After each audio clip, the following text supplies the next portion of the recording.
before His Excellency Justice Roger Stewart KC. The claimant is represented by Taylor Wessing. Lead counsel is Mr. Stewart Adair. The defendant is represented by Simmons and Simmons. Lead counsel is Mr. Yash Behrud. Yes, Mr. Adair. Please, Your Honour, I was going to introduce counsel, but that has been done by the registrar, so I won't do that. Your Honour has received two very detailed skeletons from me and from my learned friends, which set out the parties' cases and identify the key documents and events. Little benefit is to be gained from merely reciting what has been said in those skeletons. And what I'm going to seek to do is to analyse a little more carefully the contested ground between us and why I will be submitting that RIBL, if I may refer to the RASMALA Investment Bank Limited as RIBL, why their defences do not work in this case. As explained in the skeleton arguments, ALAWWAL's claim is that it was induced to invest in the fund by a series of oral and written misrepresentations which were false and which were made both negligently, we say, and also in breach of statutory duty. Now, the alleged misrepresentations primarily relate to the risk of investing in the fund and the measures employed by the fund to mitigate that risk and the existence or otherwise of defaults. As far as the alleged oral representations are concerned, as Your Honour will have seen, these are alleged to have been made at 4 meetings which took place on the 14th of November 2018, on the 23rd of January 2019, on the 6th of February 2019, and on the 25th of February 2019. Now, it's important in my submission to understand the attendance at those meetings in order to appreciate who is able to give evidence as to what was said and what evidence they're able to give. So the 14th of November meeting was attended by Mr. Al-Ibrahim and Mr. Al-Turki of ALAWWAL and Mr. Zographos on behalf of RIBL. The 23rd of January meeting was also Mr. Al-Ibrahim and Mr. Al-Turki and Mr. Zographos, but also a Mr. Lomanako. Then the 6th of February meeting was a Mr. Malaika, Mr. Sohail Nawazan Awan, then Mr. Swats, Mr. Bitcon, Mr. Zographos, Mr. Lomanako, Mr. Ahmad, and Mr. Jones from RIBL. And then finally on the 25th of February, Mr. Al-Ibrahim and Mr. Al-Turki, again for ALAWWAL, and Mr. Zographos and a gentleman by the name of Mr. Aker, or Mr. Aker, I'm not sure the pronunciation, A-K-E-R, who was RIBL's real estate man. Now, this is important because whilst ALAWWAL is calling witnesses who are able to give evidence of what was said at those meetings, RIBL is not calling Mr. Zographos or Mr. Lomanako. And so in terms of the meetings on the 14th of November, the 23rd of January and the 25th of February, they are not calling a witness who can say anything about those meetings or anything about what was said at those meetings. Now, RIBL's defence to the oral representation at those meetings is a phrase we may hear more frequently, is multi-layered. The first line of defence is to say that the oral representations were not made. It then takes a pleading point. It says that ALAWWAL, and I'm quoting here, has failed to plead a clear and properly particularised case in respect of the alleged misrepresentations it sues upon. And then as we move on, the next line of defence is, and one which needs to be examined with some care in my submission, is that ALAWWAL was not entitled to rely on the oral misrepresentations by virtue of the terms of disclaimers and notices contained in the offering memorandum. Now, pausing there, it is not clear to me at this moment, and I'll wait to see what my learned friends say, whether they are seeking to rely on notices or disclaimers in the other documents. The request for proposal, which I've referred to as the RFP, and the PowerPoint presentation. Those are pleaded, but the consequence of those doesn't appear to be pleaded, and I didn't discern exactly what their case is on that from the skeleton argument. So I'm waiting to hear exactly what they do say about that. Sorry, at some point, I wouldn't mind you letting me know what the oral representations add to your case in relation to the written representations. Because as I understand your case, you say that even if I find that none of the oral representations were made, then you're still entitled to get home and on the basis of the written representations contained in the PowerPoint document and the risk document. I think that's right. I think we've emphasis on representations, and they're important from this point of view, if I do a quick thumbnail analysis of it. One, we give very clear evidence as to what was said. The oral representations are more extreme. So, for instance, we have Mr. Zografos saying on the 14th of November, there is zero possibility of you suffering a loss on this investment because of the multi-layered risk mitigation measures that we use. Now, that couldn't be clearer if that is established as what is said. And there are other equally important representations. Now, the case that my learned friend is advancing... Without interrupting you, well, one issue is obviously that the more extreme the representations, the more difficult it is, in a sense, to believe that they're meant to be literally true. Zero risk in any situation is, there aren't many things in life which are zero risk. No, I appreciate, but if that is to be interpreted as meaning this is a very low risk investment, I mean this is not a statement that a professional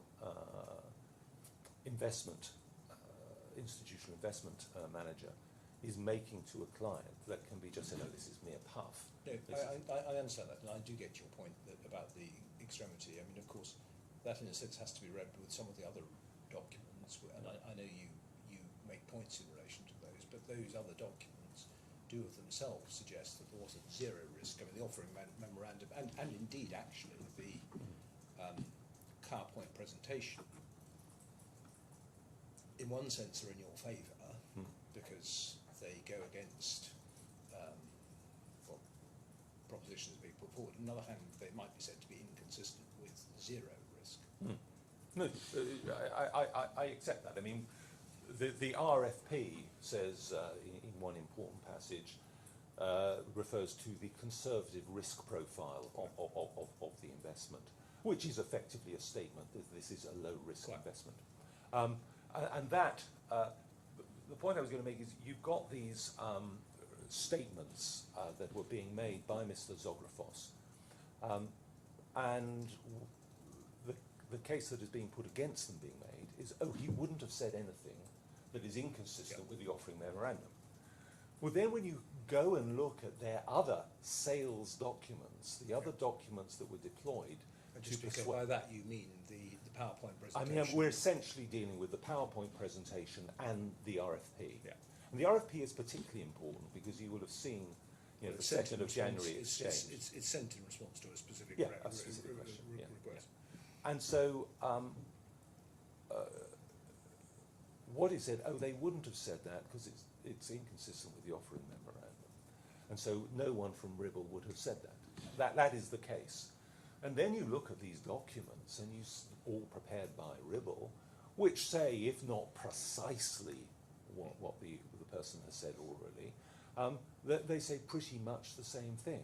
So what they do is they, shall we say, demonstrate that the defence to the oral representations is misconceived on the basis of, oh, no one would have said that.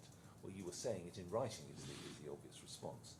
And so what we say is that their defence to the oral misrepresentations can't succeed, A, because they have no witnesses who can give any evidence as to what was said at those meetings, and the evidence of our witness, Mr. Al-Ibrahim, is very clear. 2, because it's backed up by contemporaneous documentary evidence surrounding that, I mean minutes of one meeting on the 23rd of January, but also the reporting back to the Business Development Committee of ALAWWAL. So the surrounding contemporaneous document supports those oral misrepresentations having been made. And then we have the situation where the other documents, other statements, written statements, which cannot be disputed, tend to corroborate what was said orally. So there is an interaction. Now when we say we succeed on the oral representations. Now if for whatever reason Your Honour doesn't agree with that, we say that in any event we have a second line of attack, and that is that we must succeed also on the written representations that are made in the RFP and the PowerPoint presentation. So they're mutually supporting, if I can say that.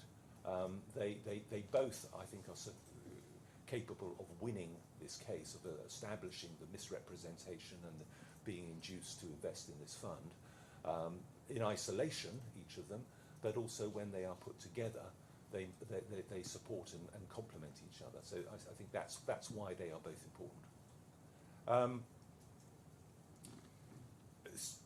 I was going through what I was calling sort of military terminology, the lines of defence that have been drawn.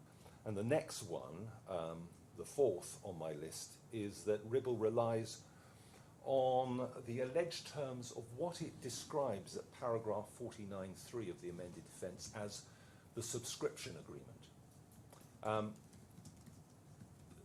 That is quite a contentious part of the case, and I'm going to come on to that shortly and explain what I mean. And then finally, Ribble asserts that none of the oral representations can reasonably have been intended by Ribble or understood by ALAWWAL to be actionable misrepresentations. And that is, they were just, effectively, what they are saying is they were just sales talk, or they were mere puff. Now I'm going to address now, if I may, each of these defences before then moving on and looking at the written representations. But before dealing with those oral representations, I would like to deal briefly with what are referred to as ALAWWAL's investment objectives. In other words, what did ALAWWAL say to Ribble at the outset? Because those investment objectives were driving this whole matter. Those investment objectives are pleaded at paragraph 13 of the amended particulars of claim as being to invest in Sharia-compliant investments with a low-risk profile. Now, Ribble's pleaded position in relation to these investment objectives is that, one, they were never explained to Ribble. Well, I think that's their only point. They say that these investment objectives were never explained to Ribble. They were never stated as such. Now, it's submitted that is untenable. It's common ground on the skeleton arguments that ALAWWAL was establishing its own Sharia-compliant fund, which I'm referred to in my skeleton, and if I may, will refer to now as the ALAWWAL fund. And it was ALAWWAL's intention to invest some of the assets of that fund in other Sharia-compliant funds where the risk profile of those funds was aligned with the risk profile of the ALAWWAL fund. And that risk profile was low to medium risk. Now, as my learned friend explains in their skeleton, ALAWWAL was gathering information regarding various Sharia-compliant funds, and the principal issue that they were addressing was risk. ALAWWAL wanted to ensure that it would be investing in medium to low-risk funds. Now, in these circumstances, it would make no sense for ALAWWAL not to have explained to Ribble what its investment objectives were and what the parameters within which it was operating were. Now, Ribble's pleaded position at paragraph 22(1) of the amended defence is that it denies that ALAWWAL's investment objectives were to invest in Sharia-compliant investments with a low risk profile.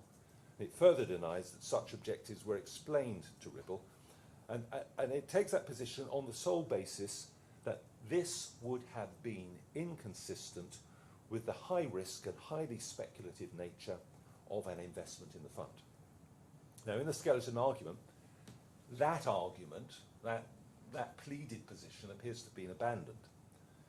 The reason for this, I will be submitting, is an email exchange which took place on the 19th of February 2019 between Mr. Zographos and also a Mrs. Vyas, V-Y-A-S, who was the head of compliance at Ribble. And this is dealt with at paragraphs 165 to 171 of my skeleton. But we'll look at that exchange again shortly. The slightly different case that is now advanced at paragraph 92.2 of the skeleton argument of my learned friends is that the ALAWWAL investment objective did not exist. And it says this because the stated intention of the ALAWWAL fund was to invest in low to medium risk trade finance funds, and ALAWWAL ticked both medium risk and low risk boxes on its corporate account opening form on the 18th of February, and on or about the 24th of March, ALAWWAL risk team ultimately assessed the risk of investing in the fund as moderate. So I think, as I understand the case that they're seeking to put there, which is, as I say, different from the pleaded case, they're now starting to say, well, you couldn't have had, or ALAWWAL couldn't have had an investment objective in relation to the fund, the RASMALA fund, because which was to invest in Sharia-compliant low-risk investments, because it's also looking at moderate risk. It seems to be the only point that comes out of that. And in my submission, that is weak in the extreme. A fund, an investor that is looking to invest on a low to medium risk investment basis can certainly look at a particular fund as being low risk. It can certainly diversify its investments to ensure that some of its investments are low risk, whereas it may be prepared to look at other medium risk investments. And it's also important to say that at the time when ALAWWAL was speaking to Ribble, it was not only looking at trade finance fund, it was also looking at potential real estate investments, and that was why Mr. Aker, or Mr. Acker, was there on the 25th of February. He was their real estate man.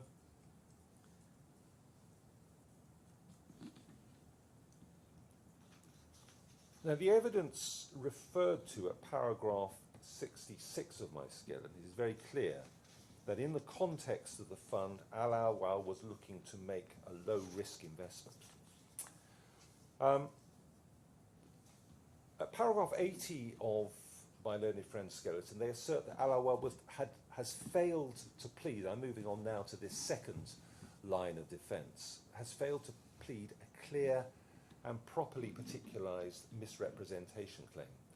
That is said to be because ALAWWAL does not sue on the oral representations that were made at the meetings, but on the oral fund risk representations, the defined term, and the oral default representation. And my learned friends refer to this as the master representations. And they say that it is not clear when or by whom these are alleged to have been made. Now, I would submit that this point is wrong and it has no merit.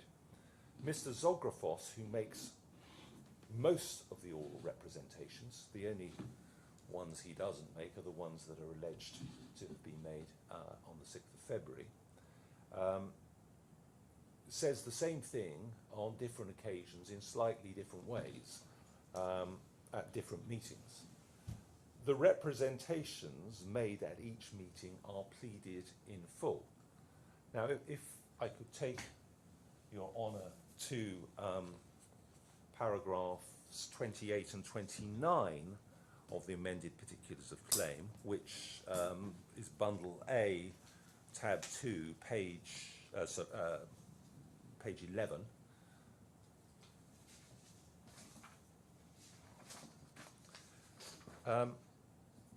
And what we plead there is that the 14th of November, this is at paragraph 28, the 14th of November representations, the 23rd of January representations, the 6th of February representations, and the 25th of February representations were made on behalf of Ribble by servants or agents of Ribble who were acting in the course of their employment and within the scope of their authority.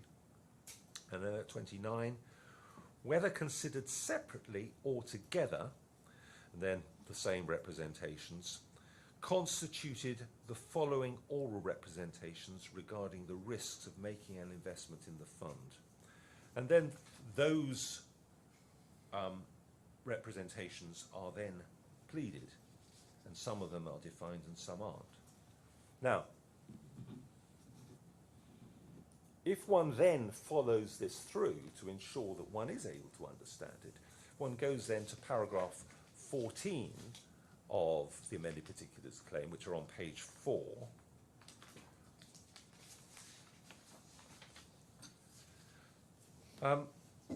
It pleads there, during the course of the 14th of November meeting, Mr. Zografos provided Mr. Ali Ibrahim and Mr. Al-Turki with details of the fund, explained the commercial strategy and geographical presence, and made the following oral representations.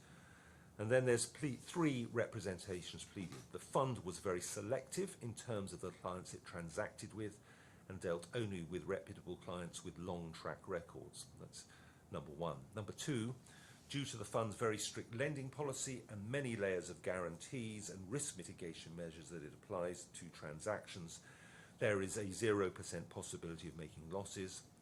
And 3, the fund met the ALAWWAL investment objectives.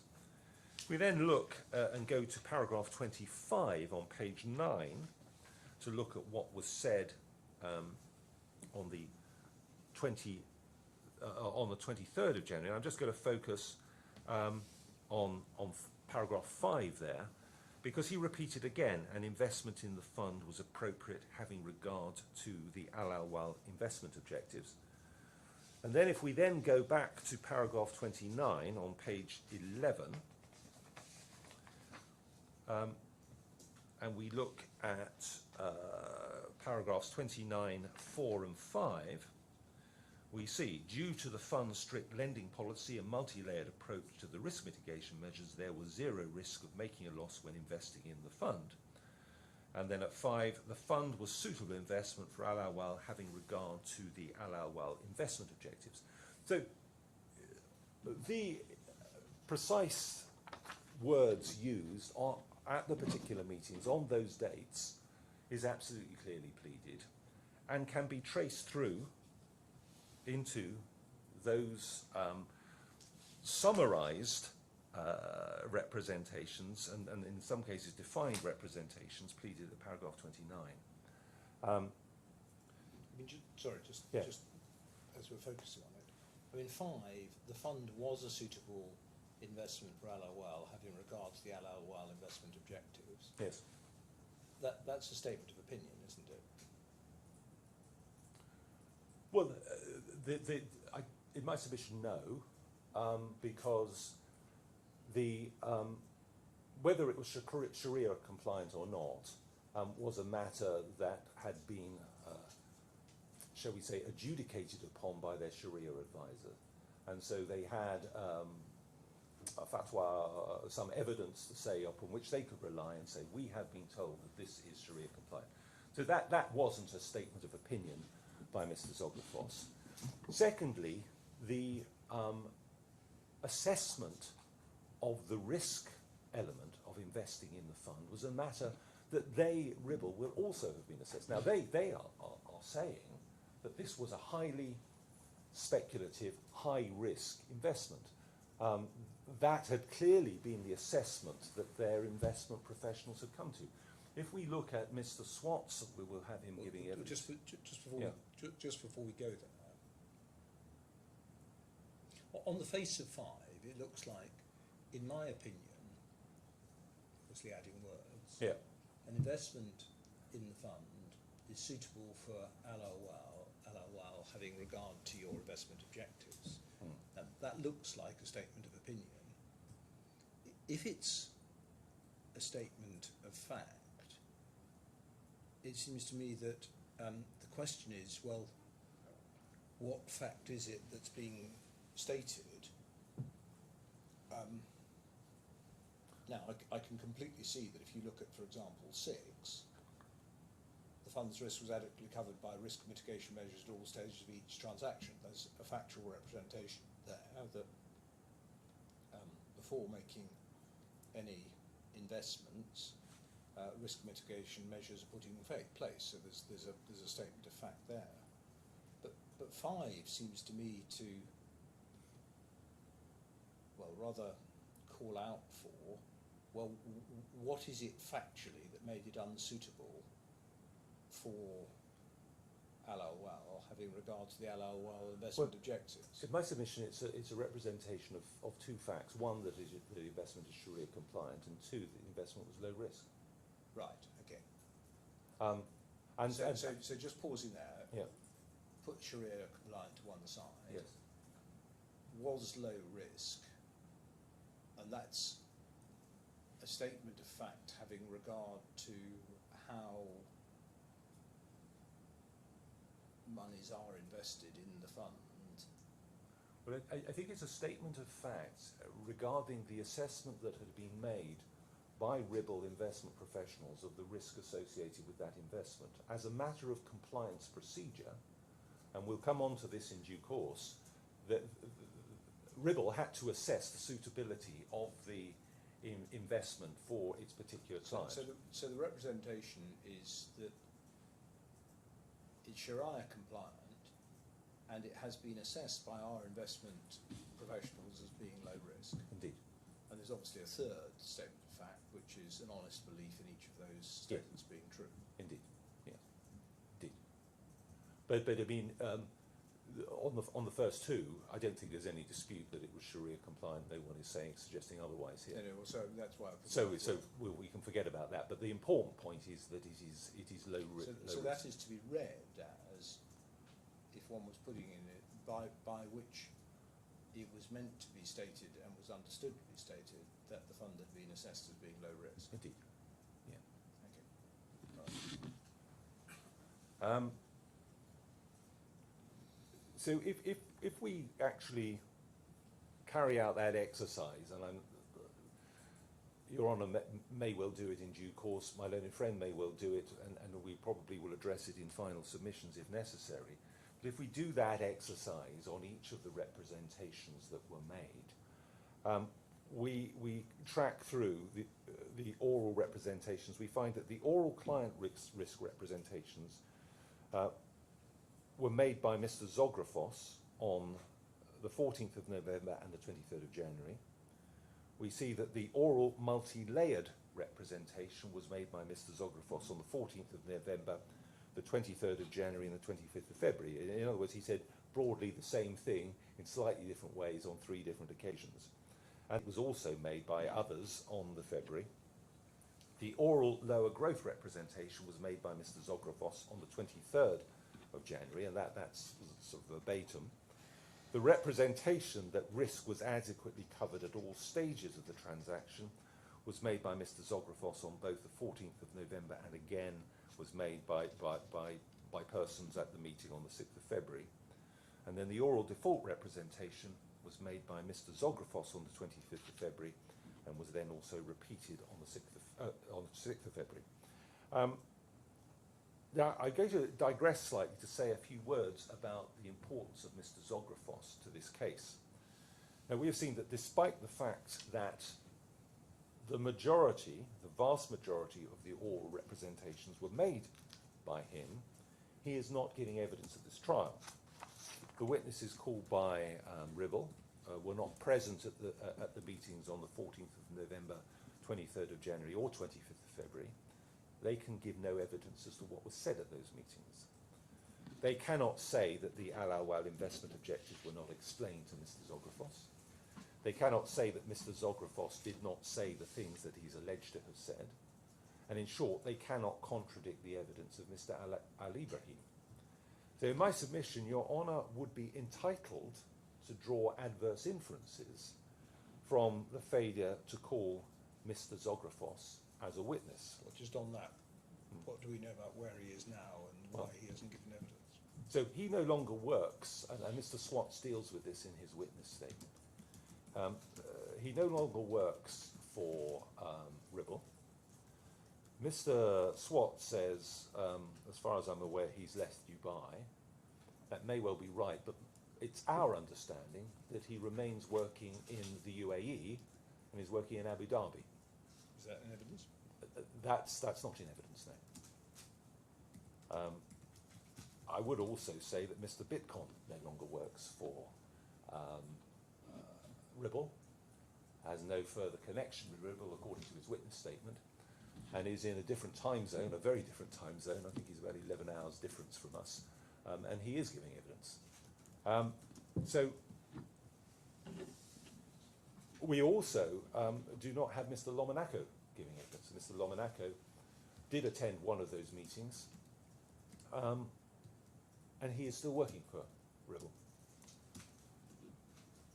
So in those circumstances, my submission is that you would be entitled to draw inferences from the failure to call him as a witness, whatever the reasons for not calling him. Ribble's case on the oral representation is merely that Mr. Zographos would not have said anything that was inconsistent with the offering memorandum. However, that case is, in my submission, untenable, because first, and we've already covered this ground to a certain extent, first, a lot of what is said in the RFP and the PowerPoint presentation is inconsistent with the offering memorandum. Secondly, we have the minutes, and it's the only meeting of which minutes were taken, the minutes of the 23rd of January meeting, which tend to corroborate the evidence of Mr. Al-Ibrahim, that Mr. Zographos did make the alleged 23rd of January representations at that meeting. And finally, and this is, we say, relevant, is an exchange of emails with Mrs. Vyas on the 19th of February. Now, I'm going to look first, if I may, at the 23rd of January minutes, and Your Honour will find those in bundle F, tab 140.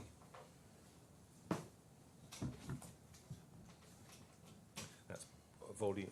You know, I was going to say volume 3. You haven't got volumes on yours. No. If Your Honour can go there on the first page. I don't know if Your Honour could just read that document, at least the first part of it, just going over onto the next page, which deals with what was said by Mr. Zographos to yourself. There are essentially 5 points with some bullet points under 4.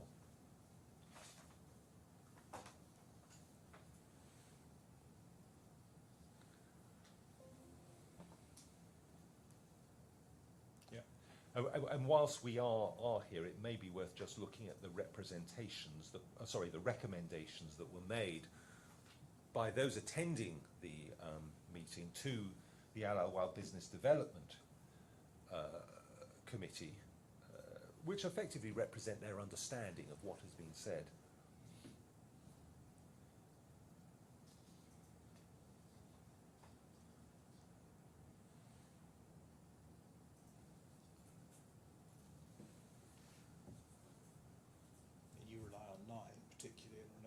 To understanding of ALAWWAL's. Yeah. So there's two key things in this. There is point 5 in terms of what was said by Mr. Zographos. Demetrius asserted that the fact of RASMALA fund achieving the lowest risk margin is evidence of the fund's low risk.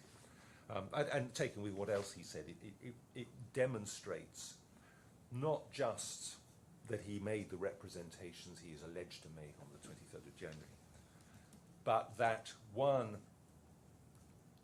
he was telling them that this was a low-risk investment. And two, and most importantly as well, he understood that what ALAWWAL was looking for was a low-risk investment. And so that is what the push was on sales. And one has to remember that Mr. Zografos was a sales professional. He was out to earn commission. He was had a financial benefit gained us a financial benefit, probably in form of bonus. We'll deal with this with the witnesses, on obtaining the agreement of ALAWWAL to make a substantial investment in the fund. And then finally, you have, based on ALAWWAL's policy of preferring risk avoidance over returns, they went on to recommend an investment in the fund.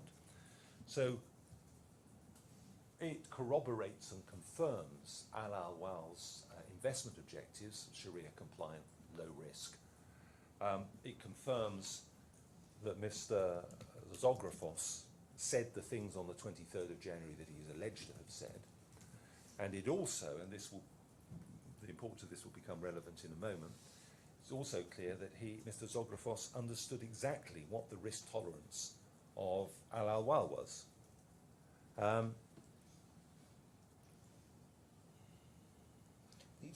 These minutes were circulated, were they, after the meetings?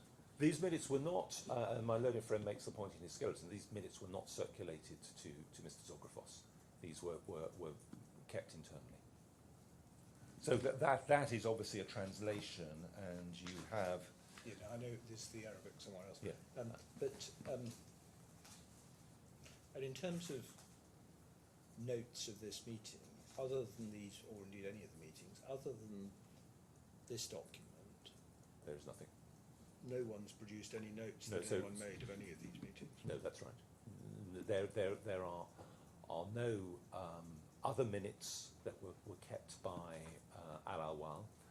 The documents you see that tend to corroborate what was said at those are confined largely to the minutes of the business development meetings of ALAWWAL, where obviously there is input coming from the Mr. Ali Ibrahim who attended those meetings. The 6th of February meeting, which took place... Sorry, and no discussion on either side as to what had been said or what they were going to say or anything of that I have nature? not myself come across anything which indicates, dear Allah, delighted to see you. During the meeting we discussed 1, 2, 3, 4, and I said such and such. Nothing like that. Or even on one side or the other, they were interested in risk, and I explained to them what our risk philosophy was, or anything of that nature. No internal attendance notes have been disclosed which... On either side? On either side. Okay. And as I said, the 6th of February meeting in Dubai does not appear to have been minuted either, or any attendance note taken. And why was there an exception for this meeting? That I do not know, Your Honour. And actually, having said that, I don't want to see the Arabic. Can you just show me where the original is? Sure, I think it's behind 139. It's 139, page 1.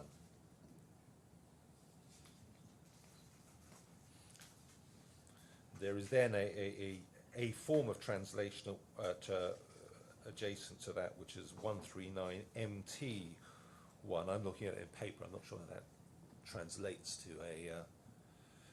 the electronic bundle. Just give me a second with the Arabic.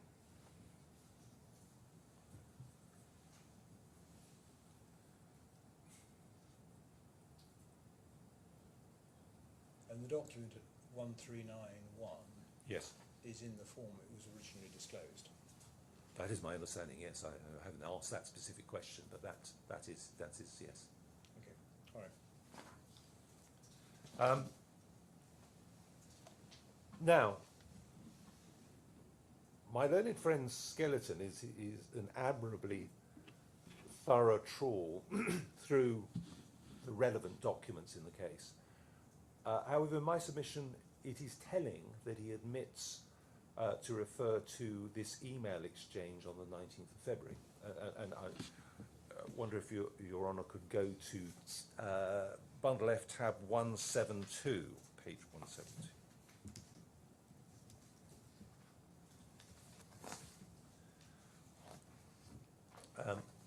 That is the email exchange. But before I go there, I just want to explain the context. So if you could go to 170 first, apologies.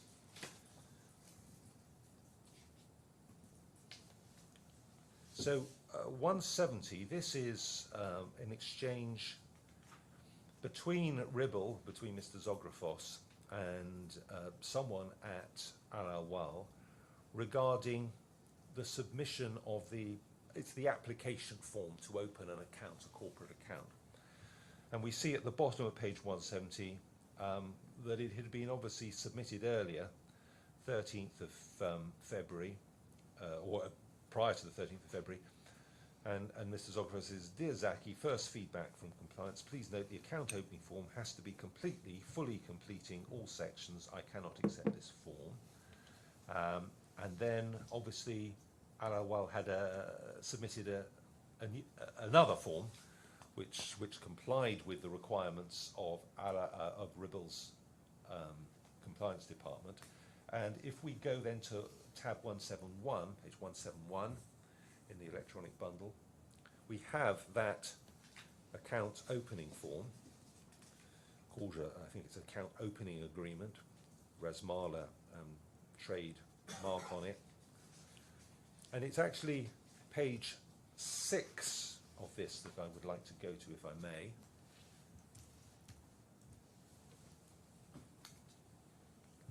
And it's quite small writing. It's under the heading suitability. And it says, "Before we can advise you on financial products, recommend a transaction to you, or execute a transaction for you on a discretionary basis, we must be satisfied that such advice, recommendation, or transaction is suitable for you, having regard to your investment objectives and risk tolerance." And then it says, "What are your investment objectives?" And ALAWWAL have ticked moderate growth. Then it says at 1.2, "What level of risk are you prepared to accept in achieving your investment objectives?" And ALAWWAL has ticked medium risk and low risk.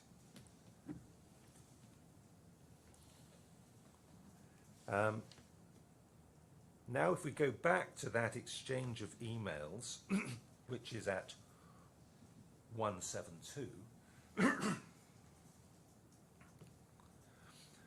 and we have the email from Charu Vyas, Mrs. Vyas, who, I think it explains who she is over the next page.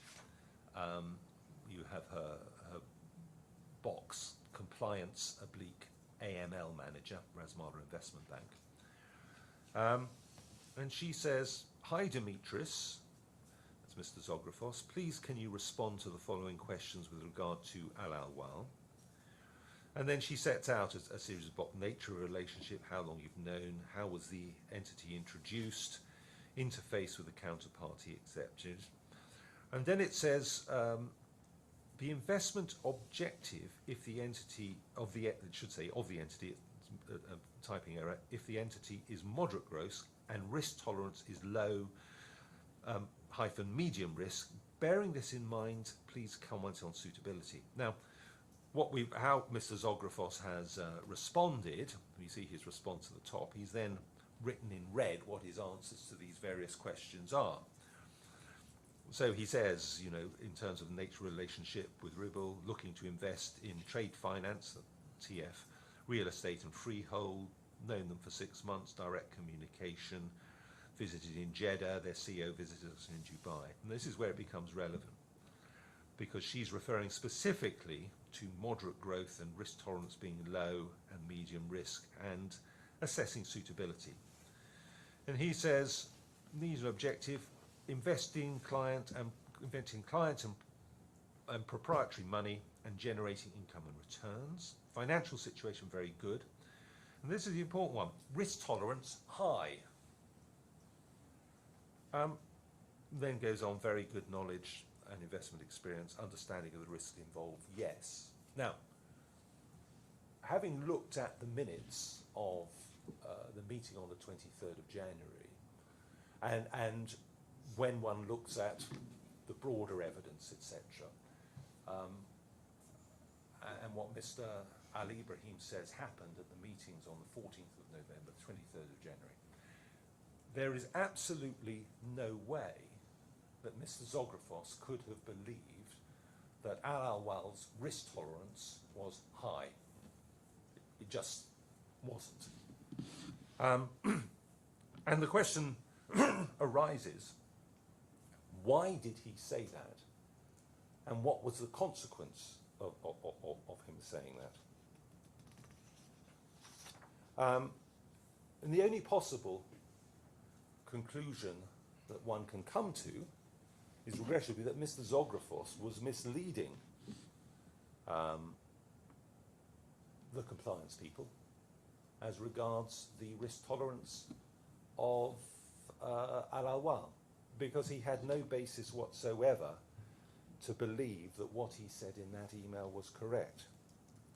Now, as I've explained at paragraph 170 of my skeleton, the assessment of suitability of an investment is governed by Rule 3.4.2 of the Conduct of Business Rules.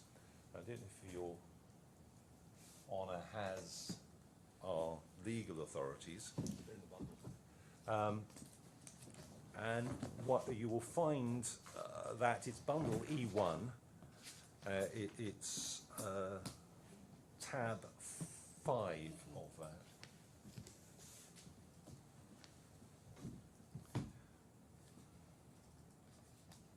Yes.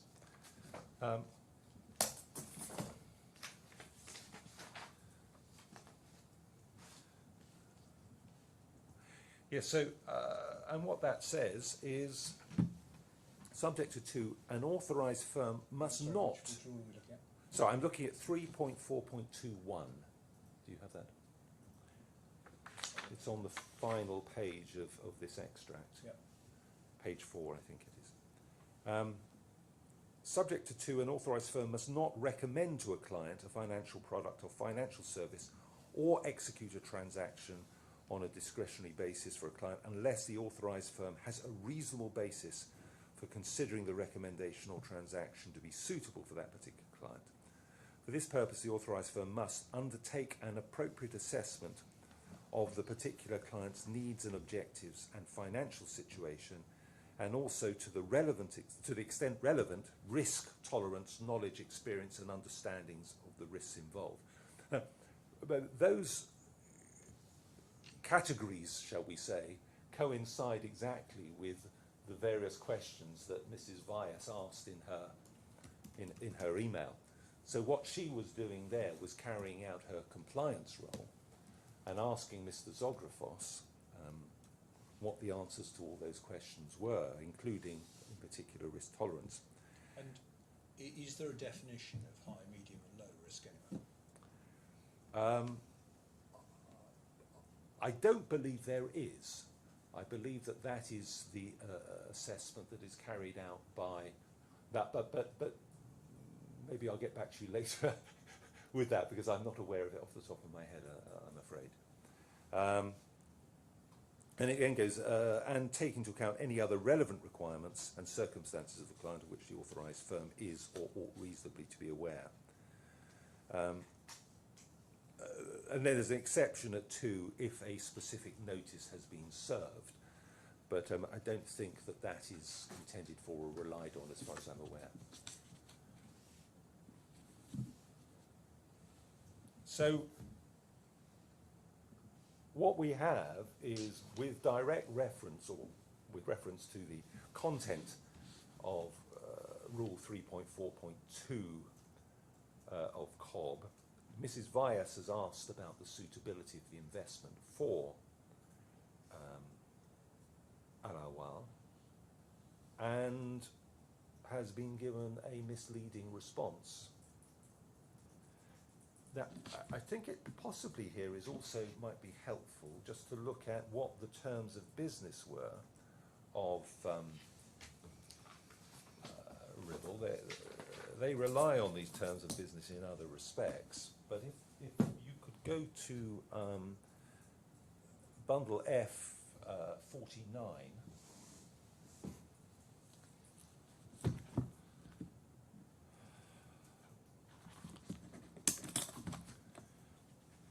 and these are the terms of business. It's clause 3, bottom left-hand corner of page 1, that I will would like to draw your Honour's attention to. And it's actually about 1, 2, 3, 4, 5, 6, 7 lines down. It begins, we will not consider... Sorry. Sorry, which paragraph? So it's clause 3A, bottom left-hand corner of page 1. About 7 lines down, it's titled Advisory Service Non... Yeah. And then it says, we will not consider suitability for any advised investment other than in accordance with the responses provided by you on the client application form. You may instruct us to purchase or sell a particular investment on this basis. So its own contractual terms required that it had regard to that particular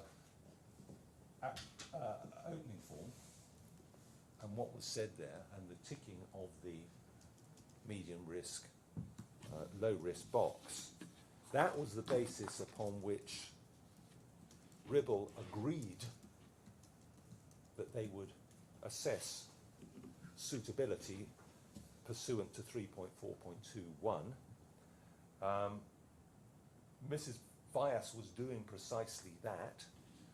She sent an email to Mr. Zographos listing the various factors that she was required to take account of in that email, and Mr. Zographos misled her and said that the risk tolerance was high. By that email, Mr. Zographos appears to have short-circuited the whole of the suitability compliance procedure and the assessment procedure. He told Mrs. Zographos something that was obviously untrue. Sorry, he told Mrs. Vyas something that was obviously untrue. Now, if he was prepared to mislead his own internal compliance officer regarding the risk appetite of ALAWWAL, it doesn't really bode well for what he might have been prepared to say to ALAWWAL in order to induce them to invest in this fund. Yeah. Now, he's not going to give evidence. We don't know what his motivation was. One can hazard a guess. He was determined that this investment would go through, I would submit.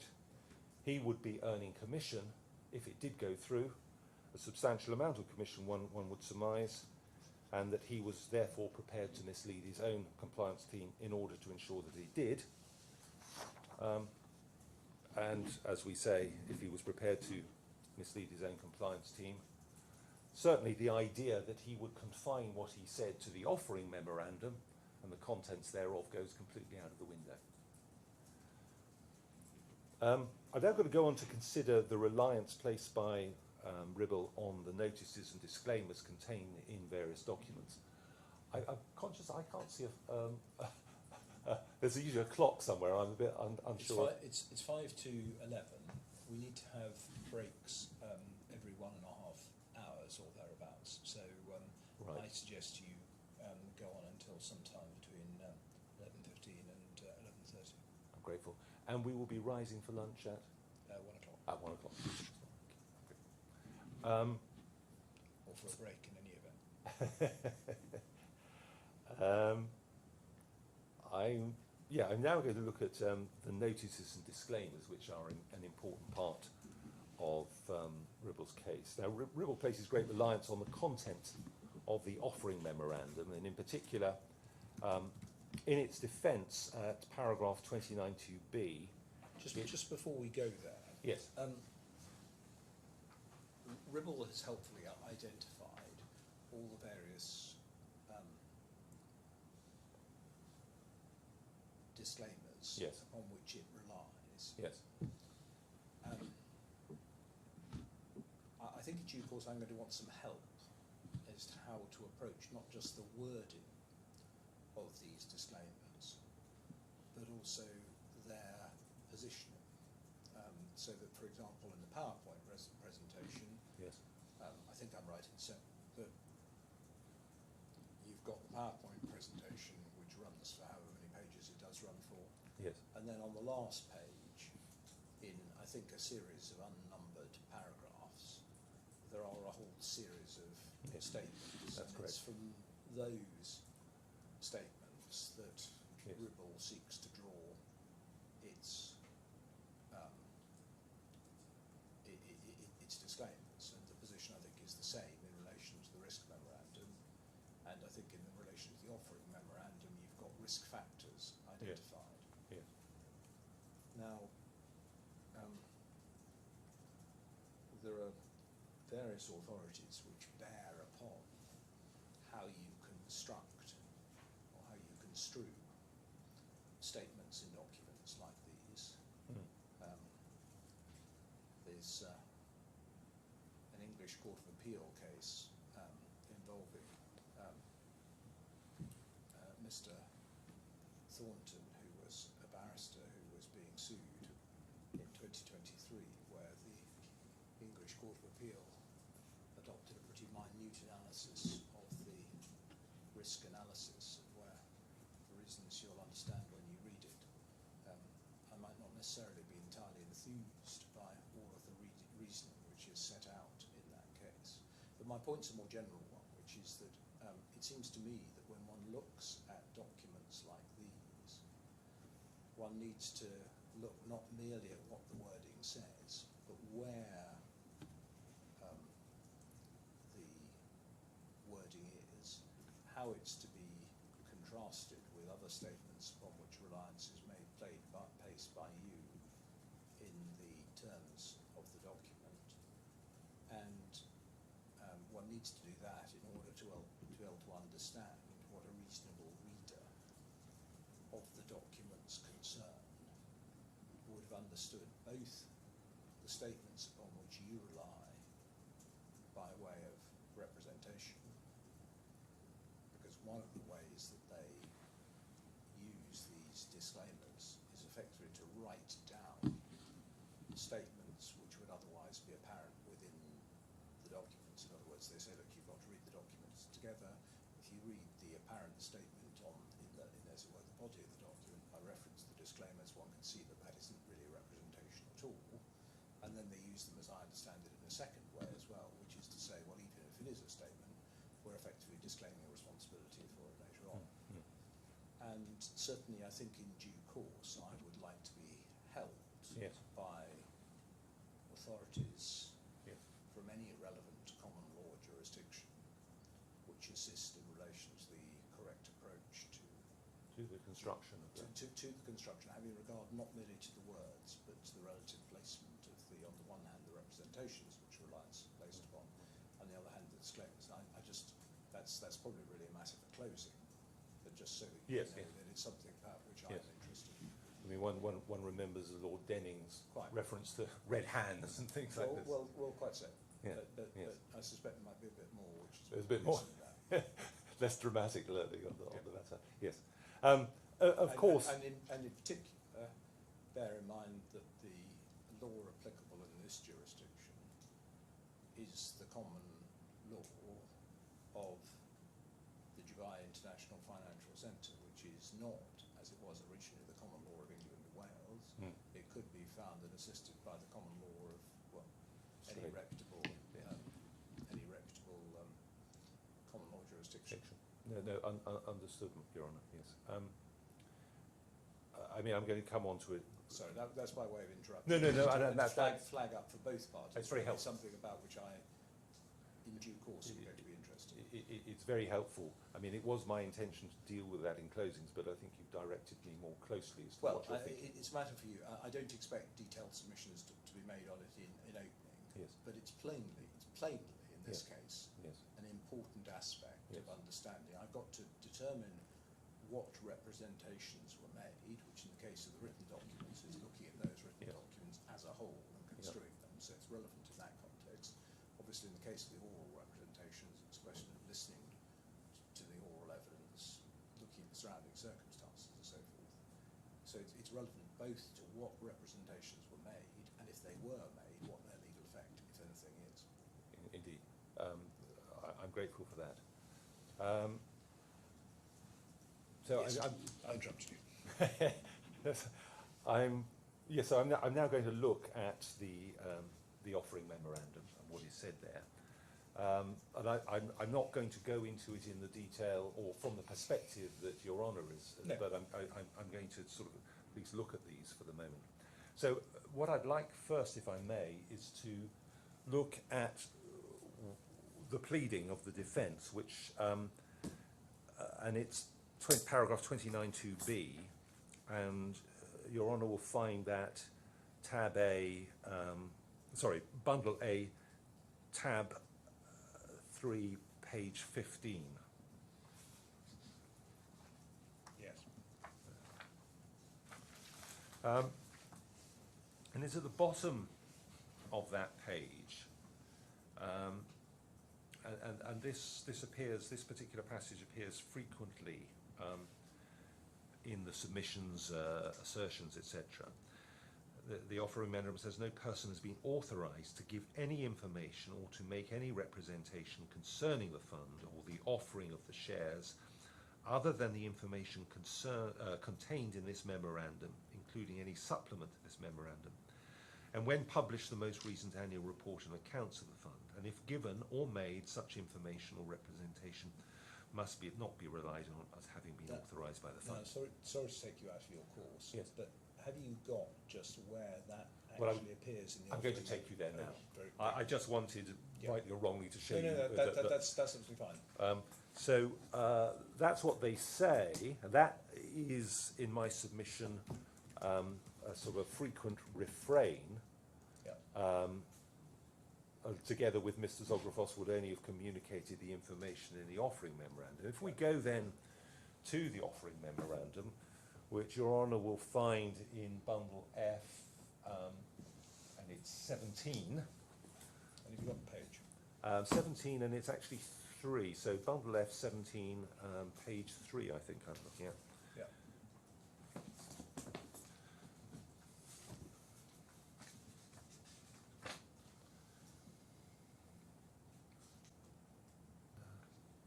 And it's at the very top of page 3 is what we have just been looking at. No person has been authorised to give any information. Now, one has to first understand whose document this is, and this is the fund's document. This is prepared, it is stated by the directors of the fund, and in it says no person has been authorised. It is implicit in that no person has been authorised by the fund to give any information or make any representation concerning the fund or the offering of the shares other than the information contained in this memorandum, and that it includes any supplements when published the most recent accounts of the fund. And then this is the key phrase, and if given or made, such information or representation must not be relied upon as having been authorised by the fund. Now, we're not suing the fund, we're suing Ribble.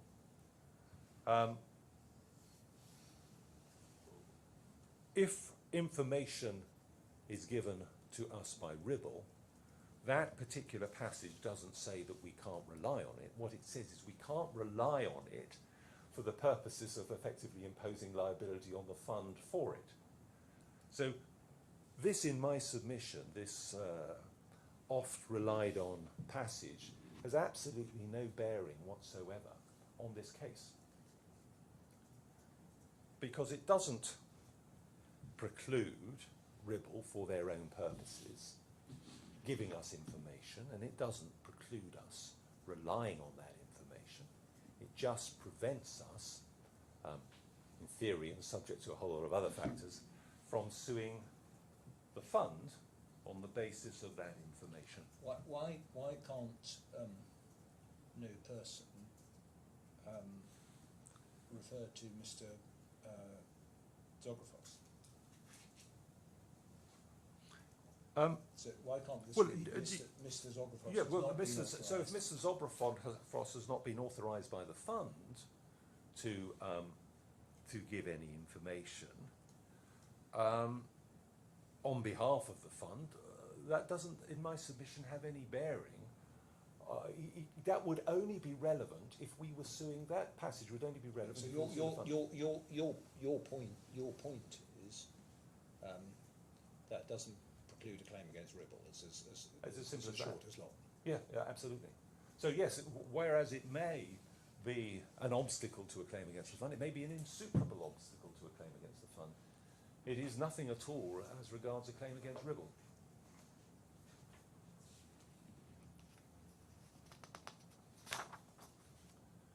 And do you draw any support in that from what is said on the previous page? In the paragraph beginning, the directors have taken reasonable care to ensure the facts stated here are true, etc., etc. No sense.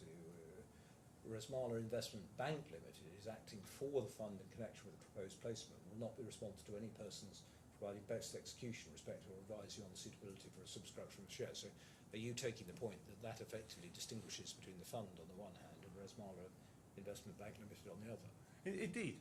I mean, if we can spend a lot of time going through this document, and what it makes clear is that it is the directors of the fund that are writing this document on behalf of the fund. This is the fund's document, and that any exclusion of liability is on behalf of the fund. It's not excluding liability as far as Ribble is concerned.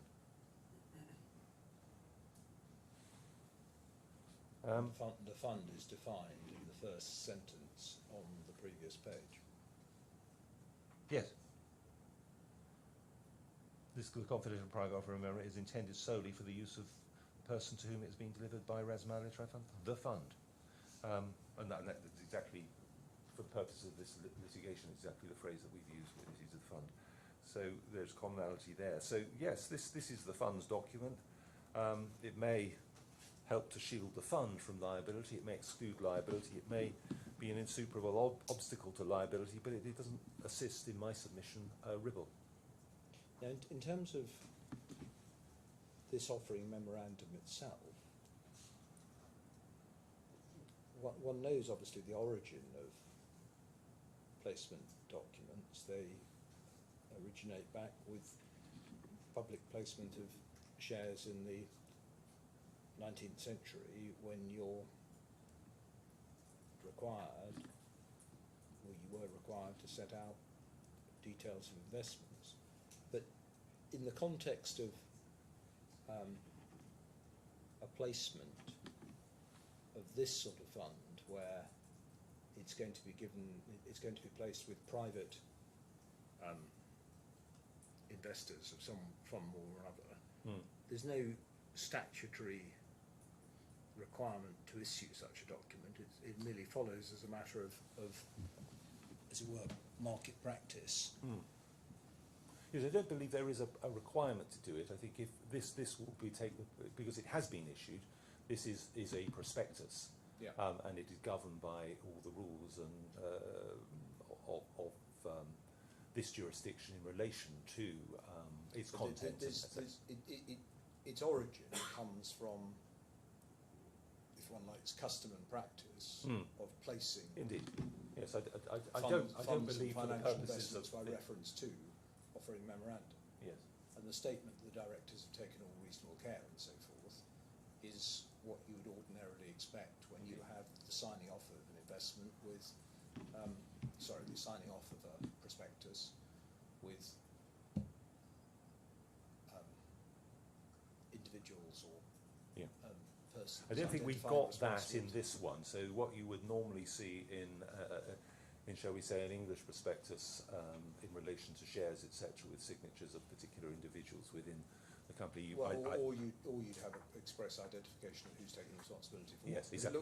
It looks here as if the directors are taking responsibility for everything. Indeed. In this prospectus. Indeed. And nothing else. And it's their case, which is an issue in these proceedings, that they are the fund manager, that it's a managed fund, as No, it I were, understand. and so that Okay. makes I mean, the reason I'm focusing on this is it seems to me that helpful though it is that the defendants have identified the precise wording upon which they rely in particular cases, Yeah. one actually can't really take out individual statements without looking and seeing where in the document they are Indeed. and how they relate to the rest of the document. Indeed. Your Honour, yes. Okay. All right. There is, however, a sort of a statutory element to this. Yeah. And that is Rule 3.2.2 of the Conduct of Business Rules, COB. Yeah. I said earlier that it was relevant telling that my learned friend's skeleton had not made any reference to the exchange of emails between Mr. Sographos and Mrs. Vyas. They also failed to make any mention of Rule 3.2.2 of COB, as far as I can see. I mean, I may be corrected on that. Now, it's pleaded, I don't think we need to go there, but it's pleaded at paragraph 45, subparagraph 13 of the amended particulars of claim, and is referred to at paragraphs 42, 46, 127 and 144 of my skeleton. But I think it would be helpful just to go and look at it in our bundle of authorities. Yeah. And Your Honour will find it behind tab 5 at page 2, I think.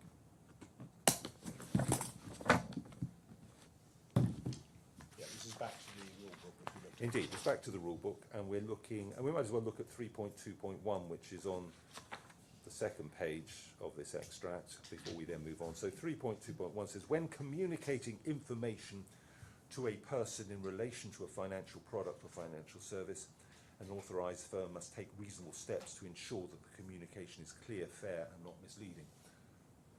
I'm relying on that, not in this context, but since we're there, we might as well look at it. It's the next. On that in relation to the information which is provided in relation to the other two documents that you Indeed, indeed. It's the next provision over the page, 3.2.2. An authorised firm, and Ribble is an authorised firm, must not, in any form of communication with a person, including an agreement, attempt to limit or avoid any duty or liability it may have to that person or any other person under legislation administered by the DFSA.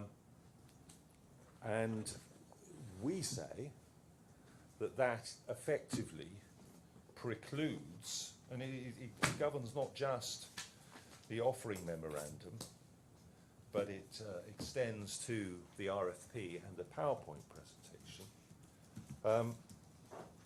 It means that even if, shall we say, I was wrong in my submissions regarding the passage in the offering memorandum, even if that were the case, this particular provision prevents them from excluding, limiting or qualifying in any way the duty and obligations that they owe in relation to statements that they make. Now again, in relation to this, there must be some authorities in relation to this from other jurisdictions, because certainly I'm, I say aware in the fairly general sense that there are authorities which distinguish between, on the one hand, avoiding or restricting any liability, any duty, and statements which effectively prevent a duty from arising in the first place. And I think in due course I'd want to know that those sorts have been looked for, as I say, not just in England but wherever relevant elsewhere.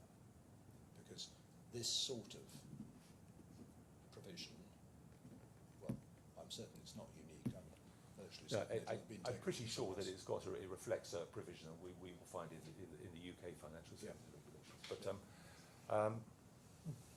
certainly, well, closing I submissions. suspect the UK and elsewhere, actually. Yes, yes. The what I would say is just, and I realise that Your Honour is just giving me instances or parts of issues that might be relevant, but here it's not a question. When one looks at how 3.2.2 is framed, it focuses on obligations arising under the statutes, and just basically says those statutory obligations. So, for instance, 3.2.1 we saw to ensure that communications were clear, fair, and not misleading. That is an obligation arising under legislation administered. It's got to be, in order for this to bite, it's got to be effectively a statutory duty. Yeah, indeed. It's a statutory. So it arises under the collective investment law, under conduct of business rules, the regulatory law, those sort of laws that are administered by the DFE. If they arise under there, then my submission is that's it. But we will look and see if there is authority as regards the operation of such a provision in different common law jurisdictions. Yeah. Okay. My learned friend Mr. Biru is saying it might be a good time to take a break. I don't know what time. I'm just saying, Your Honour, because I think the timetable they agreed had lunch at 12:30 to 1:30. Oh, well, so it's 2.5 hours over. So. There you are. It shows you how much attention I paid to. I'd spoken to the court authorities, and who'd suggested that it would normally be between 1 and 2, but that's fine. We'll take a break now. I think we'll take a break for 10 minutes. So just after 25 past. Just after 25 past. Is that right? All rise. Thank you.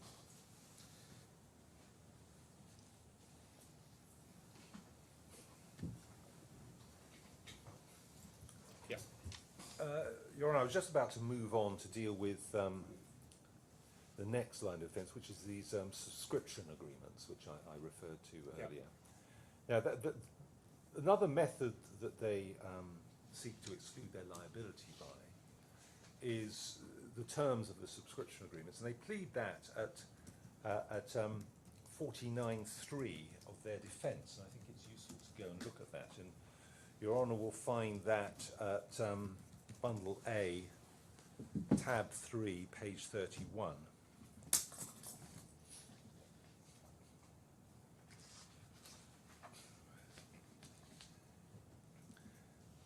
And it's actually, yes, 49.3 rather.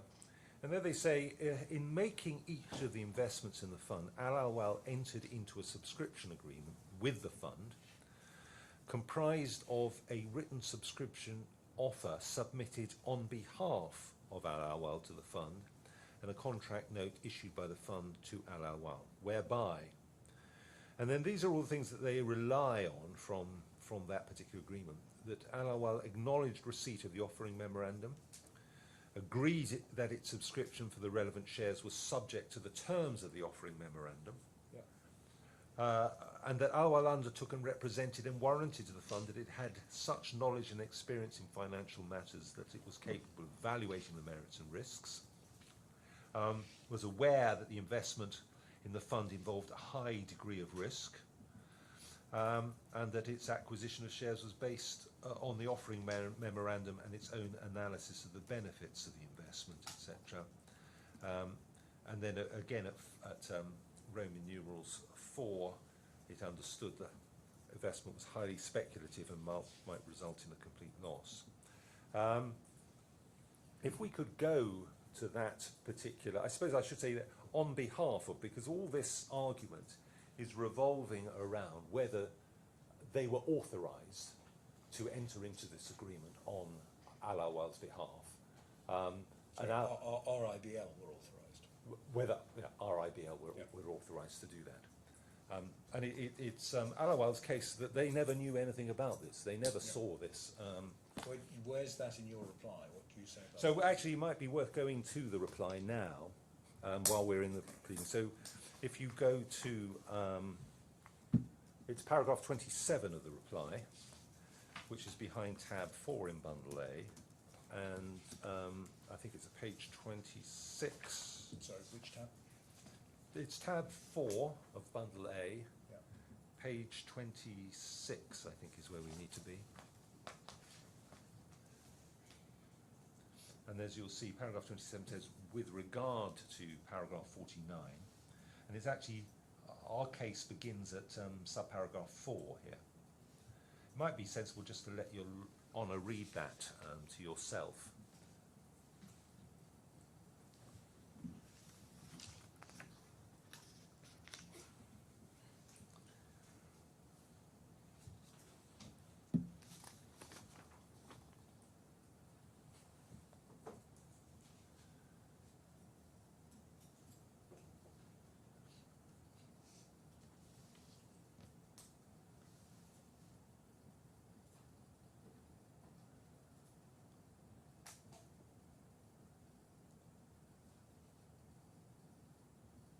Yeah, so your case is quite simple, that these documents aren't binding on your clients because they were never authorised, there was no authority, etc., etc.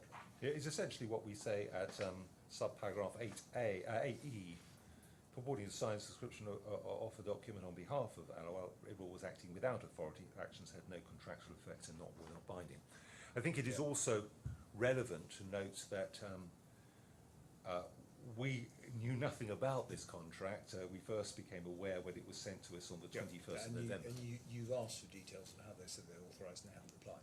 And they haven't provided that information. Yeah. Yes, exactly. So that's the battle lines drawn in the pleadings as far as this is concerned. If we then go and have a look at the actual document, and Your Honour will find that at bundle F, tab 188.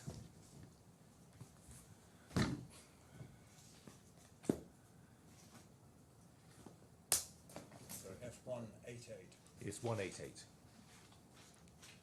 And so you've got there RASMALA Trade Finance Fund subscription offer. If one goes over to the second page, you'll find that it's... I'm not as quick as navigating the bundle as you are. I'm afraid I'm a dinosaur, Your Honour, and I'm using paper, which is sometimes quicker to turn. Right, so I'm now at 188, yeah, which page? And so 188, you've got the first page there, which tells you what it is. If one goes over to the second page, one sees that the name of the subscriber is RASMALA Investment Bank Limited on behalf of ALAWWAL Capital. Yeah. And then if one goes to the third page, and we start to see what they rely on. So there's various recitals, which are referred to in their pleading. So the subscriber I'm looking at recital 2, the subscriber irrevocably offers to subscribe to the shares. And then 2.2, on the terms set out in the offering memorandum and subject to the provisions of the memorandum and articles of association of the fund. I'm sorry, who's the subscriber? Well, the subscriber is described on page 2 as RASMALA Investment Bank on behalf of ALAWWAL. Right.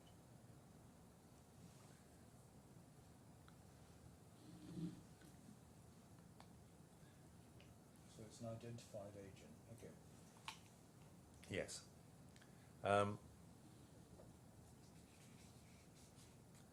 And then if one can go over to page 5, and we have the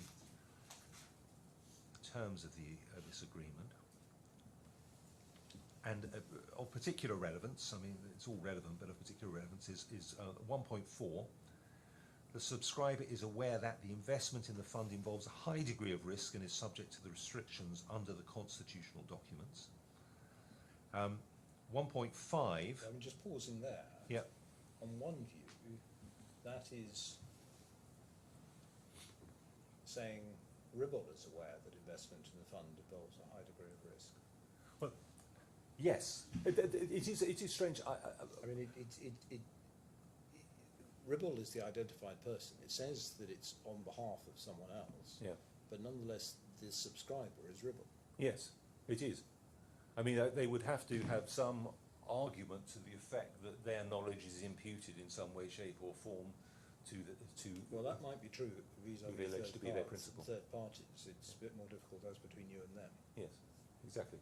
And we'll come on to it in a minute, but it will actually go to whose benefits they were acting on, as far as the law is concerned on this. But let's go through this first and look at some of the onerous terms which they're seeking to bind us by. And then they want us to be bound by an assertion that it has had the opportunity to review the fund's memorandum and article and to ask questions and receive answers concerning the fund and the terms and conditions of this offering from authorised representatives of the fund, and to obtain such additional information as it considers necessary and appropriate to evaluate an investment in the fund. And then its acquisition, this is 1.6, is based upon information made available to investors under clause 1.5 above, the offering and its own analysis and benefits, etc. And then if one goes over a few pages to page 8, they then, at 9, clause 9, want to bind us with an entire agreement clause.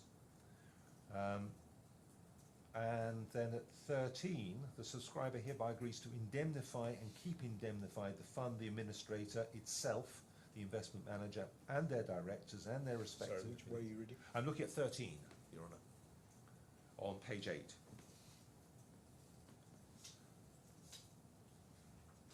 So it's an agreement to indemnify Uncle Tom Cobley and all. I mean, sorry to keep on coming back to it. I mean, it seems to me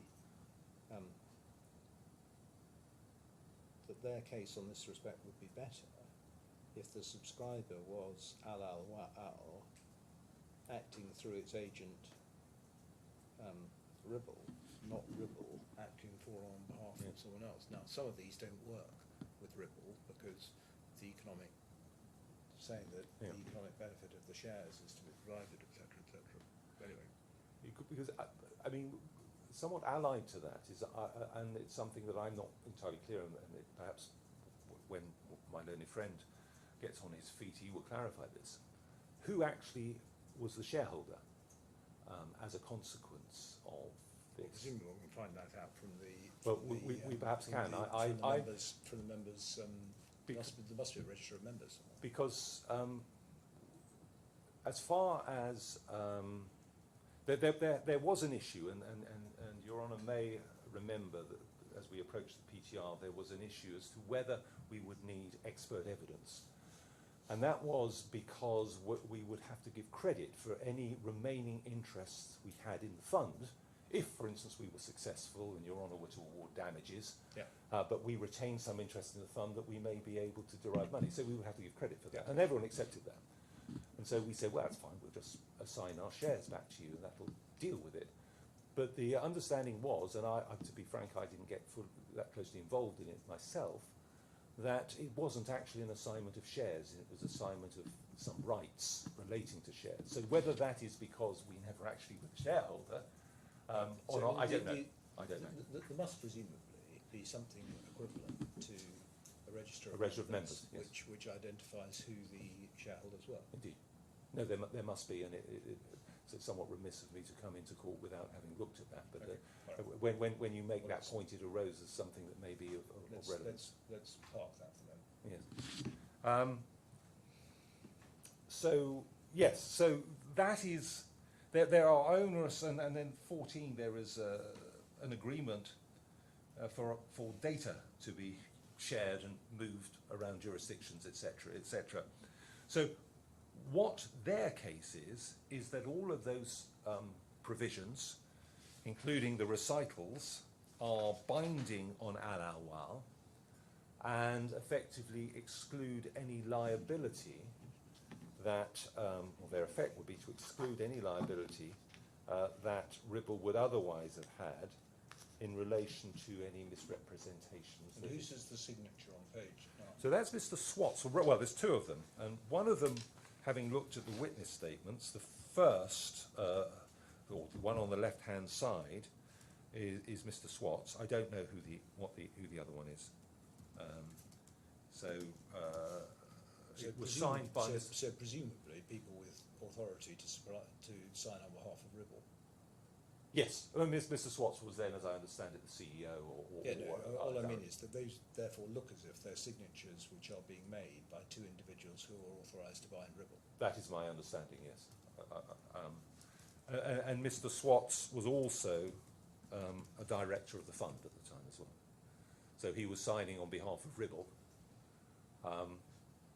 No one has actually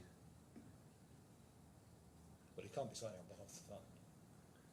No, but this, he was signing, well, I'm not saying he's signing on behalf of the fund. There isn't a signature on this on behalf of the fund. This was an offering document, and I think there was a response to that which will presumably be signed by someone by the fund, but all I'm saying is that Mr. Swat has two hats. He is a director of Ribble, and he is also a director of the fund. I mean, on the face of it, if one looks at page 10, it does look as if Ribble was the subscriber. Yeah. Details for share registration at RASMALA Investment Bank on behalf of ALAWWAL. I mean, most Cayman Island companies do not record trust ownership. They will only record the legal owner. So I don't know how that works, but it looks to me like the subscriber is, as Your Honour says, Ribble. Yeah, and the subscriber's bank account is that of RASMALA. Yes. Yeah, okay, all right. Yeah. So, And no share certificates will be issued, so the only record is likely to be the members register. register of members, yes. Okay.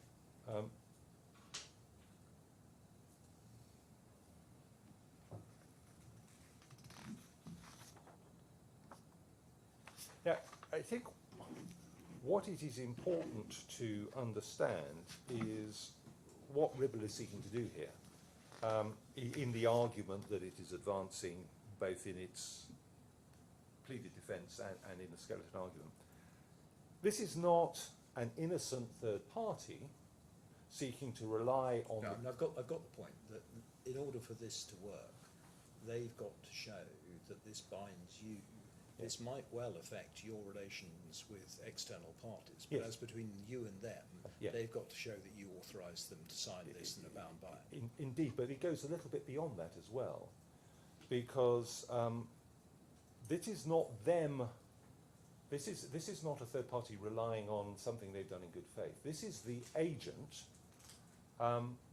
saying that they have are able to rely on a document that they have entered into on our behalf, but they haven't done it for our benefit. All these provisions here are there to protect the funds and to protect Ribble itself. All these exclusion clauses, all these assertions that we have read this, read that, we understand this, we understand that, that's not for the benefit of ALAWWAL, that is for the benefit of Ribble and for the benefit of the fund.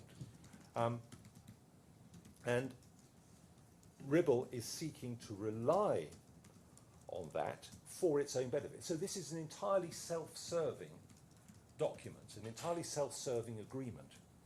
And they're trying to rely on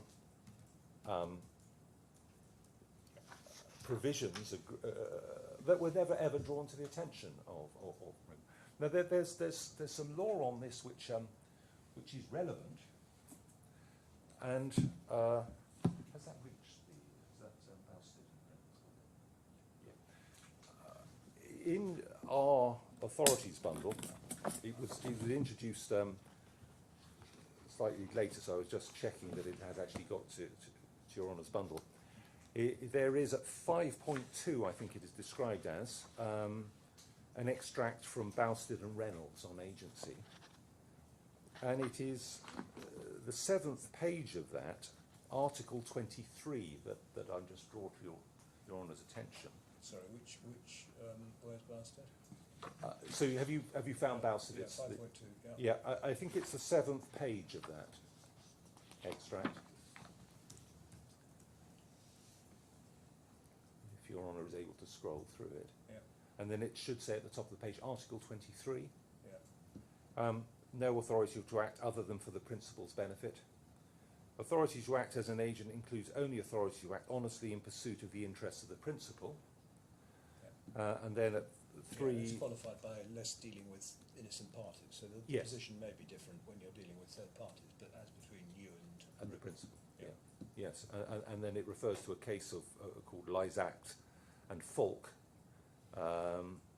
every authority conferred upon an agent with express reply must be taken to be subject to a condition that the authority is to be exercised honestly and on behalf of the principal. Yeah. And so, I mean, it stands to reason that's the case because the relationship of agency is one where fidelity is. We'll hear what the defendants have to say about this. Sorry, Mike. We'll hear what the defendants have to say about this.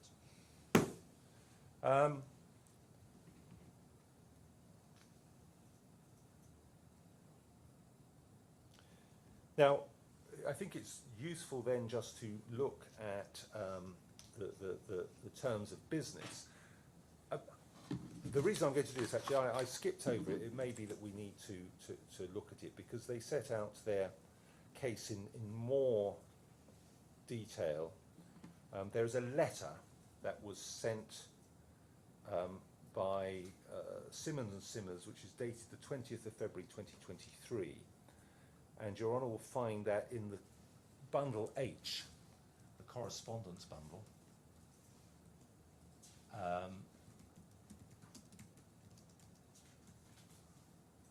at, I think it's tab 8, document 8, I think.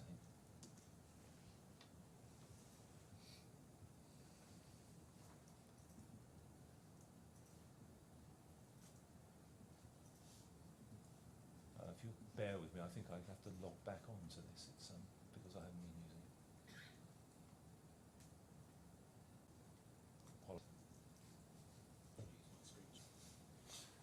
Could you guys have you got that document up? Yes. So this you should have there a letter that was dated the Yeah, really. 20th of February. If you read that, they place reliance on clause 7C of the terms of business. Just wait until I Yeah. through.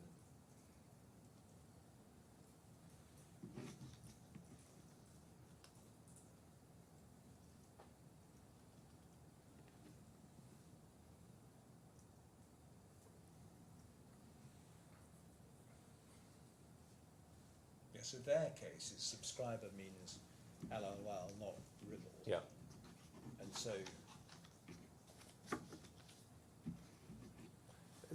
I think what's also clear is they don't rely on any particular document authorising them to do this. So they don't say that we have signed a piece of paper, a power of attorney or anything like that authorising them to enter into agreements on that.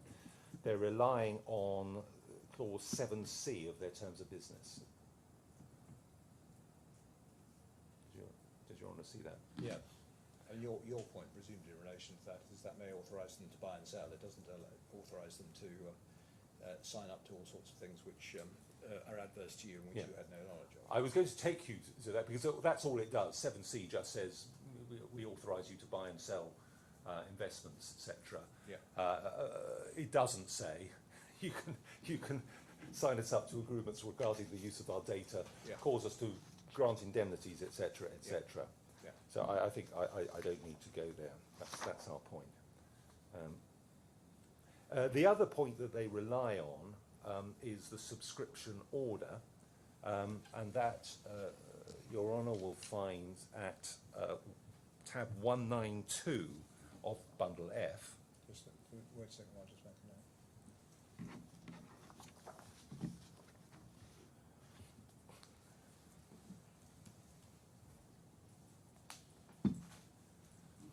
Right, subscription order where? So the subscription order you'll find at bundle F, tab 192. Yeah. And if you have that now, it's the bit of the passage in the middle there. By signing below, we confirm and acknowledge having received and read the prospectus and understood the terms and conditions of the above-mentioned fund. We also confirm our agreement to the terms and conditions of the fund and to the information set out, and that the information set out herein is true. We authorise RASMALA Investment Bank to invest our subscribed money as stated herein pursuant to the terms and conditions, and we agree that our request be processed subject to the availability of cleared funds. So they're relying on that as being the authority to enter into this agreement, well, together with 7.3. And Faisal Malaika is an employee of yours. Yeah, he is the CEO of the bank. Sorry, yes, of course. Yeah. So he has signed that. So let me just read Yes, do. this out. He's read the prospectus, understood the terms and conditions. Agreed with the terms and conditions of the fund.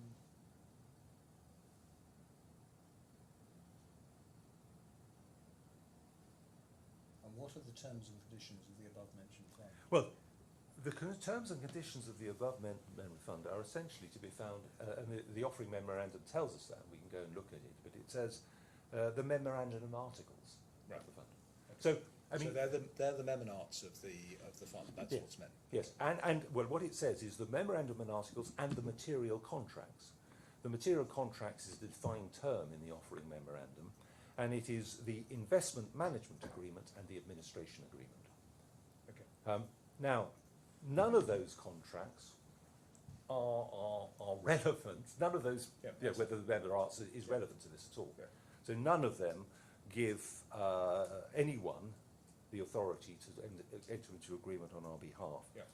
If one becomes a shareholder of a company, one is inevitably, in any event, bound by the memorandum and articles Right. because they form a contract between Yeah. the company and Yeah. the individual shareholders. Yeah. So that would be the case in any event.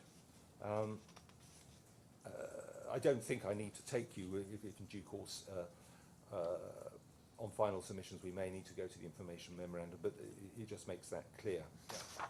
Yeah.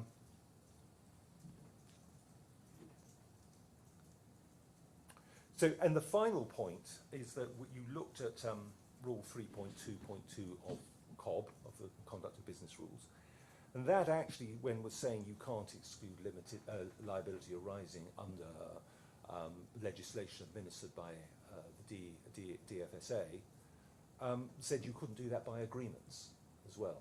So even if I'm right, even if we did somehow manage to authorise them to enter into that agreement, Yeah. they cannot use that agreement to limit a statutory obligation or liability that arises. Now, the written representations, I submit, are important for two reasons.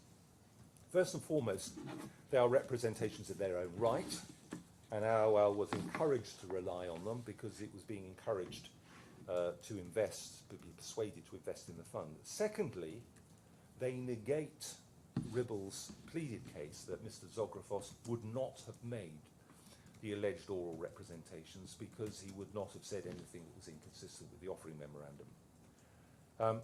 Now, I deal with this in some detail in the skeleton argument, but I will give just one or two examples here. If we go to paragraph 14 of the amended particulars of claim, which it's easy to remember because it deals with the 14th of November meeting.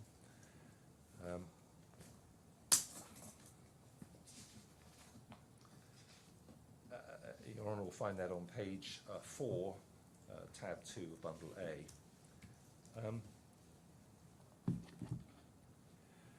So if we go to that and we see 14.1, the fund was very selective in terms of clients it transacted with and dealt only with reputable clients with long track records.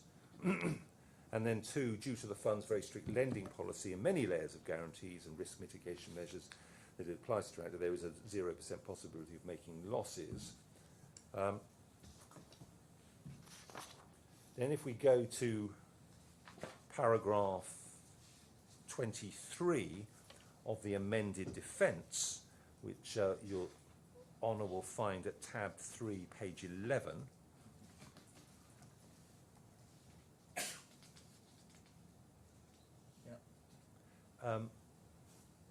and if you could read paragraph 23.2, it says, as to the 14th of November representations alleged to have been made, as pleaded at subparagraph 1 to 3, it's not admitted that Mr. Zographos made the oral representations as identified in subparagraph 1. ALAWWAL is put to strict proof thereof. avers that Mr. Zografos would only have communicated the information contained in the offering memorandum, etc. And that's essentially the case that they make.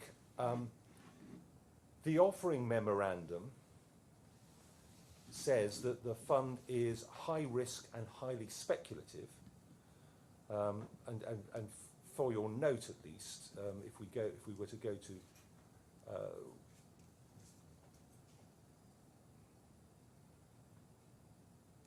sorry, I've lost my reference here. Yes, so the offering memorandum says that an investment in this fund is high risk and highly speculative. But if we go and look at what the RFP says, and we will find that in bundle F at 118,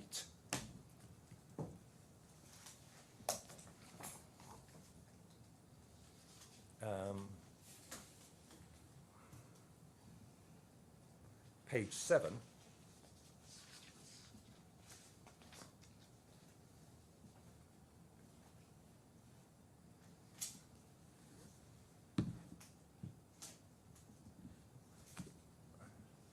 and so we have there on page 7 the core beliefs, and second bullet point, management of risk specific to each underlying transaction using enhanced multi-layered credit risk mitigation techniques. So where are you? So I'm under 3.2 of on page 7, which is page 8 of the bundle, page 7 of the document. You can see 3.2, investment philosophy, core beliefs. Wait. Slow down. Yeah, sorry, I'm there now. Yes, I'm grateful. Core beliefs, management of risk specific to each underlying transaction using enhanced multi-layered credit risk mitigation techniques. And then it says the fund, under the selection of investment, the fund will only invest in transparent transactions with established reputable companies with a clear objective of long-lasting partnerships. And then if we go again over the page to page 9 of the bundle,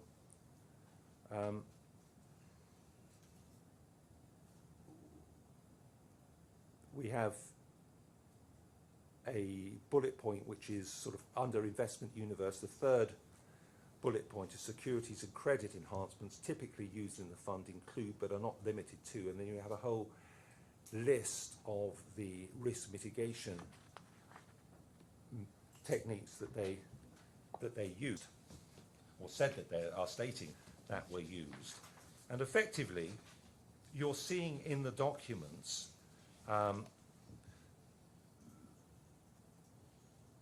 the fact that on the first page we saw that, you know, the original representation that was very selective with its clients, reputable clients with long track records, and we saw that in selection of investments, the fund will only invest in transactions with established reputable companies.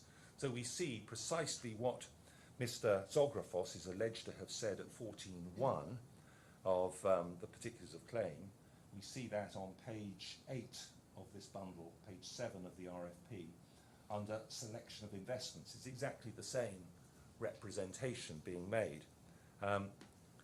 And where we see, due to the fund's very strict lending policy and many layers of guarantees and risk mitigation measures, then again we're seeing that with under core beliefs we saw management of risk specific to underlying transaction using enhanced multi-layer credit risk mitigating techniques. So it's effectively saying the same, and then on the next page 9 we saw that long list with ticked boxes of the mitigation techniques. Can we just look at the sorry. Can we just look at the offering memorandum and just see where the quotations are, where they said high risk, etc.? Yeah, sure. So that, Your Honour, will find that behind tab 17, as I recall, in bundle F.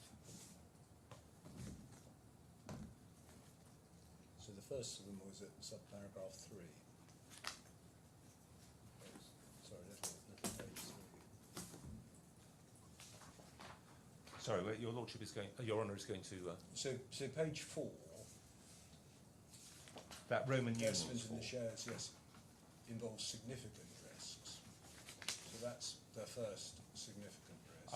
Yes, that, you'll find it on 6 is the main thrust of that assertion of high.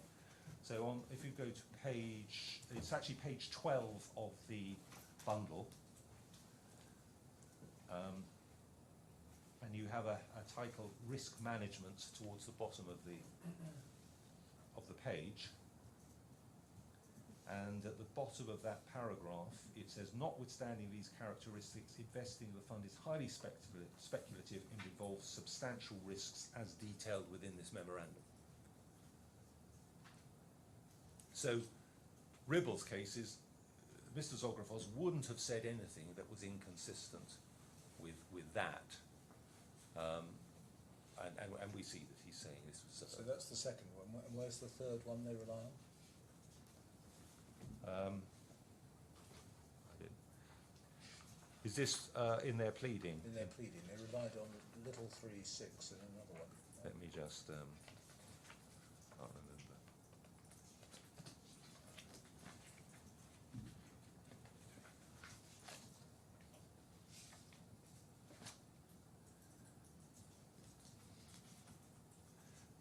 Yeah, little 3, yes, so that's 6, and so 3 is page 4.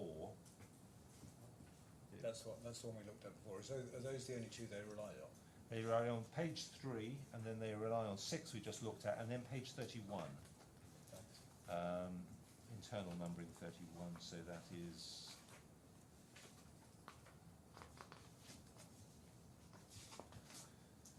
that's 37 of the bundle, and there's a title there saying investment and trading risks towards the bottom of the page. Many of the following risks are applicable to the fund and investment vehicles in which the fund may invest, therefore any reference to the fund in the following. Substantial risks are involved in investing in the various trade, finance, investments and instruments. So you're on to see that. Yeah.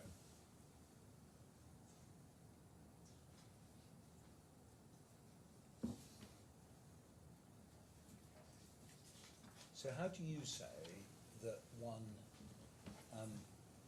reconciles the statement of which, as you say, the main one appears to be at page 6, which refers to risks as identified in this memorandum, with the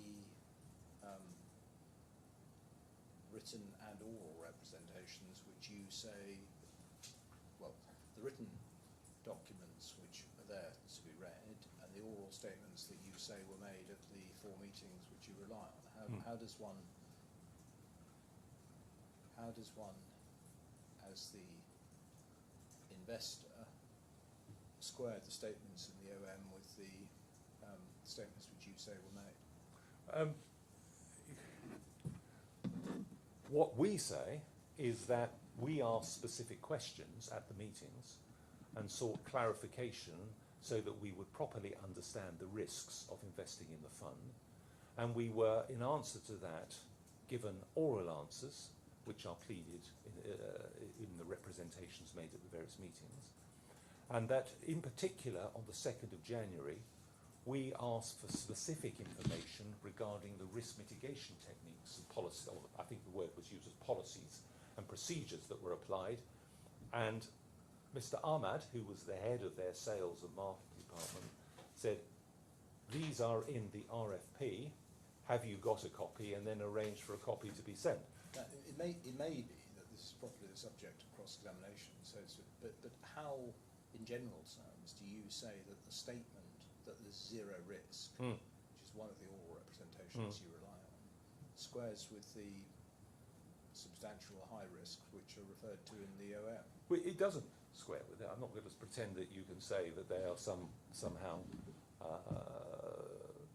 consistent in any way, shape or form. Those two statements, particularly what is said at page 6, this is a highly speculative investment involving substantial risk. But put it another way, let's assume in your favour that that it was said it was zero risk, and that I make a finding to that effect. How is a person in the position of your client meant to, how should the court find that a person in the position of your client should react given a written document which says highly speculative and an oral statement zero risk? Well, what I will be submitting to Your Honour is that you should find that we were entitled to rely on what this authorised firm, RIBL, RASMALA Investment Bank, was telling us was the real situation. We are specific. We told them what we were looking for, the ALAWWAL investment objectives. They said this fund is suitable for you. The client account manager, who was Mr. Zografos, made a series of representations to that effect. When we dug a bit more deeply into the due diligence and asked specifically about the risk mitigation techniques, we were sent the RFP. All those documents and all the statements that were being made assured us that this was a low-risk investment. That we came to that conclusion, and that understanding is evidenced by the minutes of the Business Development Committee, which ultimately made the decision to invest in the fund, and also by the minutes Your Honour has seen of the meeting on the 23rd of January. So we were being told that this is the realities of the situation. Now, the offering memorandum says what it says, and I think the attitude that is often taken to these documents is this is the formal document that is produced. These are the people that are telling us exactly what the real true situation is. And we relied, as we were entitled to do, on that. Now, what backs that up and underpins that is there was a compliance procedure.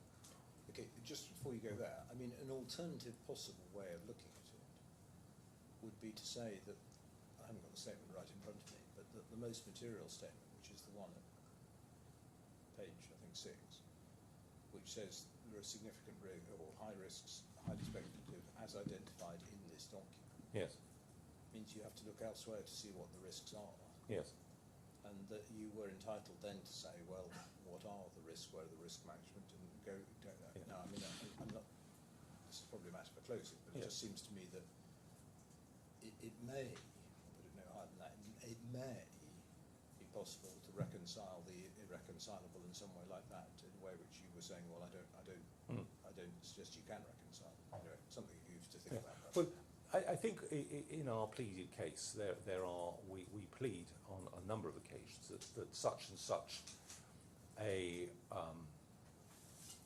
representation is not inconsistent with the offering memorandum. So as you go through a particular super claim, you'll say it's not inconsistent with the offering memorandum, which says X, Y, Z, or it's not inconsistent.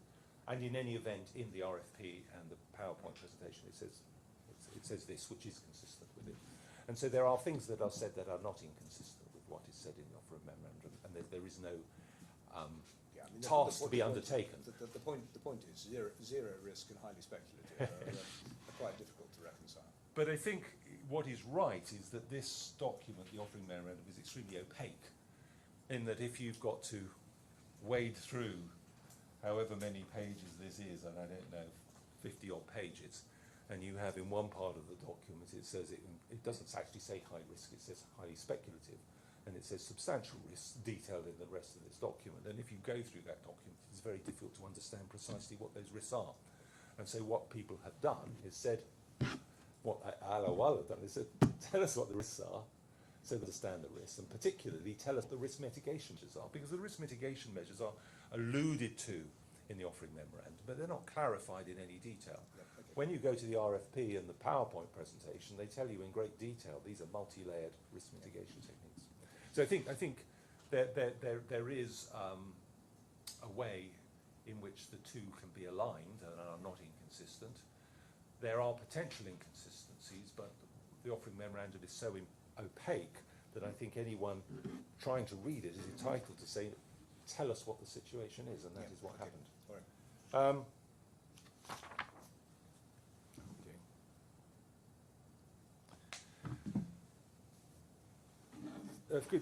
There's obviously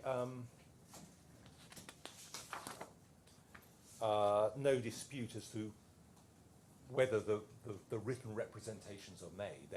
They are there. They're in. What I think you mean is there's no dispute as to what the terms of the writing which these Exactly. are. Yes,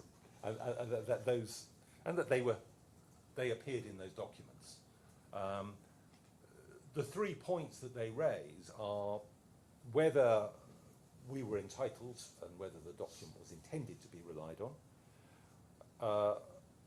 whether ALAWWAL could reasonably relied on the statements in the documents in deciding whether to invest, and whether Ribble could reasonably have foreseen. It seems to be that's the 3 points. They say whether Ribble intended, they say they didn't intend the documents should be relied on when making a decision as whether to invest. They say that Ribble could not reasonably have relied on the statements in the document deciding whether to invest.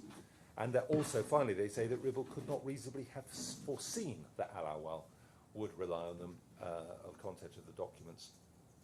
So they're really a couple of sides of the same coin. They're really the same issue. And It seems to me that in deciding any of those 3 points, the starting point is 2 things. One is what the document itself says and how it looks. And so, for example, a document which says right at the front of it, at the beginning of it, this document is not to be relied on in any way whatsoever, and is only provided for, some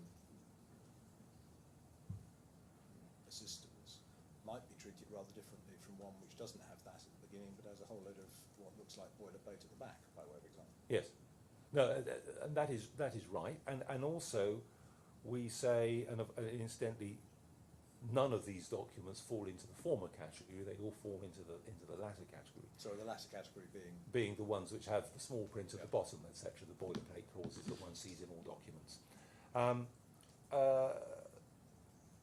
The fact that these documents were given to ALAWWAL to persuade them to invest in the fund. The risk was given in response to a specific request. That I was going to come on to, yes. And the PowerPoint was given, as I understand, what I think is the evidence, effectively as, well, my words, not anyone else's, a short form resume of what the investment's all about. Indeed, and in fact, what Mr. Swart says in his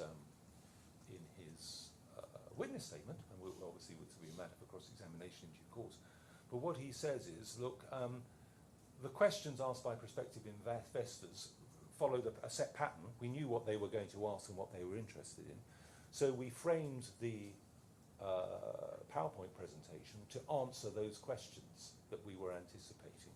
So if they were anticipating those questions were going to be asked, and if they didn't put it in the PowerPoint presentation, they were going to have to give oral answers to them, so they put it up front. They were clearly intending that they should be relied on, that those were going to be answers to pertinent questions that they anticipated would be raised by investors. And how relevant is it that in the context, certainly, of written representations, unlike possibly oral representations, they've got every opportunity to make sure that the statements concerned are true, accurate and complete?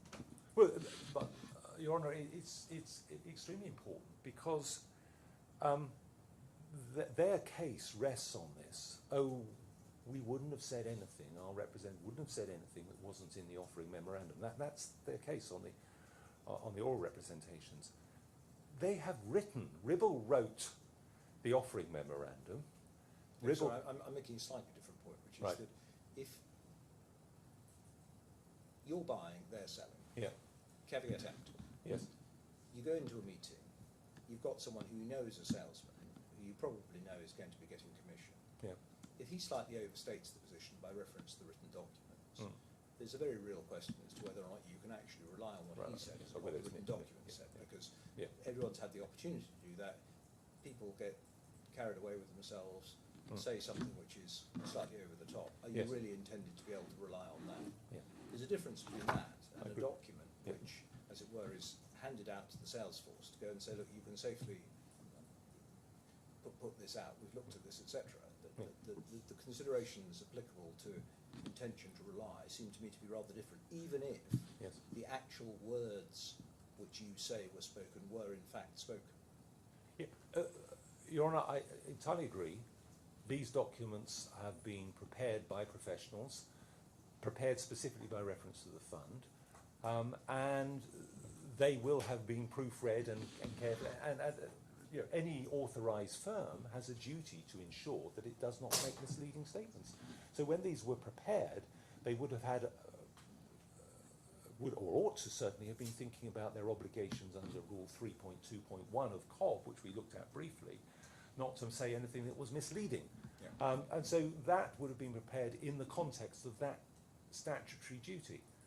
So yes, it's entirely different, entirely different. Everyone understands that someone can, as you say, get carried away, misspeak, make a mistake when they're saying something orally that a purchaser of whatever it might be might think, well, I'm not sure about that, I think I need to check that out for myself.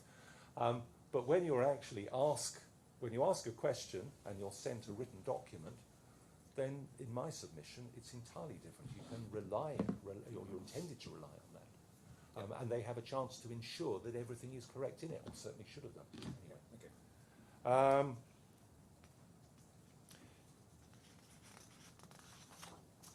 I think it's worth looking at this, because I've made reference to it, these 2nd of January emails, and Your Honour will find them at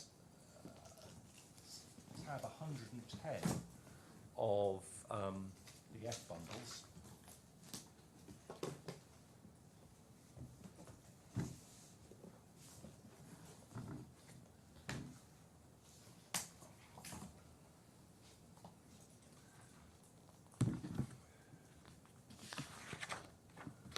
So one sees at the bottom of page 1, at tab 110, an email from Mr. Ali Ibrahim, dated the 2nd of January. And it's, Dear Haroon Demetrius, hope this email finds you well. And then over the page onto page 2, appreciate your patience. I should just say that Mr. Zografos, well, we see it below, had sent on the 28th of December an email saying, wishing them all a happy new year, and basically saying how you're doing with all the documents so we can start our relationship. And so Mr. Ibrahim is saying, Ali Ibrahim, we're saying, we appreciate your patience. We're currently in the process of preparing due diligence for institutional investment. We would be delighted to start the investment process as we finish preparing them.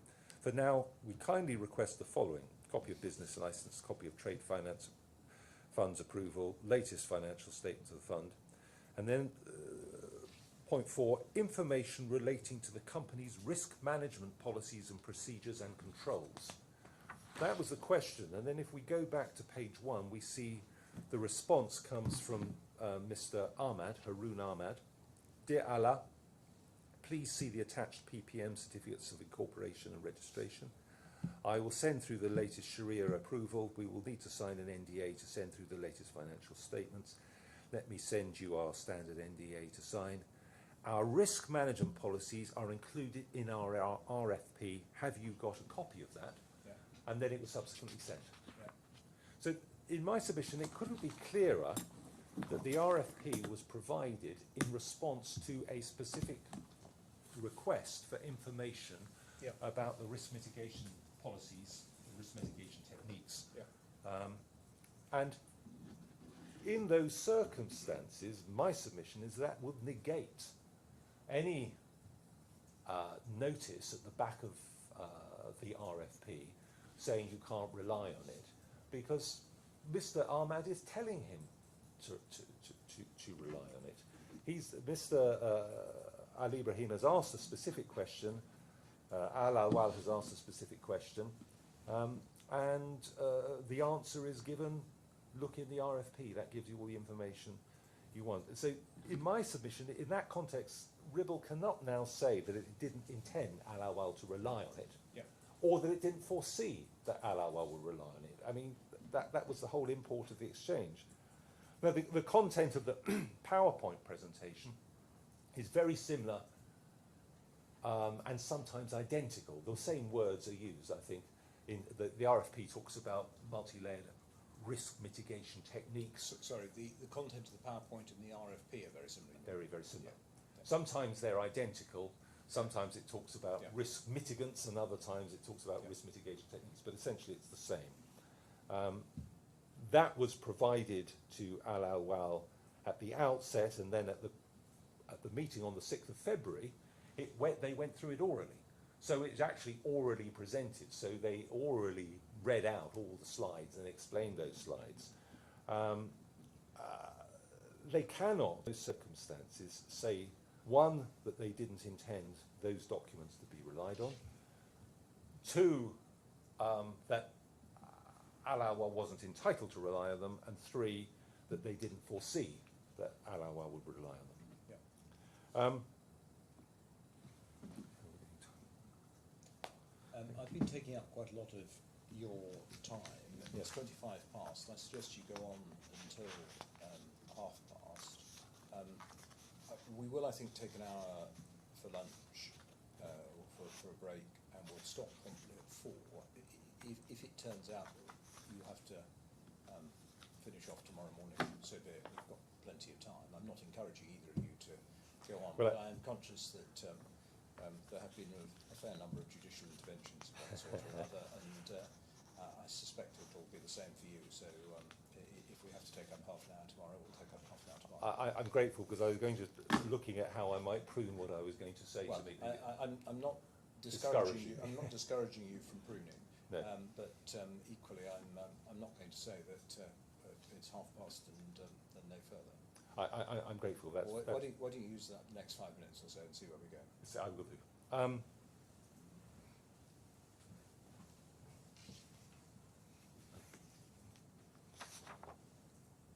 Yeah, I think the next point is that there may be an argument, and we've rehearsed that, or I've rehearsed my arguments, for Your Honour, regarding what the effect of the notices is in relation to the written representations. But I say they have no effect whatsoever regarding the oral representations that were made. What is said in the RFP and what is said in the disclaimers at the bottom of the PowerPoint presentations are clearly confined to the information that is provided in those documents.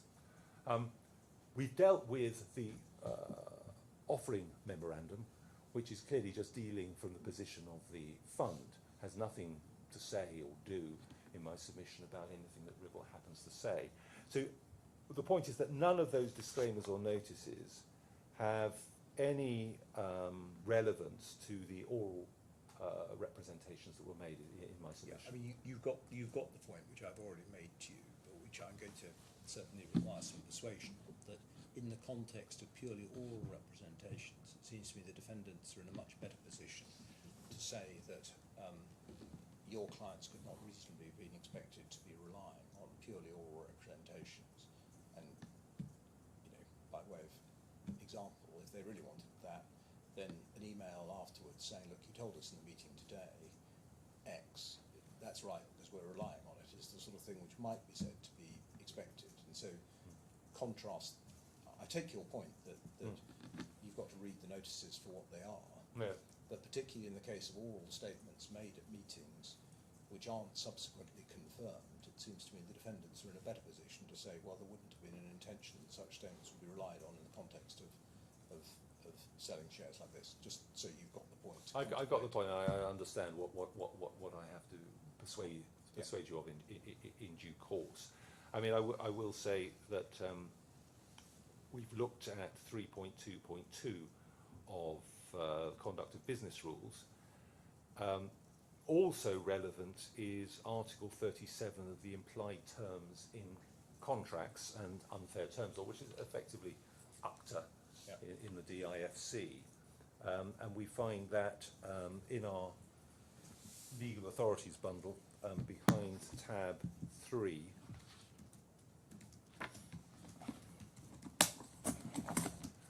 And Article 37 is on page. I'm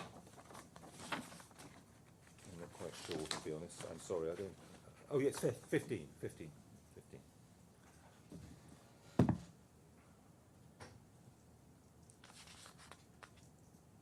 Sorry, which? So I'm looking at Article 37, which is, I think, at the top of page 15. Sorry, which tab of the authorities bundle? Apologies, it's 3. Oh, yes.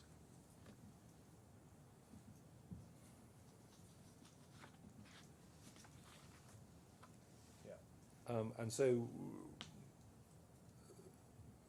subparagraph 1 of the article, a person cannot by reference exclude liability for personal injury or death from negligence. Yeah. And 2 is what we're concerned with. In the case of other loss or damage, a person cannot so exclude or restrict his liability for negligence except in so far as the term or notice satisfies the requirement of reasonableness. Yeah. At the bottom, we have the reasonableness test. It is actually just over the page, paragraph 3, that is relevant to this regard. It says, in relation to a notice not being a notice having contractual effect, the requirement of reasonableness under this law is that it should be fair and reasonable to allow reliance on it, having regard to all the circumstances obtaining when the liability arose but for the notice, or but for the notice would have arisen. Yeah. So, fairly familiar Yeah. stuff.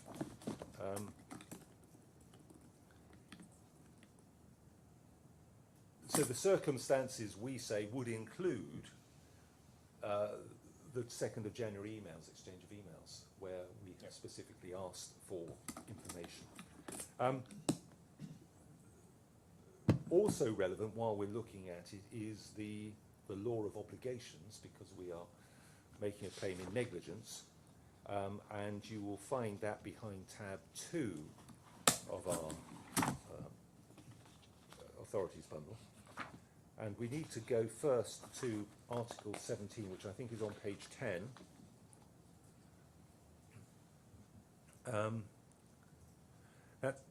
That says a defendant is liable in negligence to a claimant if and to the extent A, defendant owes a duty of care to the claimant, B, the defendant breached his duty of care to the claimant, and C, the acts or omissions in breach of the duty caused loss to the claimant.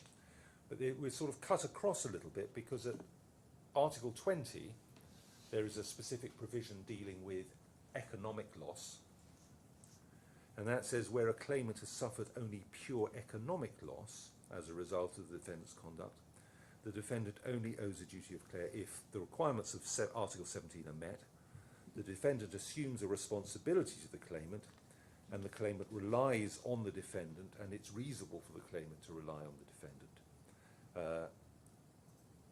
So there's that, but this is sort of further complicated. Well, it's not complicated, because actually the DFSA general module cuts rather across all of this, but providing from a statutory perspective that there is a duty of care. And if one goes then to Rule 4.2.1 of the general module, and I think that you will find that at 5.1 of our bundle.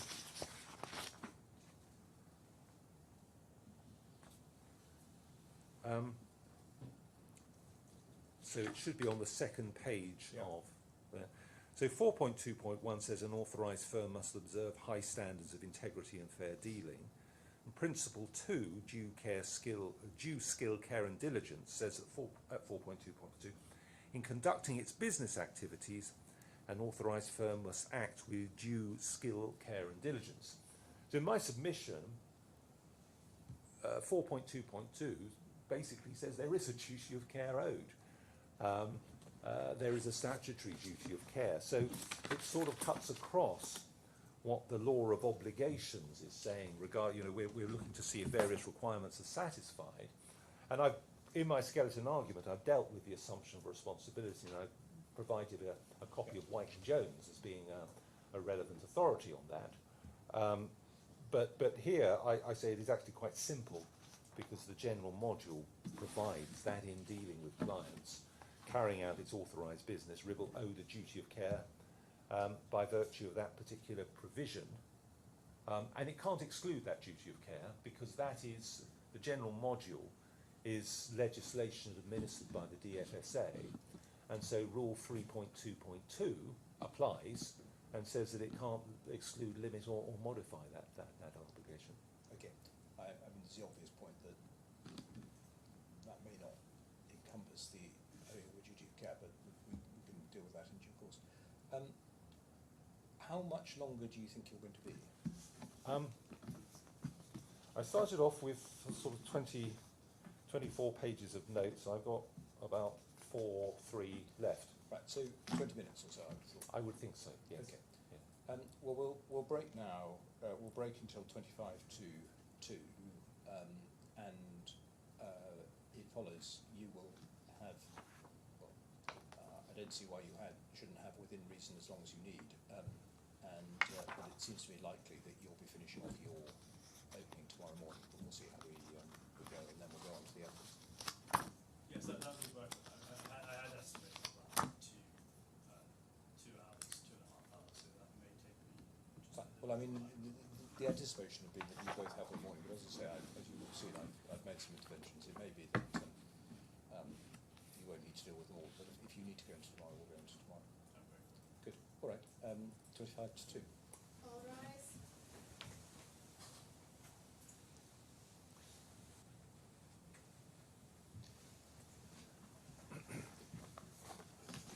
Yes, Mr. Adair.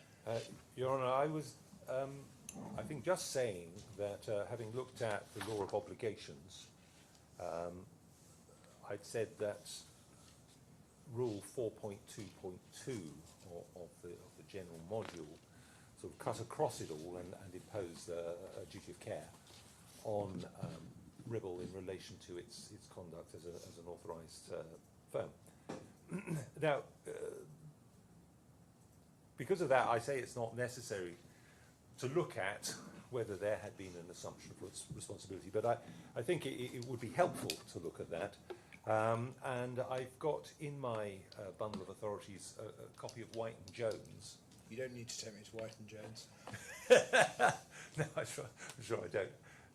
What I'm essentially going to be saying, and I'm referring to, for your note, page 272G to the bottom of 273, which essentially says that when someone asks a question, the person in this context has 3 options. They can either refer you to a document, they can either refuse to answer the question, or they can engage and answer the question. And what Mr. Ahmad did on the 2nd of January was he engaged with the question, and he said, here is the RFP.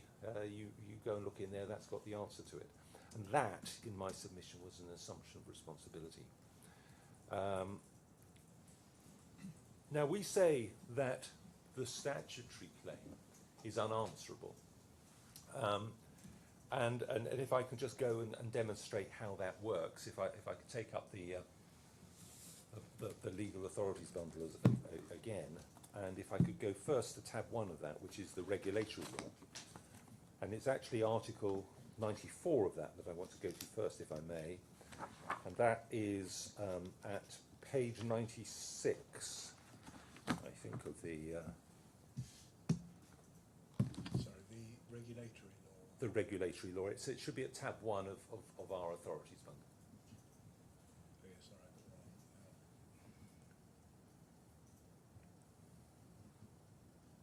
Sorry, which page? So it's 96, I think. Yes. Yeah. So at the top there you have civil proceedings and Article 94, where a person intentionally, recklessly or negligently, and I'll say here it is negligently, commits a duty, requirement, prohibition, obligation or responsibility imposed under the laws or rules or other legislation administered by the DFSA.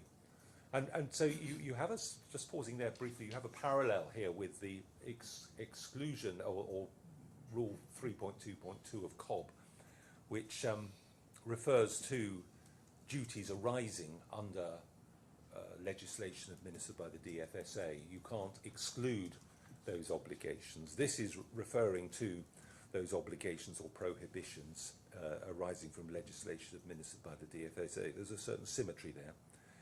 And then it carries on, and looking then at the bottom of 1, the person is liable to compensate any other person for any loss or damage caused to that person as a result of such conduct, and otherwise is liable to restore such other person to the position they were in prior to such conduct. Now, what we are saying is that we are seeking compensation for having been induced to enter into the fund, enter into an investment in a fund, and we're looking to be put into the position that we would have been had we not made that investment. So Article 94(1) perfectly fits the bill there. And subparagraph 2 here says the court may, on the application of the DSA or of a person who has suffered loss or damage caused as a result of conduct described in 94(1), make orders for the recovery of damages or for compensation or for the recovery of property or for any other order as the court sees fit, except where such liability is excluded under the laws, rules or other legislation administered by the DFSA. So we are saying that we are entitled to a civil remedy after this. We're entitled to compensation or damages, that the court has a very wide discretion as to what it does under this particular provision, and that this provision perfectly fits the duties that arise under laws, rules or legislation administered by the DFSA. So that is, if you like, the umbrella provision that we're looking at. Now, there are 3 relevant duties, we say, or prohibitions or obligations that arise under laws, rules or other legislation administered by the DFSA. The first one I would like to take your honour to is that under Article 41B of the regulatory law, and you'll find that on page 36 of the same tab.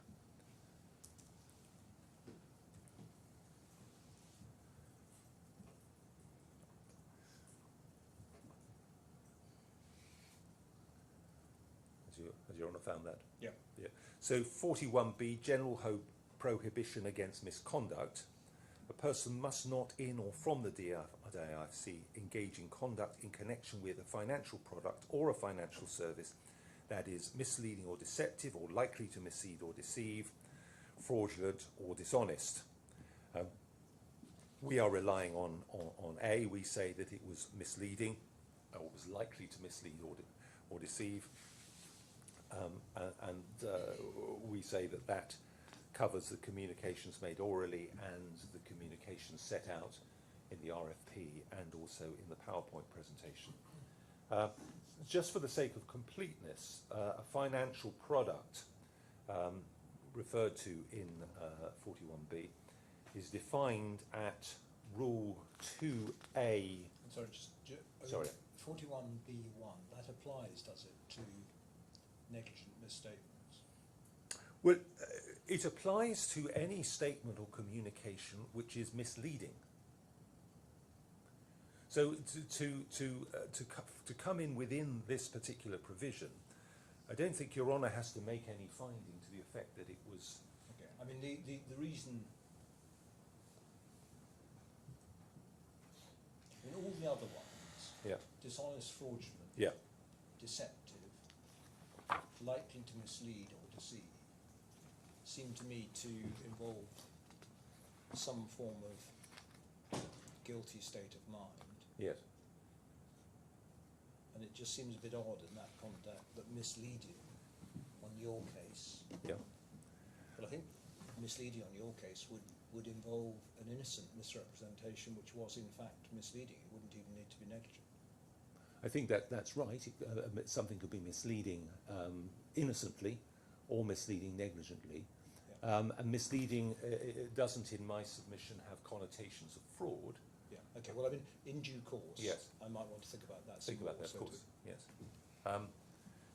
I think what I was going to do for the sake of completeness is it refers to, obviously, the defined term financial product or a financial service.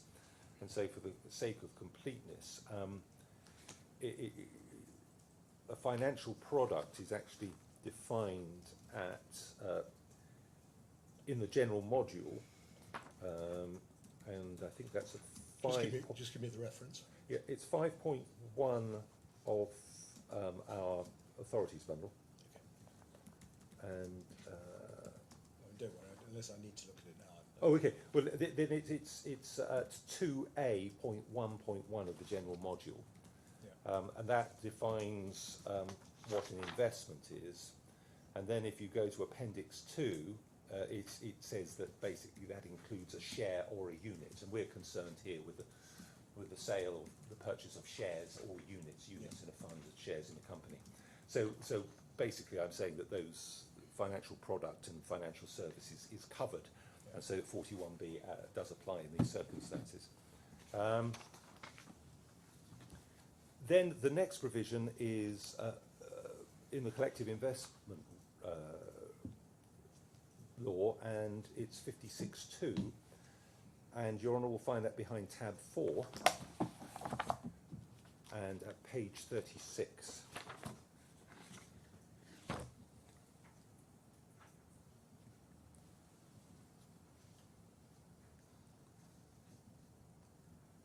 Yeah. And it's really, I think, whilst there may be a sort of an argument that 56.1 provides, I think it's unanswerable that 56.2 applies. And that says a person shall not in or from the DIFC make a misleading or deceptive statement in relation to a fund or in connection with an offer of units, whether in the DIFC or elsewhere. Again, so misleading or deceptive, it applies without a connotation of any sort of fraud or guilty mind, as it were. So that is the second one. And then finally, there is 3.2.1 of COB, which we looked at right at the outset, I think, or earlier on, which was an obligation to take reasonable steps to ensure that the communication is clear, fair, and not misleading. And Your Honour will find that behind tab 5. It may be worth looking at because I think it dovetails a little bit with the point that Your Honour was making, or asking me about the opportunity that Ribble would have had to ensure that the RFP and the PowerPoint presentation were correct and were not. There weren't errors in it or what have you. Because it says, when communicating information to a person in relation to a financial product or financial service, an authorised firm must take reasonable steps to ensure that the communication is clear, fair, and not misleading. So there was an obligation imposed by 3.2.1 when they wrote the RFP, when they wrote the PowerPoint presentation, to ensure that it is clear, fair, and not misleading. And they cannot, in my submission, turn round and now and take issue and say, oh, you know, you're misunderstanding that, or you're not entitled to rely on that, etc., because they were subject to a clear statutory obligation. And of course, because if we look across the page to the next provision, 3.2.2, they cannot exclude liability with any form of notice or disclaimer of those three liabilities that I have just referred to, or three obligations. Yeah. Now, falsity, I mean, is to a large extent admitted, because in relation to each of these provisions, the mischief that gives rise to a liability is a misleading statement. A statement is misleading and will be negligent if it is false, made negligently. The falsity of the oral and written representations is pleaded at paragraph 66 of the amended particulars of claim, and Ribble pleads to this at paragraph 71 of the amended defence, and I think it's relevant to look because there are certain admissions as to falsity in that document. Your Honour will find that in Bundle A, tab 3, page 37.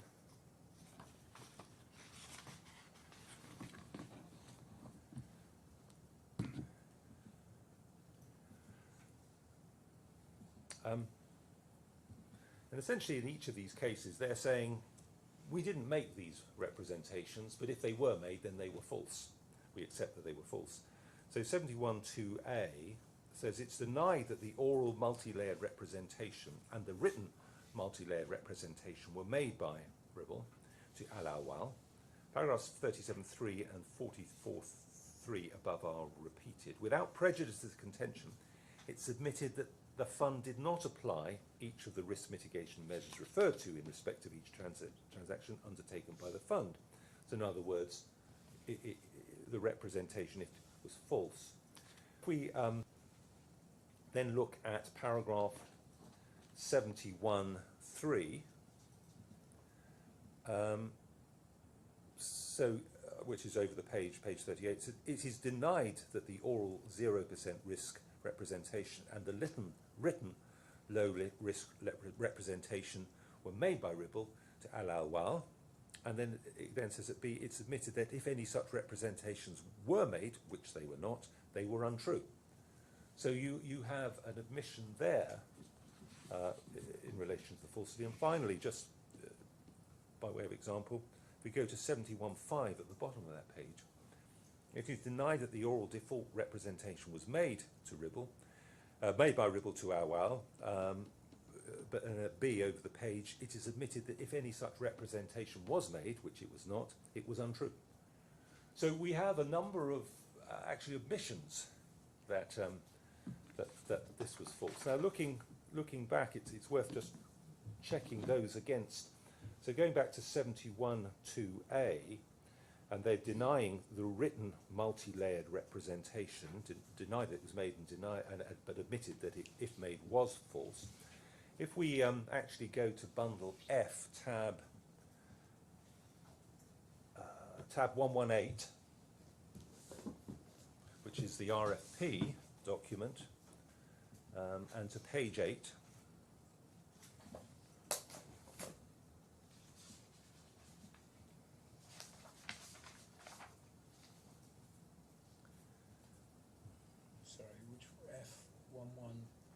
so F118 is the tab document, and then it's page 8 of that document. Oh, yeah. And it's actually under core beliefs that we're looking, where it says management of risk specific to each underlying transaction using enhanced multi-layered credit risk mitigation techniques.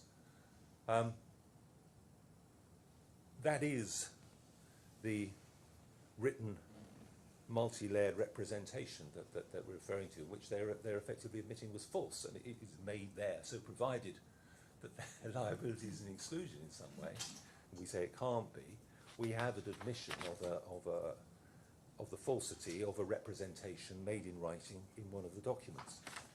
If we look then... Just clarifying the issue here. Their actual admission is that they didn't apply each risk mitigation matter to each transaction, but I mean that's not I think what you're alleging.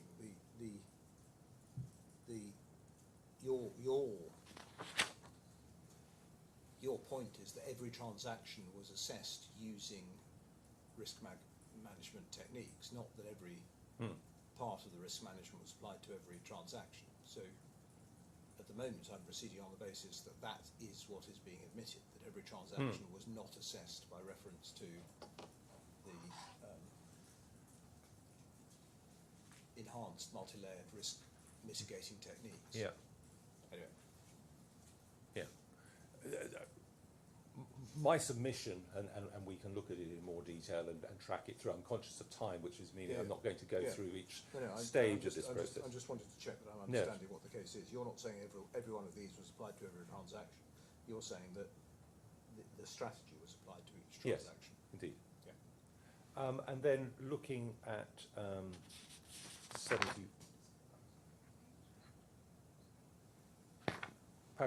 Paragraph 71.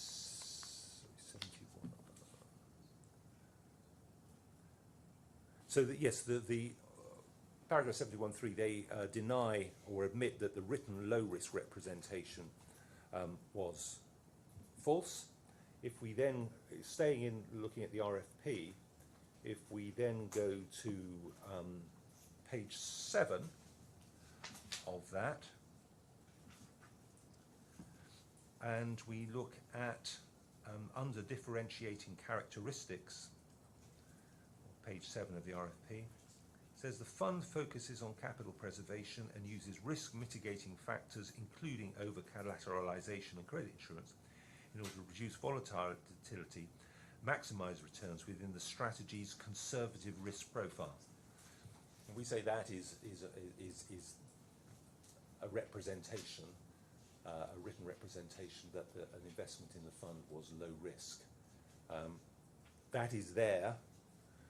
They say that if it was made, which it was not, it was untrue, and we say that, well, it's there in black and white. I now want to move on just briefly to the dispute between the parties regarding the cause of the loss. Now, Ribble has maintained from the point at which they suspended dealing in the fund that losses were sustained as a result of COVID. Yeah. Now, this is dealt with in some detail at paragraphs 174 to 186 of my skeleton. I just want to make reference to it now. This is an issue. There was a witness statement that was before Your Honour at the PTR, which was made by someone by the name of Payam Beheshti. It was dated the 13th of January, and it identified 12 loss-making transactions, and those were the transactions which they said had caused the loss to the fund, and those were losses to which ALAWWAL was exposed by virtue of its investment. When we have analysed the disclosed investment management reports, and they're referred to in my skeleton, they reveal that as at November 2018, of those 12 cases that are identified in that witness statement, 4 of them were already current. So there had already been a default in November 2018 in relation to 4 of those 12 cases. So obviously they can have nothing whatsoever to do with COVID. Furthermore, by November 2018, there were 5 defaults not referred to on that list. So there were 5 other defaults. We've traced through board minutes where they're referring to defaulting, the problems with defaults, etc. And none of those 5 appear to have ever been resolved or paid, what have you. Indeed, some other companies have gone into liquidation, etc. So there were 5 defaults not recorded on that list. That makes a total of 9 defaults as at November 2018, which clearly had nothing to do with COVID. Going through the board minutes, we find that in 29th of July 2019, or by that date, a company called UIL Hong Kong had gone into liquidation, of course causing a default. That is not included on the list. That is another matter that is unrelated to the list, or suggests the incompleteness of this list of defaults. And it also looks at, like Phoenix Global, which was a company on that list, their default had occurred prior to the pandemic. And so we see a huge amount of losses that had been incurred. And in due course, I'm going to also point to liquidity issues, etc., that the fund appears to have. I'm not going to take you to this now. But the long and the short of it is, if you have 9 or 10 defaults which are documented and occurred prior to COVID, and we have other statements that were made at different times. Mr. Bitcoin had a conversation with Mr. Ali Ibrahim in January of 2020 and said, no, there's no problem with COVID, all our risk mitigation techniques have got this covered, etc. In those circumstances, we say it's quite clear that the cause of the losses was not COVID. It was the failure, we say, to apply the relevant risk mitigation techniques that we were told would be applied. Just concluding, swiftly. Thank you. So we say that we were induced to enter into an investment in the fund by virtue of oral representations which were false and written representations which were false, and that as a result we suffered losses and that we are entitled to be compensated for those losses. And the losses on that investment are $4,199,519 odd. We also have pleaded a claim for an opportunity cost of that investment. In other words, we would otherwise have made an investment which would have been profitable, and we have lost out on that profit, and that is a sum of $2,370,448. And so the total loss is, we say, $6,569,967 odd. Obviously, there's going to be some discussion, and we're going to have to show you how we get there in final submissions, but that's the shape of it. Essentially, we're saying we were induced by misrepresentation to make an investment, and that investment lost money. So, Your Honour, unless I can assist you further, or if there's any questions on what I've said, I'll sit down. Okay, thank you very much. That's very helpful, Mr. Chair. Mr. Berry. Thank you, Your Honour.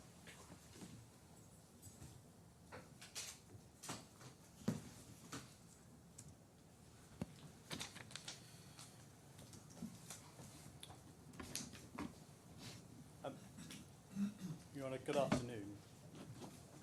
We say this case, at least from our side, can be summarised in 4 points. And as part of those points, it's really to bring some context towards the relation in the parties, the way in which the investments were entered into. The first point I'd like to make is that ALAWWAL is, by any measure, a sophisticated institutional investor which set up a fund of funds on its own and undertook its own due diligence in respect of a number of trade finance funds, not just the one that was with RASMALA, before deciding to invest in the fund between March 19 and January 2020. The second point is that while the fund had historically performed well and enjoyed consecutive monthly returns prior to COVID-19, its performance, we say, was negatively impacted from March 2020 as a result of the market disruption that was caused by the pandemic in respect of trade finance transactions. The third point we say is that ALAWWAL having assumed the risks of investing in the fund, but having been disappointed with the performance of the fund, quite possibly understandably so, it's now coming to this court saying that various oral and written representations were made by RIBL to it that were not set out in the offering memorandum, which is the definitive document that sets out the basis and the terms on which ALAWWAL was agreeing to subscribe to the fund. Rather, it says those representations were made in sales meeting attended by salespersons and in generic marketing documents that RIBL provided to ALAWWAL, which we say once you really drill into those documents, they are of no real substance and they don't contain the written representations and the terms said by the claimant. And Your Honour, my fourth point is that, and we say this is perhaps the most surprising part of the case, is that ALAWWAL is telling the court that it relied on and that it reasonably relied upon these alleged representations, notwithstanding 3 things. The first is its sophistication and experience as an institutional investor itself. The second is the internal due diligence that it carried out on the fund as well as on all these other funds. And the third point is it makes these assertions notwithstanding extensive disclaimers which were included not only throughout the fund's offering memorandum and the marketing documents, but they were also included in all the other memorandums and all the other marketing funds distributed by the other competitors that it was talking to. But even more so, it was included in ALAWWAL's own documents that it was producing in respect of its trade finance funds to go to its potential investors. So for those reasons which we will develop during the course of the trial, we say that if you just stand back and look at this objectively, we say ALAWWAL's claim does not really accord with commercial reality or commercial logic. We're not dealing with a scenario where you have two unequal parties, where one is making representations to the other and the other doesn't understand what it is they're getting into, the sector, the investment and everything else. And we say when you examine the evidence, the claim's not made out. So with that introduction, Your Honour, what I intend to do in my opening is we've obviously provided a detailed skeleton that has as comprehensive a chronological background as possible. There are 6 topics I want to cover for my opening. Time constraints may mean I don't get to all of them, but what I intend to start with is reliance, because we say the claimant has real difficulties in respect of its reliance case. And if Your Honour is with us on our case on reliance, we say that provides a complete answer, at least so far as the misrepresentation claim is concerned, which is the primary claim. I'll then move on to look at the alleged representations. I won't go into each specific one because I might be here for a while, but I'll look at them broadly in terms of how they've been pleaded and what is actually said both orally and in writing. And then time permitting, Your Honour, the next 3 topics I'll deal with are fiduciary duties, the alleged advisory duty that is said to have been owed, as well as the regulatory duties. And I intend to deal with those points quickly. I think it's clear from my learned friend's opening they're not the primary part of his case. And quantum is obviously the last one. Depending on time, I'll see how much I can say there. So if I may just move on then to deal with reliance first. Your Honour will have seen we've set out some fairly detailed legal principles there at page paragraph 74 to 79 of my skeleton argument. Your Honour, I'm sure, is familiar with the general proposition, so I don't propose to turn it up unless you would find it helpful, but it is at paragraph 74. There are 2 elements relating to reliance which we say ALAWWAL must establish. The first is that ALAWWAL actually relied upon Ribble, or in other words, on the representations it alleges were made by Ribble. And the second is that it was reasonable for ALAWWAL to rely upon the representations being made by Ribble. And we say the evidence, some of which we'll look at now, does not establish actual reliance, and my submissions on that is at 107 to 109 of my skeleton argument. I don't propose to address actual reliance further in the opening, because that's something I've probably got to explore in cross-examination, and it's something I will come back to in my closing submissions. But what I want to focus on right now is reasonable reliance. Because, as I said a moment ago, if Your Honour is with us on this issue, it renders the alleged representations relied upon by ALAWWAL moot, both in terms of whether they were made and if so, whether they were actionable. Reasonable reliance is at 110 to 113 of my skeleton. But, Your Honour, what I want to do is set out 5 reasons that I want to emphasise as part of my opening submissions as to why we say ALAWWAL cannot establish that it reasonably relied upon any of the alleged representations. And, Your Honour, one of the things I will do, which I know you flagged up, is wanting to be taken to the authorities on the status of disclaimers and where they are in documents. I intend just to refer to one authority at least as part of my opening, which I'll get to in due course. So the first reason that I want to highlight is that is one I can't stress enough and is at the heart of our case, which is that ALAWWAL is a sophisticated institutional investor. It is an investment bank. That's what it describes itself as. And we say as such, it can reasonably expect it to have performed its own internal assessment as to the merits and the risks of investing in this fund.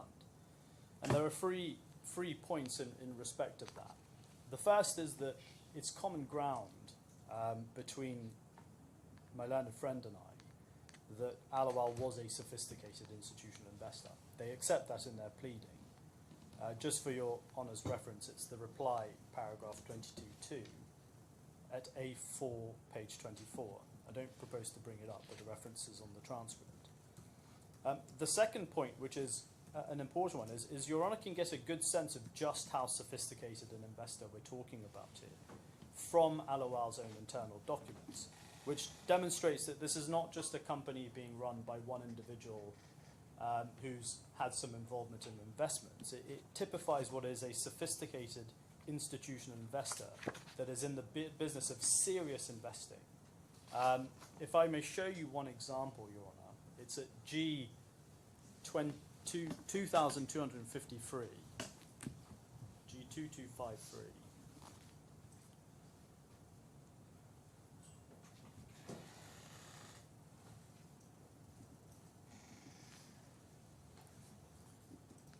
This is a PowerPoint presentation that was produced by ALAWWAL in 2019 in respect of what it calls its funds of funds. And it's one of the investor-facing documents. And what I want to do is just go to page 15.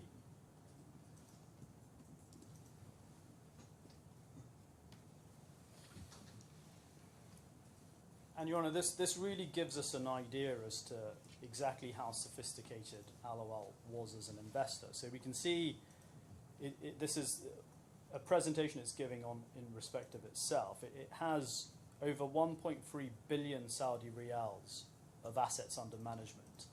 So that equates to about $350 million. So we're not talking an inconsequential amount. It says at the bottom its client list includes some of the most prestigious groups in the Kingdom of Saudi Arabia.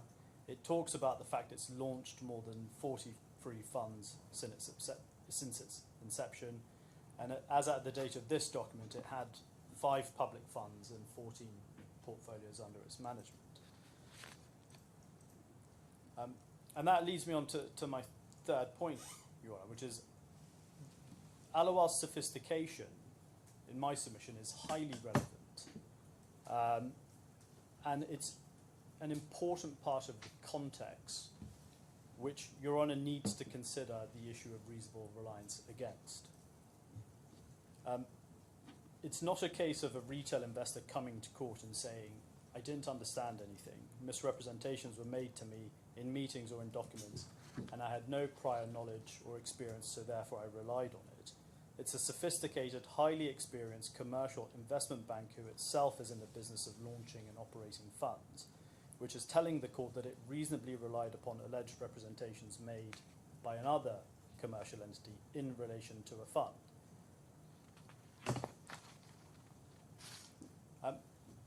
The second reason we say ALAWWAL cannot establish reliance relates to the way in which the investments themselves were structured. So ALAWWAL's investment in the RASMALA fund was via what is known as a fund of funds. So it sets up a fund, gathers investors, and that fund will invest in a number of other funds as part of its portfolio. And it's worth looking at some of the internal documents on this just to establish what ALAWWAL was trying to do at the time. If we can look at an internal PowerPoint presentation, it's 26.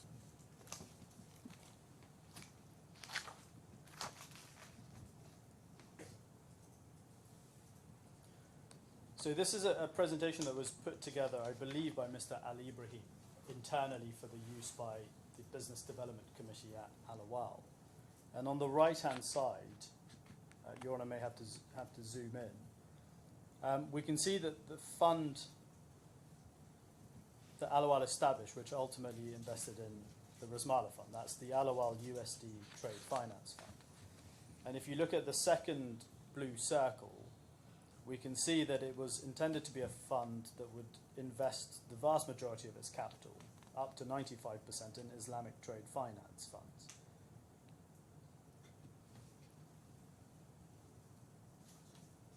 And if you go to page 4 of the same document, we can see what it describes as a sample of trade finance funds, but effectively the examples of trade finance funds that ALAWWAL was considering investing in at the time.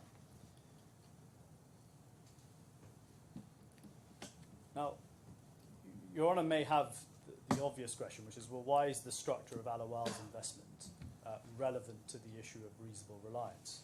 And I say it's relevant in 2 ways. The first is that the fund of fund structure meant that ALAWWAL was looking to invest not only in the RASMALA fund, but in a portfolio of trade finance funds. And as a result of that objective, at the same time that ALAWWAL was discussing its potential investment with Ribble and doing its due diligence on the RASMALA fund, it was having very similar discussions with a number of other parties and doing due diligence in relation to a number of other trade finance funds, such as AGC Fund, the EFA Fund, and the Barak Ibdar Fund, all of which are listed in page 4 at tab 26. And it was, we say, in conducting those conversations in due diligence, receiving the same types of information, the same type of documents in relation to those other funds as it was receiving in relation to the RASMALA fund. So when ALAWWAL says it relied upon a specific alleged representation by Ribble, we say that part of testing that assertion includes considering whether any such reliance was reasonable, given that ALAWWAL was being told by these other parties, and it was common practice in the industry in terms of the dissemination of information to prospective investors in the fund. And we say that when you look at ALAWWAL's communications with these third parties in relation to funds other than the RASMALA fund, it's clear, if it wasn't already, that what Ribble was doing, particularly in sending some of what we call the marketing documents, the PowerPoints, the RFP, but it's clear what they were doing in providing those documents and attending the meetings, is they were providing generic marketing information in respect of the investment in the fund that was in no way bespoke or tailored to ALAWWAL's specific objectives or profile, and therefore which cannot have reasonably been relied upon by ALAWWAL as being so specific to its objective and profile. The second reason we say that the structure is relevant to reasonable reliance is that the structure ALAWWAL adopted meant that ALAWWAL itself was looking for investment in its fund of funds. And to secure such investments, it created investor-facing documents which set out the terms and conditions of their investment into their fund. And it also created marketing documents which we say made clear to prospective investors that they were not entitled to rely on any representations made by ALAWWAL in generic marketing materials. And I just want to look at some of that. If I can ask Your Honour to go back to the PowerPoint we looked at earlier, which is at G2253.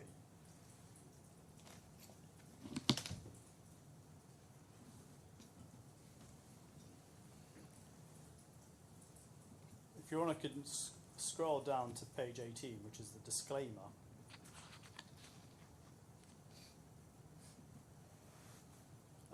Could I just invite Your Honour to read that slide?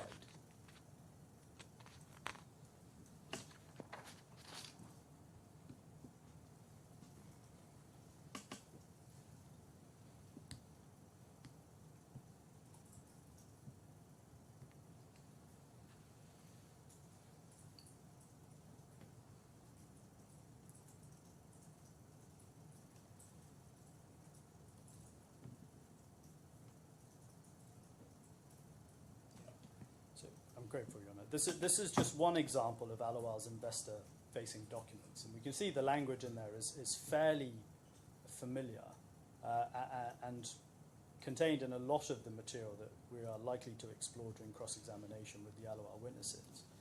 But my submission is that these types of statements give rise to a fundamental inconsistency in ALAWWAL's case on reasonable reliance, because on the one hand it's saying that it reasonably relied on representations which it alleges were made by Ribble in sales meetings and marketing material, when it was specifically told you can't rely on them. But on the other hand, it's telling its own investors, well, we're going to give you the same type of information, the same type of material as part of deciding whether to invest in our fund, but you're not entitled to rely on the information. We don't make any representations as to its accuracy or completeness, and so forth. The third reason we say that ALAWWAL cannot establish reasonable reliance is that, consistent with its sophistication and experience, the documentary evidence shows very clearly that ALAWWAL did carry out its own due diligence on the RASMALA fund, and it performed its own internal assessment of whether the fund was a good fit for itself. And I can take Your Honour through some of the documents that I say is helpful in that respect for our case. The first we looked at, which is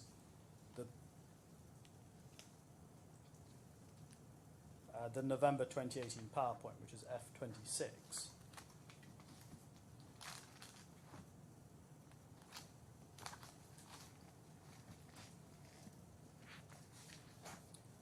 Page 2 is what I'm looking at, Your Honour, but it's quite small on, at least on my printed copy, so we may need to zoom into it.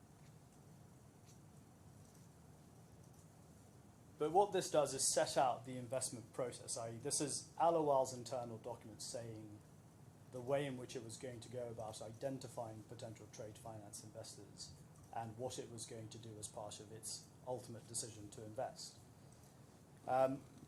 And there are 6 stages to it. And the second stage is called fund sourcing.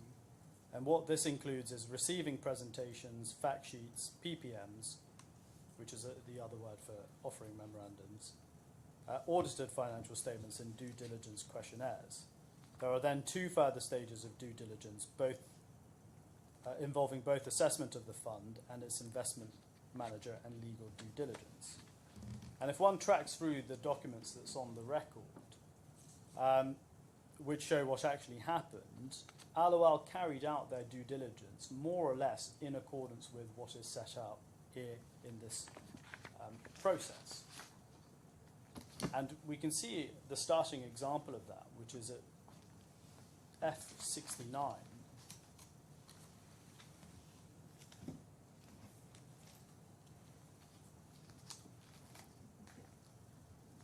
We can see it at page 2. So there are a number of emails that go out to different funds like this. But we can see it's an email below on page 2 from Mr. Ali Ibrahim to someone at Ibdar Bank. And in the second paragraph of that email, we see, "We are interested in your trade finance fund, which generates significant returns, and would like to know more details about it, such as prospectus, fact sheets, flyers, and any relevant materials you can provide us in order to build our investment decision based on." And that's, again, we can see that conforms to what is set out in the fund sourcing due diligence requirement as part of the investment process. The next email is at 108. Tab 108, sorry, Your Honour.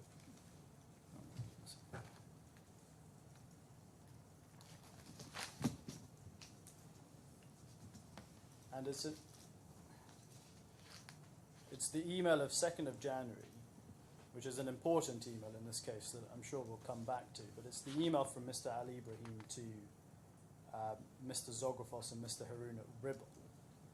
And we can see that in the email, he notes that ALAWWAL are preparing their due diligence for the purposes of the institutional investment, and then he sets out a number of requests for various documents, including the latest financial statements of the fund, and the last bullet point, information in relation to the company's risk management policies, procedures and controls.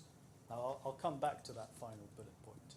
But what is important to note about these emails that I've just shown you is that ALAWWAL is not asking specific questions in relation to the funds. What it is doing is asking for the documents as a broad request, which it can internally review as part of its own due diligence process. And we say that supports our case on reasonable reliance, because it shows ALAWWAL was relying upon its own assessment of the merits and the risks of investing in the fund, rather than back and forth communications with Ribble.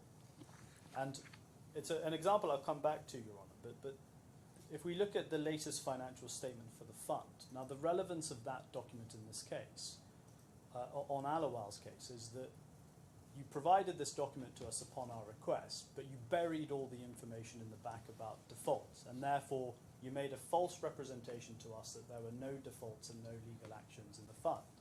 And our answer to that is say, well, we just documented, and within there it contained both the information about defaults at the time as well as legal actions. Now, we say that representation is a hard one to sustain, because when they're requesting the documents, what you're not getting is, please can you provide me with your financial statements? I particularly want to review if there have been any defaults or what your expected credit losses are or what your notes say about legal actions. It's just asking for the document. So we are providing them with no reticence at all. They ask us for the documents, we say you need to sign an NDA, and we send it to them. It's fair to assume, and it's reasonable to assume, that a sophisticated investor like ALAWWAL is reading the documents. But their case is, well, we didn't read them. We just read the first 3 pages, we ignored 77% of the rest of the notes, and therefore you made a false representation to us that there were no defaults in the fund and no legal actions, notwithstanding the fact you sent us a document that had the information in there. And the requests that come in the various emails all follow the same suit. They're never specific questions. And I think my learned friend earlier, as part of his submission, said, well, you know, in meetings we were asking specific questions and getting answers to them. That's not the case. It's certainly not the case that's borne out by the documents. And what you never have is follow-ups. You know, please we've got your financial statements now. Please can you tell us about X, Y, and Z? Which parts of it do you think we need to read? So this all points towards they only wanted the information for the purposes of conducting their own due diligence, their own analysis, their own assessment of the merits and the risks. I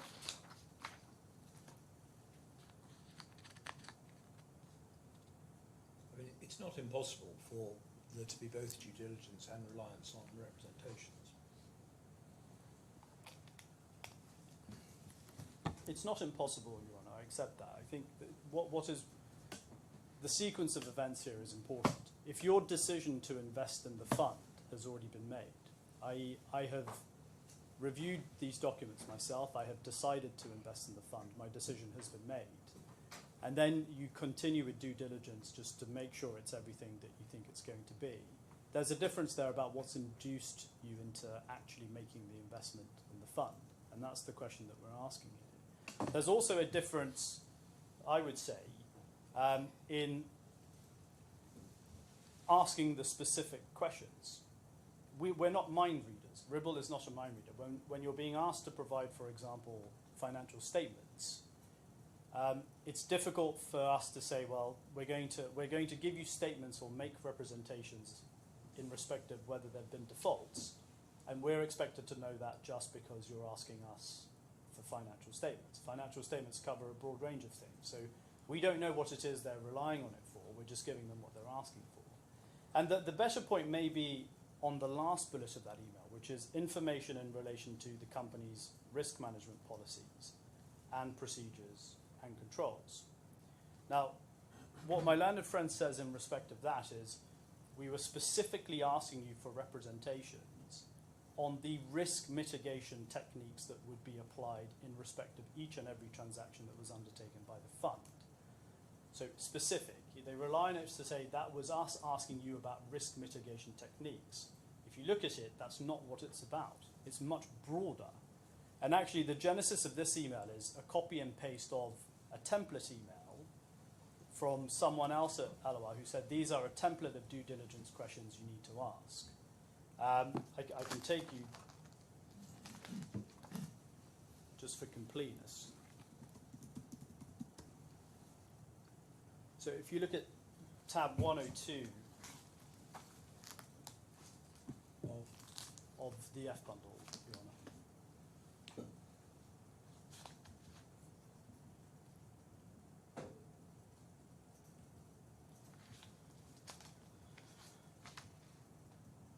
So if it starts on page 2 is probably the best place. So it's an email from Mr. Malaka to Mr. Awan.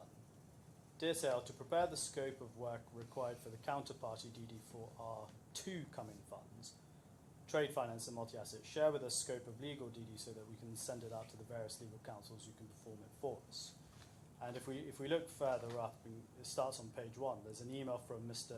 Anil George to Mr. Awan, which just sets out some generic questions that you want to ask for, both in terms of legal due diligence as well as fund manager due diligence. And if we look at the fund manager due diligence request list, it goes over to the second page, we see it says risk management, information in relation to companies' risk management policies and procedures and controls. And that's effectively what is copied and pasted into the 2nd of January email, which is at tab 108, asking about information in relation to the company's risk management policies and procedures and controls. But whilst we're on this, Your Honour, let's just, it makes sense to just get into it whilst I'm in the document. The other side are adamant that what this is we're asking for specific information about risk mitigation techniques that are applied to the transactions. And I say that's not what this email says. It's asking for something much broader, which is about risk management, policies, procedures, and controls. But importantly, and this is where the distinction comes, it's the fund that has to apply the risk mitigation techniques. What they are asking for here are RIBL's risk management policies. So if we look at the first bullet point, we kindly request the following: copy of business licenses and regulations for your company, which is RIBL, and all related parties for the Trade Finance Fund. So the first bullet point shows there's a distinction between company and Trade Finance Fund. And again, in the second bullet point, we see copy of the Trade Finance Fund's approval.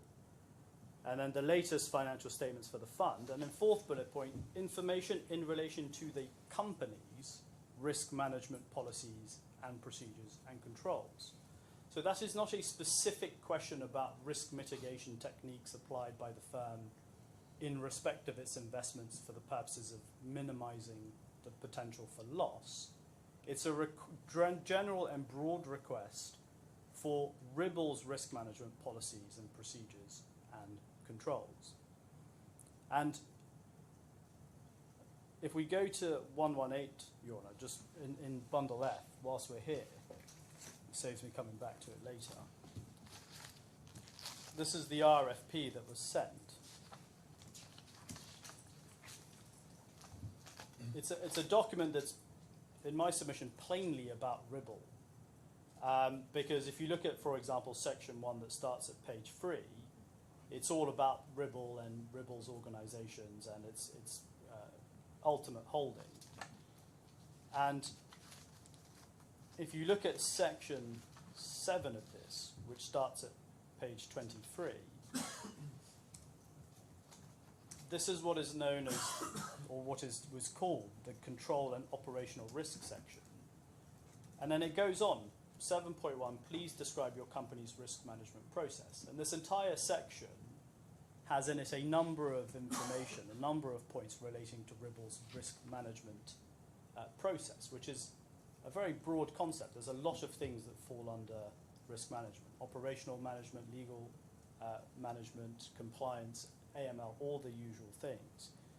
So the response when you get the email back saying, please find attached the RFP, included within it are our risk management policies, that's an email from a RIBL representative sending back the RFP in response to a broad and generic request for information about the risk management policies and processes of RIBL. It's not, please can you explain to me and give me information specifically on the risk mitigation measures that the fund applies in respect of its facilities to minimize the risk of loss. And that's why we say these emails and the way ALAWWAL conducted their due diligence is important, because the requests are broad and they lead to the appropriate inference in my submission that they were always conducting their own assessment. They were not relying on what we were saying.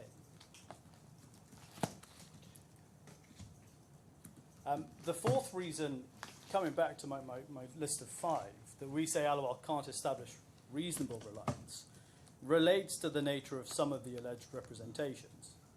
And we say that some of the alleged representations are so implausible in nature that even if they were made, no sophisticated commercial party could ever rely on them. And the starkest example of that, and Your Honour, I think, has already made an observation in respect of it, is what ALAWWAL calls the oral 0% risk representation.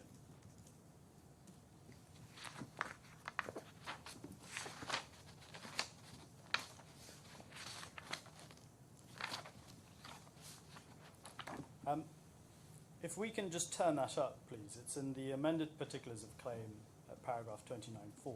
It's bundle A, tab 2, page 12.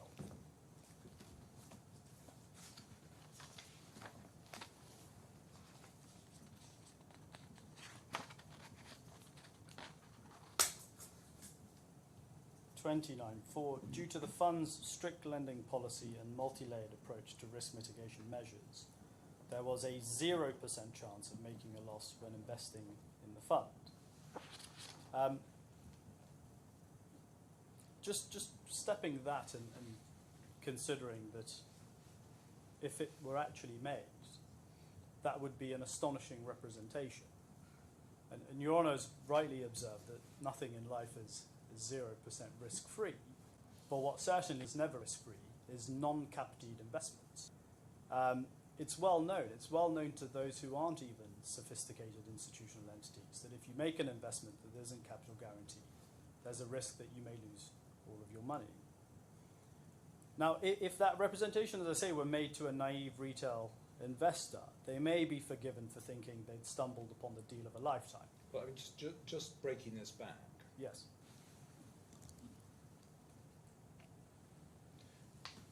What's the fact here that's being represented?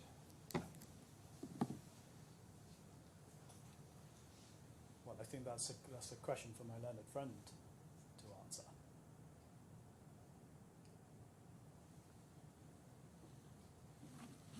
Well, I mean, arguably, it's that the fund had strict lending policy and multi-layered approach to risk, but that's in a sense covered by the oral multi-layered representation at 2. It is.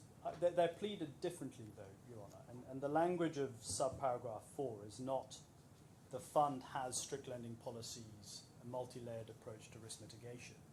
It's due to those things, you have a 0% chance of making a loss. So the 0% representation is consequential upon the other two things being implemented, but it appears to be a statement of fact alleged to have been made that I'm guaranteeing you there's a 0% chance of making a loss. Well, it's not a warranty, so it's not a guarantee. No, not in that sense, but an assurance. At least that's how we've understood it. Yeah, all right. It's probably about time for a break, isn't it? Yes, Your Honour. If that's We'll convenient. take 10 minutes until just before 5:02. I'm grateful. All rise.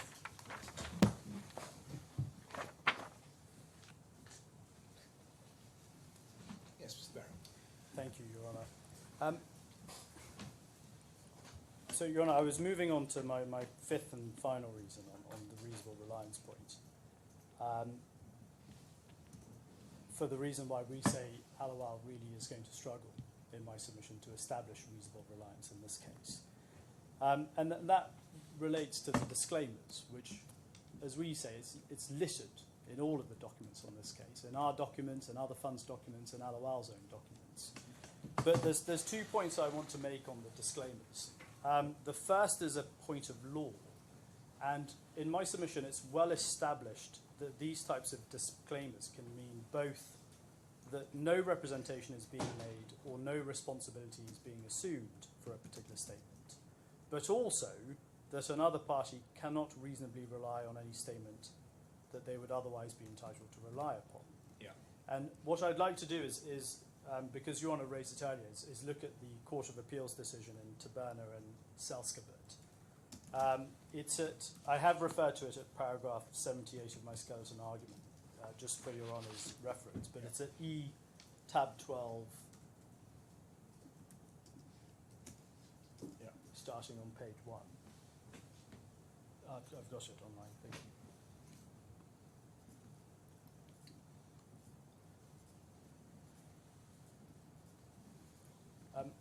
I'm going to take Your Honour through it, unless it would assist Your Honour to read the head note first. tab 12, yes, in the defendant's bundles of authority.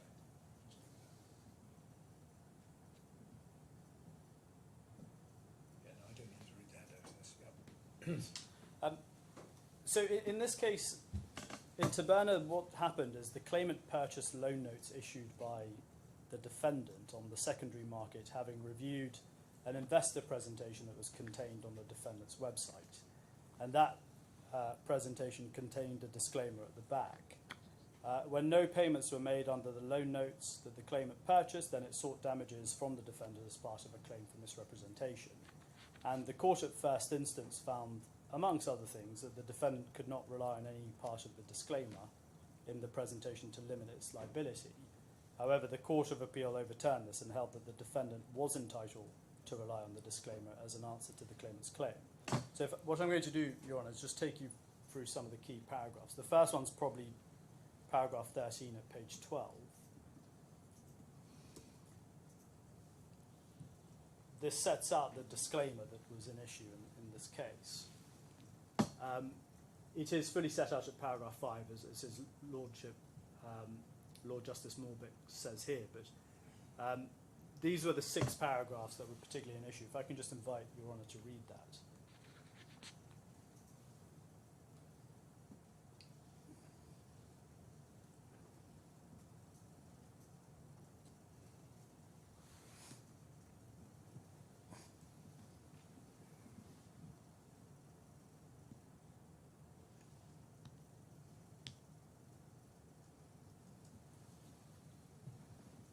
Yeah.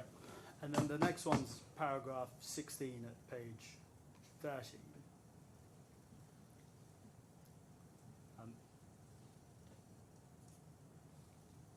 I'll just invite Your Honour to read that to himself.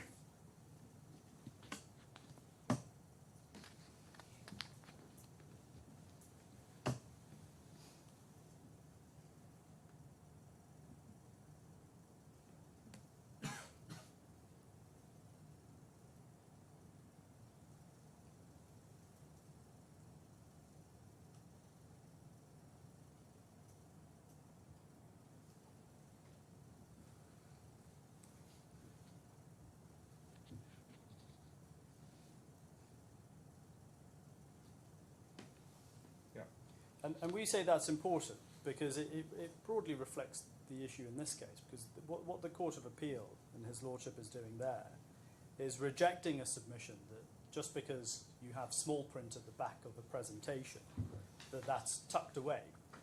And the reasoning behind it is, as the Court finds, as Your Honour has read, is that experienced investors, including ones like ALAWWAL, who must be taken to be well aware that it's necessary to read the entirety of the documents, including the disclaimers at the back.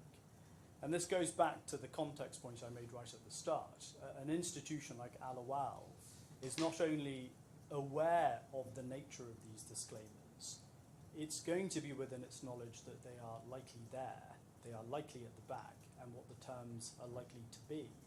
I mean, English law is quite generous to defendants in this respect.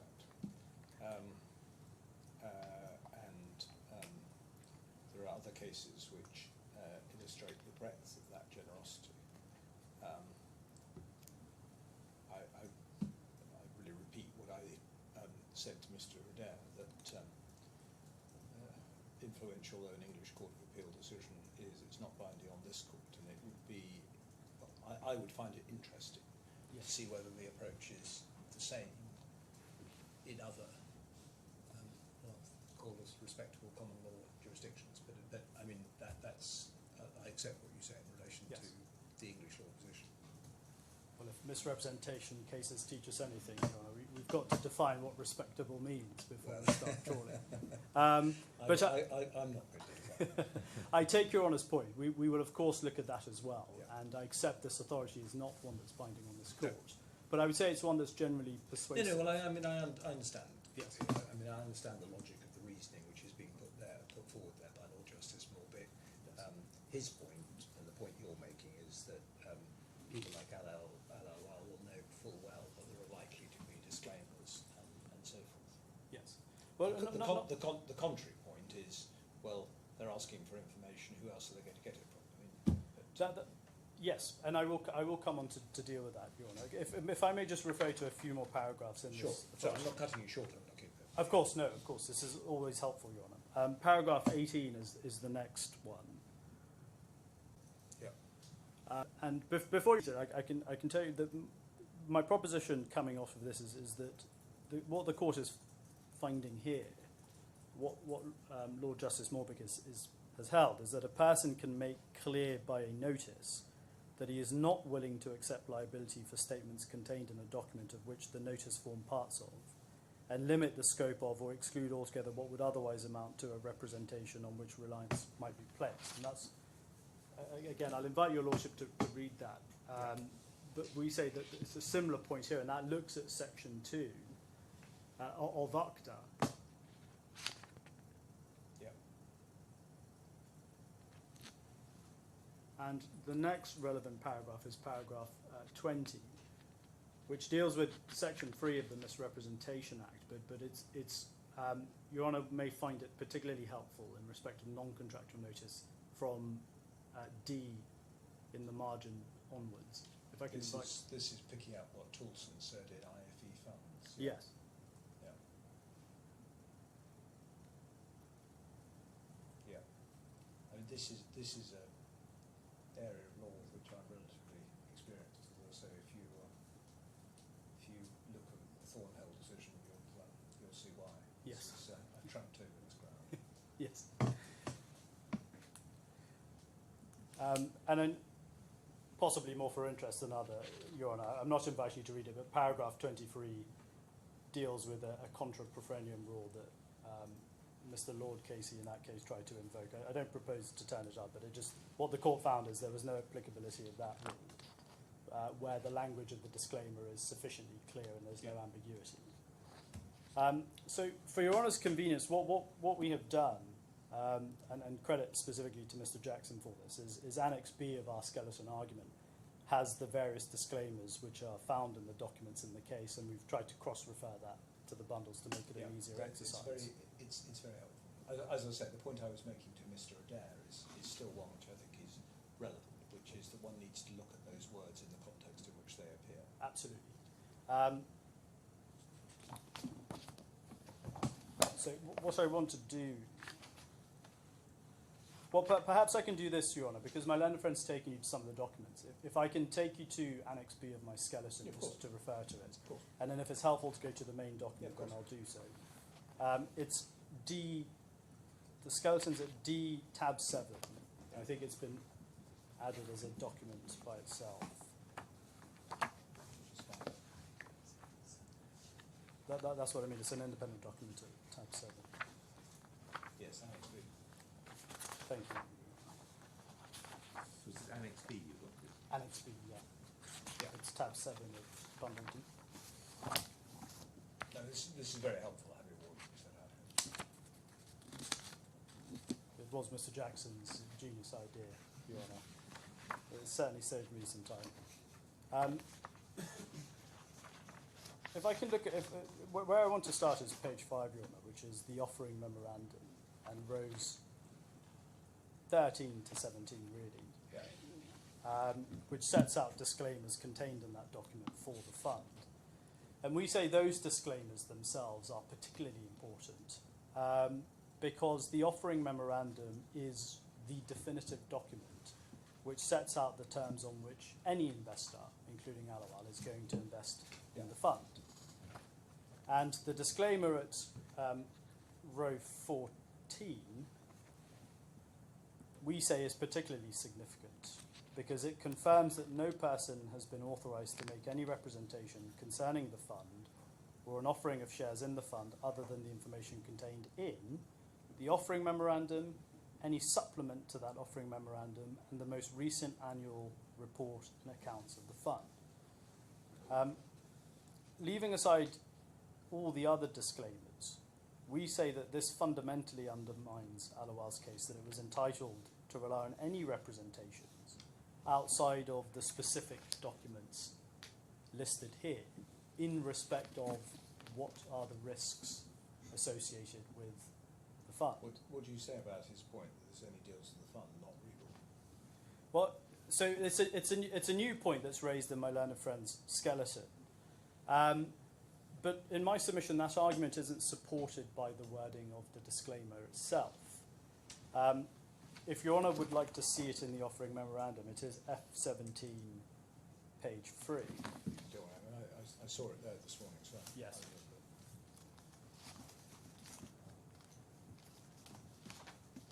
Yeah. So what this disclaimer is not talking about, and there's actually no mention about it, is liability at all. And it doesn't talk about liability of the fund. It is specifically focused on whether any third party has authority to make representations concerning the fund and an investment in a fund that is outside the four corners of the specified documents that are in there. And it makes clear that no party, which must include Ribble, has such authority. So what it is saying is that you as an investor, when you are subscribing to and investing in this fund, the only information that you are entitled to rely on is the information set out in these four documents. And no person is entitled to make any statements to you other than what is in these documents. Well, let's just test that. Let's suppose that, that's correct. And Ribble comes along and says, here's the investment memorandum, Yes. and this contains the official information. But don't worry, she's a good little bus, I'll stake my life on her. Why can you take advantage of this to avoid you being liable for she's a good little bus, I'll stake my life on her?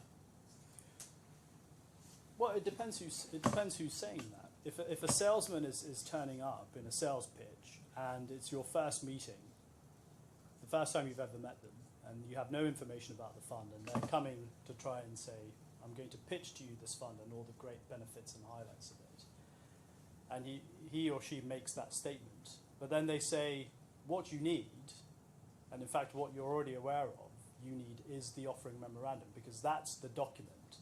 That's the very formal document that governs the terms. It governs the relationship that you are going to have with the fund. It governs the basis on which you're making an investment. And not only does the document make clear that this document is the one that you can rely on, it's effectively a testing metric. And this is what we say doesn't happen here. If you have a formal document saying this sets out the terms of our relationship and our investment, and for example, it highlights that it's a high risk and there are substantial risks and it's speculative, and at the same time you're relying on someone who the document is saying you're not entitled to rely on them and they're not authorized to say something that's different to what's in here, to our mind, and with an institutional experienced investor, it doesn't make sense that you're going to rely on sales talk of someone coming in and say, don't worry, I'm going to give you the assurance you can't go bust, because the document under which you are entering into the relationship with the fund is making it clear you are doing so on the basis it's high risk, it's speculative. So this document is important because it's formal. It's not a prospectus because it's not dealing with public offerings. It's a private placement memorandum. These are regulated documents in the sense of they do have to be filed with the regulators in the respective jurisdictions, but the regulators don't tend to supervise or have input into the content. But you are nonetheless required to file it with the regulator. You're required to file any supplements to it, because that's the importance of the document. It sets out the terms. And it's the same here, Your Honour, when the subscription is ultimately made by ALAWWAL, and there's a dispute about the subscription agreement and what that means and so forth. We can put that to one side. The subscription order, which ALAWWAL completes, they accept to complete, it's signed by the CEO, who's the most senior person in the organisation. They are providing that confirmation and that order on the basis that they accept and have understood the terms and conditions that are set out in this document. And this disclaimer is particularly significant because it makes clear to the reader right at the start, before you've even got to the substance, that you are not entitled to rely upon, and no one is authorized to give you information that is outside of 4 specific documents. This document, the accounts, the annual report, and any supplement to the memo. So that's why it's important. And that's why this has to override anything else that is said that is inconsistent. Okay.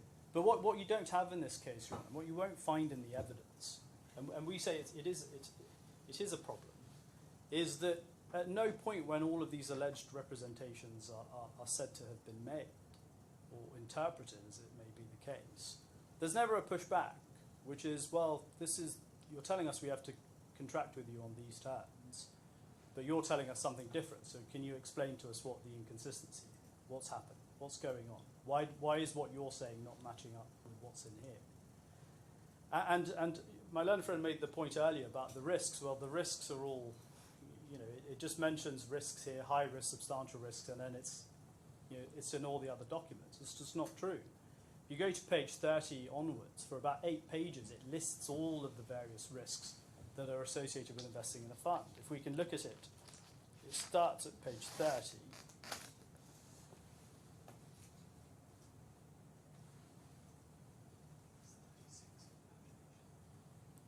Oh, sorry, 36 in the pagination in the bundle, Your Honour. Page 30 of the internal document.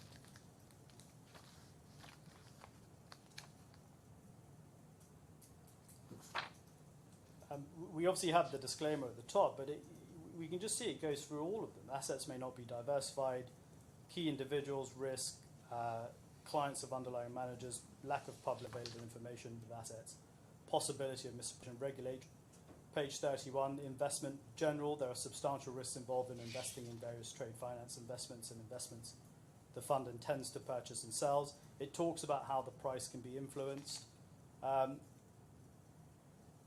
As a result of the fund's investment activities, the results of the fund's operations may fluctuate substantially from period to period. It goes on and on. Managed accounts, currency risk, risk of government intervention, market risks. The investments are subject to normal market fluctuations and risk inherent to purchase, holding, or selling of trade finance. Let's sort of just test this by reference to the I don't know what it's called, but the representation concerning the use of measures limiting risks. Look at investment strategies at the bottom of D76. No assurance can be given that the strategies to be used will be successful under all or any market conditions. The fund may utilise financial instruments such as derivatives in an attempt to hedge, etc. That rather supports the idea that there will be such strategies being used, but they may be ineffective. Yes. It doesn't. It's not necessarily inconsistent with the statement which is relied on, which is that these loans will be the subject of the risk of mitigation strategy. I agree with Your Honour. This is not inconsistent with it, but what this implies is that there will be a use of strategies in order to try and mitigate the risk of the investment. They may not work. They may or may not work, but they'll be there. We say that's consistent with what's in the written documents, the PowerPoint and the RFP, which also refer to using caveated languages, a number of what is called risk mitigation techniques. Right. The very reason, this is where we say the commercial sense really needs to prevail here. You don't have risk mitigation tactics unless you have risk that you need to mitigate. No. And what those documents do not say, and my learned friend, I think he moved away from it slightly after your questioning, Your Honour, but his pleaded case is clear, which is he pleads that all of the risk mitigation measures... Your admission is the correct admission that you should have been making, which is if that is what the representation was, then it's admitted that all of these don't have the risk mitigation strategy. Correct. You're not admitting that each risk isn't assessed by reference to the risk mitigation strategies. You're positively saying it was, but that means they might not have any or all of them. You're right, Your Honour. Our admission is that we did not apply every single risk mitigation technique to each referred to in those documents to each transaction. Yeah. But we did apply risk mitigation techniques to transactions. That's what I was seeking to tease out. Well, if I may just make don't worry. That's how I read it. So. Sure. Well, just perhaps for Your Honour's reference then, 26.2 of the particulars of claim. perhaps if you'll indulge me to put it on the transcript, Your Honour, just so that everyone's clear. The representation is all of the risk mitigation measures explained in the documents that had been provided to ALAWWAL were implemented for each transaction, and the fund's risk was adequately covered. So you're saying that's if that was said, which you, I don't know whether you not admit or deny it, or one or the other, then that didn't happen. Yes. Yeah. Yes. True. If Your Honour finds we made the representation, then we would agree it's a false one and it should not have been made. But that goes to the point, Your Honour, which is the definitive nature of the offering memorandum. And I was going to take you through, and I still will, some of the other disclaimers, but I think it's a convenient moment to go to the subscription agreement and the subscription order. Well, I want to know what your case is about that. Yes. Well, maybe it helps first, Your Honour, just to explain the way in which the arrangement works. Yeah. I'm sure Your Honour is familiar with how these works, but That's a dangerous assumption. Go on. well, hence why I'm going to explain it, if nothing, to make sure that my understanding is correct. So, Your Honour, there are two ways in which you can subscribe to the fund. You can either send your order directly to the administrator and deal with it directly, or you can do what ALAWWAL has done in this case, which is common with a lot of investors, is you open an account with an entity like Ribble, you open the account, you pay the money in, you authorise them to go in and make the transaction on your behalf, to make the subscription, and then they take the shares, it's held in your account, you receive all the distributions and so forth after a reconciliation. And who is the shareholder? The shareholder is Ribble, holding it as a nominee on behalf of ALAWWAL. Right, So so ALAWWAL if is not. one were to look at the members' registry, you would find You would Ribble- not find ALAWWAL. You would find Ribble. And would it, maybe you don't know, would it say Ribble acting for someone else, or would it just simply say Ribble? It would vary, Your Honour. If, for example, it may say that it's just Ribble, and it will have the percentage of what its ownership of the share class is. I haven't got the register in front of me, so I don't want to say it says something. Let's not take it any further than that. But the answer is, for present purposes, in this case, it would be Ribble. It would be Ribble, yes. Yes, they are nominees for Yeah, I'm sorry. the shares, but they hold it for ALAWWAL.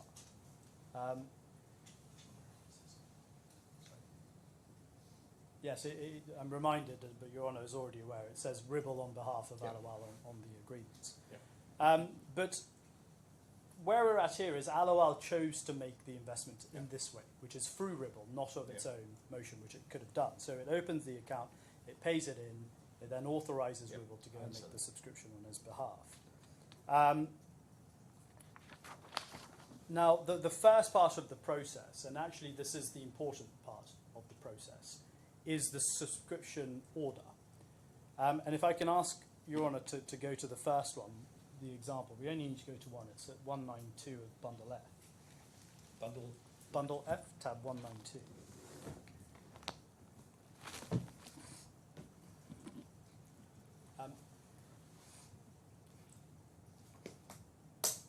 And perhaps to make it easier for everyone, Your Honour, and maybe to short circuit it, in respect of the subscription agreement itself, I accept that ALAWWAL is not a party to that agreement. It is being signed by Ribble as the subscriber, and what Ribble will do is hold the shares as a nominee for them. But I say that's not, it's not the forefront of our case. You've seen in my skeleton the disclaimers and everything else is there, but it is a part of it. What I say is the important part is the subscription order, not the subscription agreement, which is what we're looking at here. So this is for the first investment of $5.5 million. And it's what you looked at before, Your Honour, just below, the acknowledgement. By signing below, we confirm and acknowledge having received, read the prospectus, which is the offering memorandum, and understood the terms and conditions of the above-mentioned fund, which is set out in the offering memorandum. We also confirm our agreement to the terms and conditions of the fund, and the information set out herein is true. We authorise RASMALA Investment Bank to invest our subscribed money as stated herein pursuant to the terms and conditions, and we agree that our request be processed subject to availability of cleared funds. So when they are giving the order to go and subscribe to the shares, they are doing so on the express basis that they have read, understood, and acknowledged and effectively agreed to be bound by the terms and conditions set out in the offering memorandum. And the part that Your Honour looked at earlier with my learned friend in terms of the representations made, Is part of that. they're just reflective of what is already set out So in the if offering memorandum. I haven't checked to see it, but if those said, if that boilerplate said, subscriptions will only be accepted on the basis that the only information provided is set out in this offering memorandum, then you would say that this is something which, as it were, you're entitled to take advantage of because they signed up to it saying they've read that. If that's what it says, then that means they can't rely on anything else in simple terms. Yes. Okay. But we say here, Your Honour, is undoubtedly you'll have the point, which is it's good enough, because when you are actually signing up and giving the instruction to Yeah, make no, the I understand how you put it on this Yes. point. Yeah. Yes, I'm grateful, Your Honour. And just on the subscription and portion point, I have said what I've said, which is I accept Ribble as the subscriber on behalf of ALAWWAL, which is as it's stated. But insofar as there is any suggestion, and there may not be, that we've concealed this or whatever, it doesn't follow. It all has the same I don't think track. it's a question of concealing it. I think what is being said is that insofar as the statements which were read out from the subscription agreement were concerned, insofar as they go broader and wider than what is set out here, well, in simple terms, they don't bind the claimants. That's fair, and that's fair, Your Honour.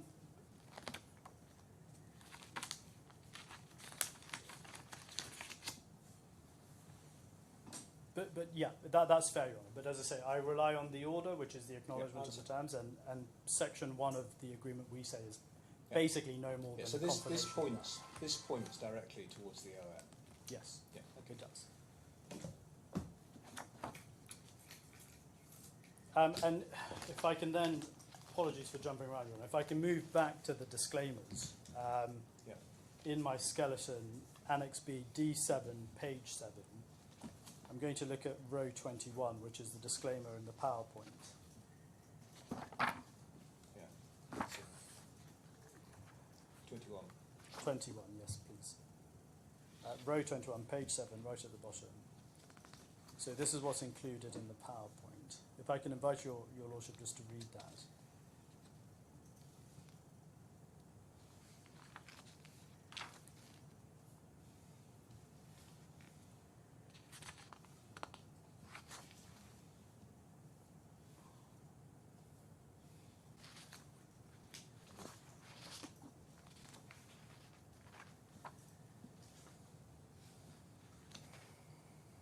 I mean, on one view, this says, well, we don't guarantee that it's accurate or complete, but paraphrasing, we have taken reasonable steps to seek to ensure that it is. I mean, that's one way of reading this.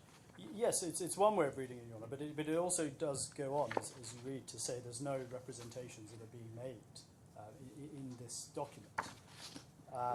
Which bit are you looking at there? So, RBL makes no representation, warrant, express or implied or otherwise regarding future performance.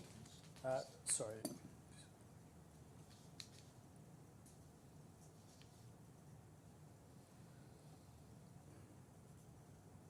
Well, it's the second sentence, Your Honour. Ribble does not represent or warrant either expressly or impliedly the accuracy or completeness of the information or opinions contained within this presentation, and no liability whatsoever is accepted by Ribble or any other person for any loss, however so arising directly or in it continues. It's this row 21, just at the second sentence too.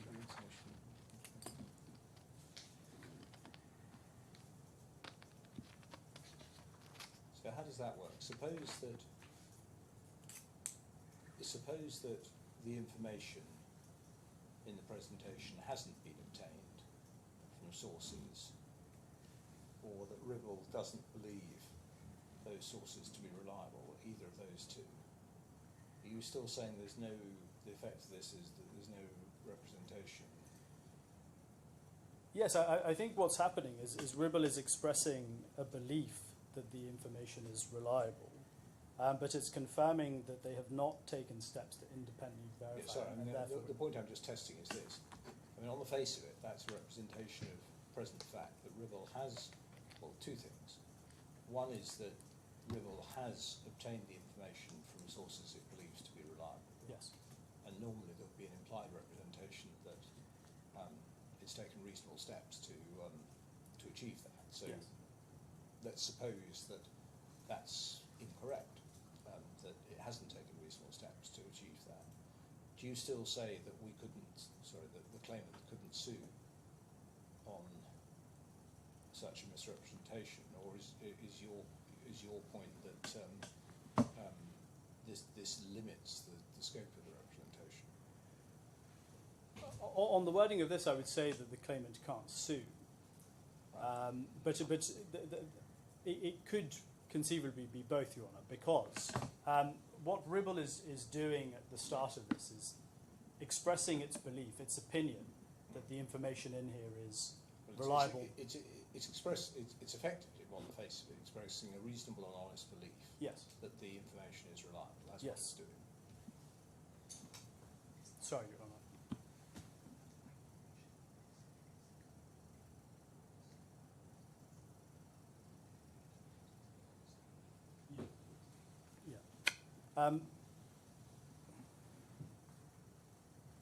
Well, one of the things it could relate to, Your Honour, which is it's an expression of its honesty and belief in what is said, and the source from which it's got. Normally that would carry with it an implied representation that it has reasonable grounds for putting that forward. Yes, but in my submission, what that would go to, for example, is it's not trying to exclude liability in respect of fraud.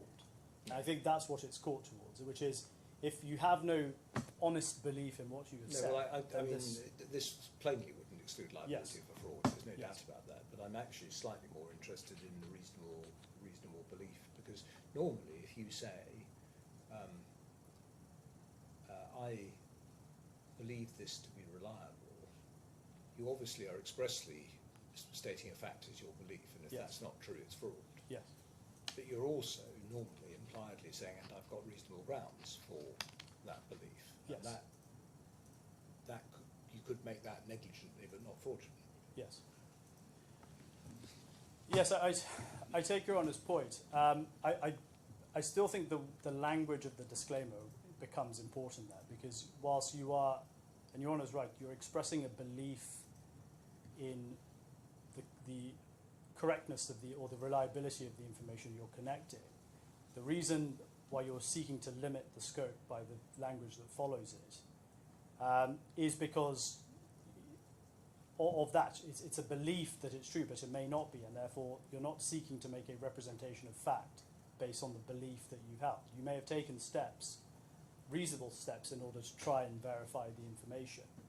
But actually here in this disclaimer, it says, it expresses the belief that the material, the information is from reliable sources, but it goes on to confirm we haven't independently verified it. Okay. So does that cut across? Maybe it doesn't matter. I'm just seeking to test what the limits of this particular disclaimer are. Yes. Well, no, and it's important, Your Honour, but I think it goes to a point you made earlier, which I think it has to be considered as a whole. Like, what is the language of the entire of the disclaimer? And what it is seeking to do is, at least as it goes on, is in all circumstances say that whatever steps we may have taken in respect of these documents, what we're not purporting to do is make representations of them as representations of fact. And it actually, in this particular instance, it goes further, because the second part of that disclaimer, which is at page 8 of Annex B, which is about what the prospective investors of the fund must obtain, it brings them right back to saying these are the 4 documents that you need to look at. It says prospective investors in the fund product must obtain and carefully read the fund's most recent term sheet, offering memorandum, prospectus, supplement and financial statements, as well as seek independent financial advice if required prior to making the investment. Okay. And again, importantly, at the bottom of that part, Your Honour, the information contained herein does not have any regard to the specific investment objectives, financial situation or the particular needs of any person.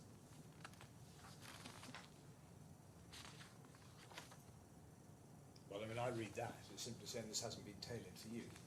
Yes. It wouldn't help if there was something misleading had been put in general. The fact No. that it's misleading for everyone. It is, yes. You're right, Your Honour. But this actually, the reason I'm highlighting this and pointing it out, it will go on to the points I'm coming on to about the alleged representations, is what this is confirming is that the document in which this disclaimer is there is a generic document that isn't prepared specific to any investor. Yeah. And you're on row 22 at the bottom of page 8 again. That's the disclaimer that's in the RFP. And I'll invite your lordship to read that in due course, unless he wishes to read it now. But we say these and the other disclaimers on which ALAWWAL was or ought to have been aware made it abundantly clear that they weren't entitled to rely on the information in those documents, or on any statements made by Ribble of any kind, unless it was a statement that was consistent with the offering memorandum. So, Your Honour, those are my submissions on reliance, and I've focused on that first because, as we say, we think that's the important part of our case, and it is the answer to everything, at least in our submission. What I'll do now is move on to my second topic in the next part, which is the alleged misrepresentations themselves. So, for the purposes of my opening, Your Honour, what I don't intend to do is address each and every representation alleged to have been made. I'll try and deal with it more broadly. What I want to do is just highlight some of the fundamental issues that we say exist with the claimant's case as it's currently run. And there's 6 submissions I would wish to make in this respect. We deal with them, just for Your Honour's reference, at paragraph 80 to 81 of our skeleton. I don't propose to turn it up, but the reference is there. And it relates to my first point, which is the way in which the allegations themselves have been pleaded. Now, I don't want to be too critical of the way in which the claimant have chosen to advance its case, but we do say there's a lack of clarity in the way the alleged representations are pleaded in some respects by ALAWWAL. And that arises because of the way it pleads various representations that it alleges were made orally at the meetings, or in the RFP, or the fund PowerPoint. But it doesn't say that it is entitled to sue upon those representations themselves. Instead, it says the representations that were made gave rise to a further set of representations, which it then sues upon. And we've called those further representations the master representations in our skeleton, and I'll adopt that terminology going forward. And we say it's a particular problem with the oral master representations that ALAWWAL relies upon. With the written master representations, we can obviously read the documents, we can make submissions as to whether the interpretations are there, whether the alleged representations are made. But with the oral master representations, what we do need to know with more precision is what ALAWWAL's case is on which of the meetings they say the alleged representations were made at. And if I can just illustrate this point by looking at one example in the particulars. If we start in the particulars claim at paragraph 29, it's bundle A, tab 2, page 11.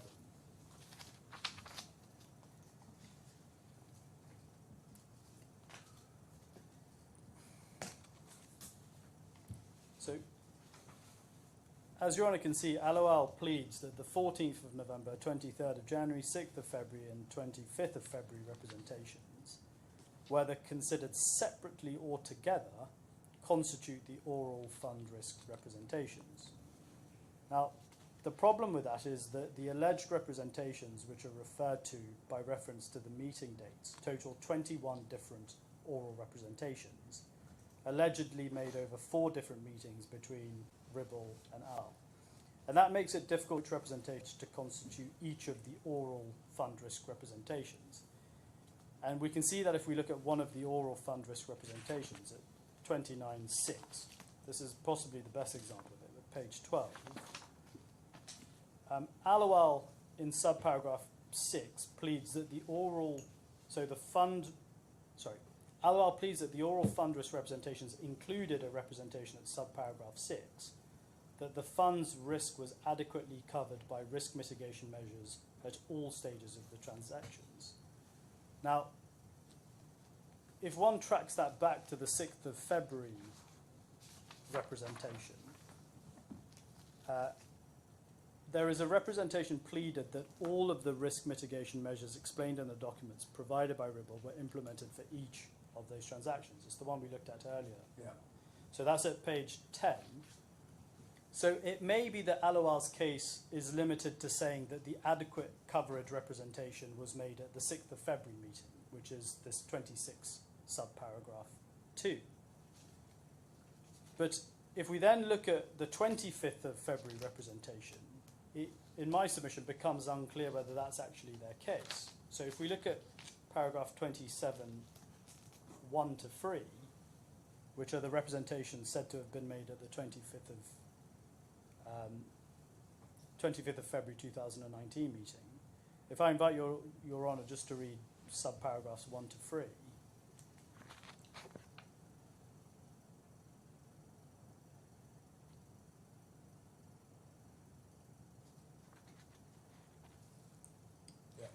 So this pleads that further alleged representations, which are similar to the one we've just looked at 26.2,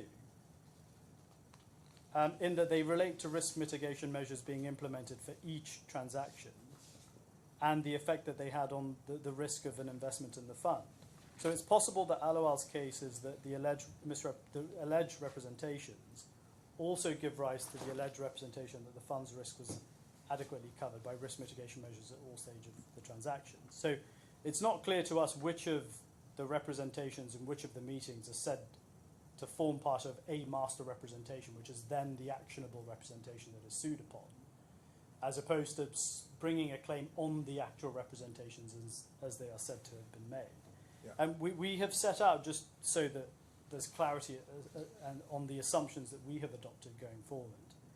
In paragraphs 88 to 94 of my skeleton, I've set out how we understand ALAWWAL to allege each of the oral master representations were actually made.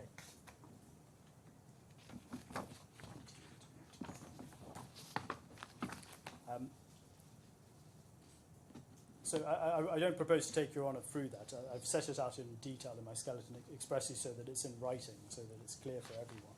Yeah. But But I'm just testing. yes, There's obviously two, on the example you've taken, there's two stages. The first is you're no doubt going to be cross-examining the claimant's witnesses about what was said and what the implications of that were and so on and so forth. And I'm going to have to come to a view as to what I think was said at those Yes. oral meetings. The second part of it is that you're going to be saying that if it was said, it couldn't have been understood against the backdrop of everything else, that in respect of each transaction, every one of them was going to have all of the risk mitigation measures. And that's where on this, the battle line is going to be drawn. yes, yes. Okay.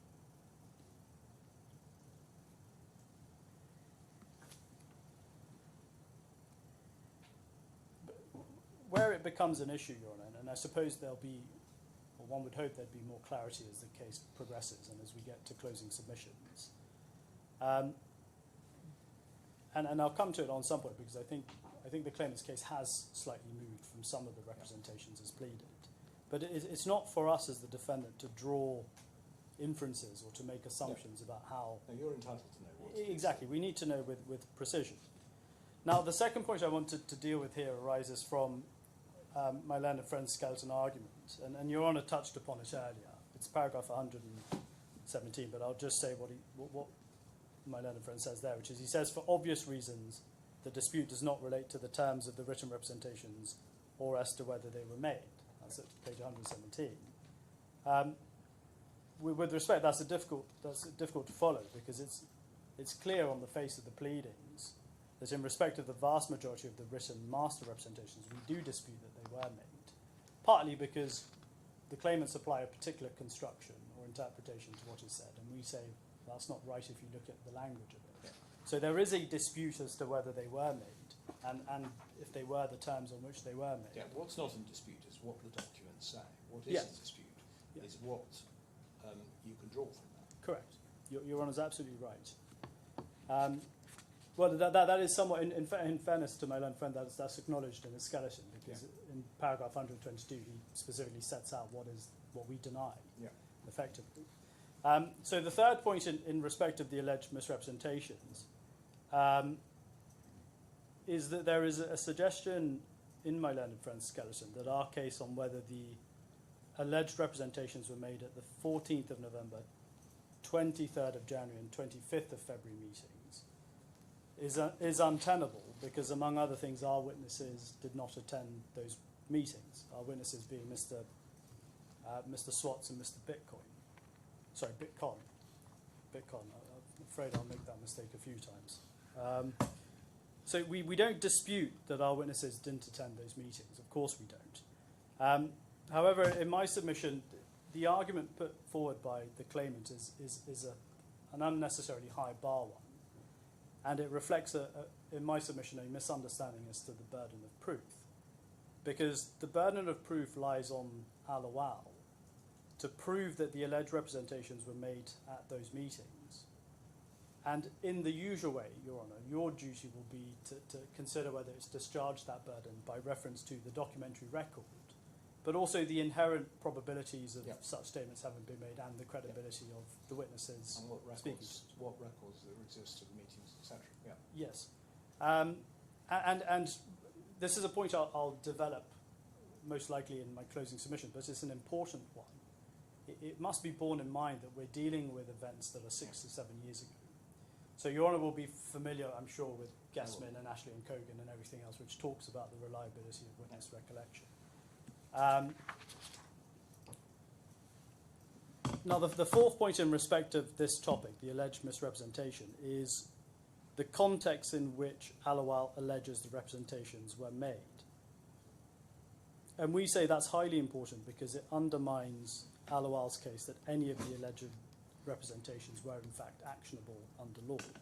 Now, I've dealt with that at paragraphs 76 and 84 to 85 of my skeleton.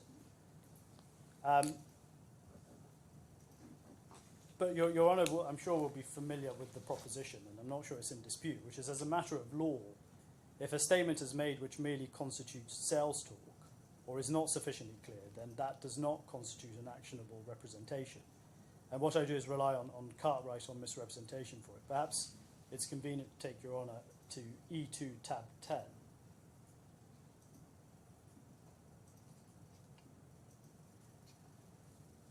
And it's page 4, 315.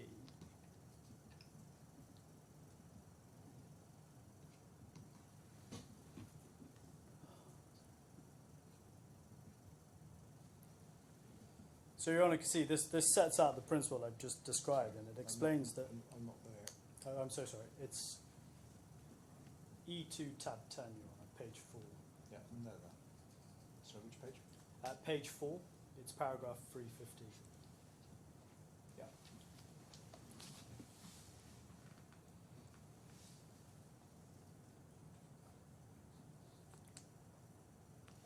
And this sets out the principle I've just explained. That the core question is whether the representee was entitled to take the statement seriously and so to rely on it in deciding whether to enter into the contract. And in our case, and in my submission, we say that there can't be any serious dispute that the representations which ALAWWAL alleges were made are all said either to have been made orally during sales meeting or contained in marketing documents. We say that the RFP and the fund PowerPoint, which I'll come to in a moment, were plainly marketing documents. It's clear on that. You've got the point that I made to Mr. Adair, but it seems to me there is a difference between what is said orally. Yes. This is the best investment you'll ever make. I'd stake my life on it. Yes. Wouldn't be understood by anyone literally to mean that if it didn't go well, someone would proffer their life. But there is a difference between that and documents, which people have had the opportunity to consider and think about. Putting jokes in documents might be said to be fraught with danger. Yes. Yes. Anyway. I'm with Your Honour on that. The point is right. But what I would add to that, Your Honour, is again, it's context specific. It's one thing to say, I requested from you a document which lists all of the transactions that you've undertaken, that lists under it all of the risk mitigation strategies, for example, you've employed, versus a generic marketing document that's been created for no one in particular, doesn't take account of your objectives. Well, I mean, but let's just test that a bit. I take the point. But if you say, I want your risk mitigation strategies, you've obviously got to, or your risk man, you've got to supply a document which does identify your risk mitigation strategies. If Yes. you supply the document which no one paid any attention to, again, you'd be, well, your actions would be fraught with risk. Yes, and I think that, but this is where the battle lines as well will be drawn, Your Honour, because the claimant's case is obviously that all of these written representations were unequivocally made and stated in these two documents. And we say, well, on any reading, or at least on the strict interpretation, that wasn't the case. And I'll come to it in due course, but possibly the starkest example of that is paragraph 5.6 of the RFP. You know, the pleaded case by the claimants is that on a strict interpretation we accept it's not about the fund.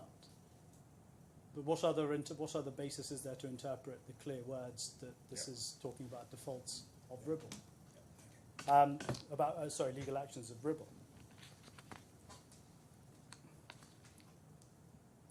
And the point about marketing and the sales meeting and so forth is a point that is picked up by my learned friend quite rightly in his skeleton, because he does say at paragraph 52.3 that it is relevant that Mr. Zografos, Lumanako and Mr. Ahmed, who were primarily responsible for the oral representations and the provisions of the documents containing the written representations, were all members of the sales and marketing team, i.e. their job was to persuade ALAWWAL to invest in the fund.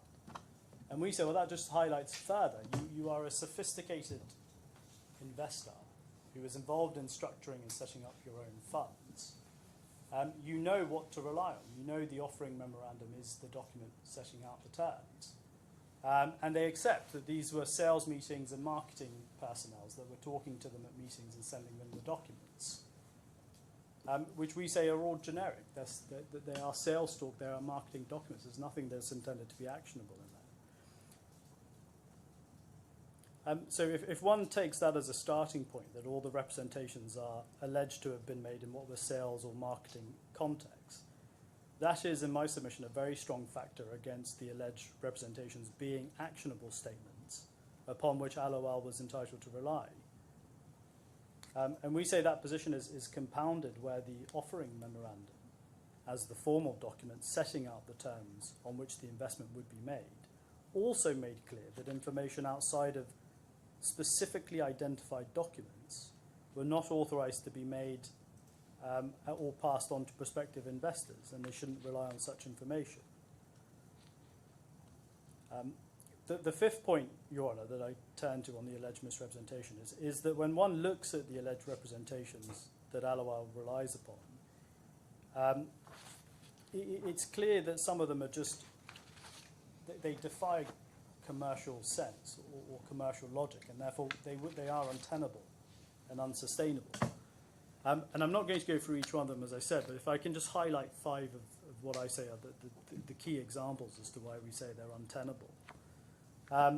Your Honour has the point about the oral 0% risk representation. I don't think I need to repeat that. What I do need to just bring to your attention is I understood my learned friend, and possibly wrongly, but I understood him as moving away from that, which is not to say it's a 0% oral risk representation, but rather that should be interpreted as it's very low risk. But that's not what's pleaded. And understanding and saying what that constitutes is a representation that it was very low risk is not the same as saying it was 0% risk, which is what the pleaded case is. So I don't know if the intention is to move away from that, but if it is, we wouldn't accept that it's open to the claimant to do so. The pleaded oral representation is clear. There was 0% risk of loss. The second example is the oral and the written multi-layered risk representation. And that's pleaded, Your Honour, we've looked at it at paragraph 36.2.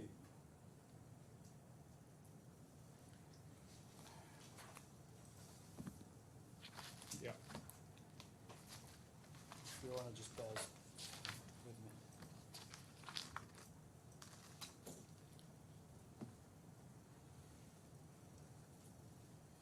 So this is the one, the fund employs multi-layered risk mitigation measures in relation to each transaction undertaken,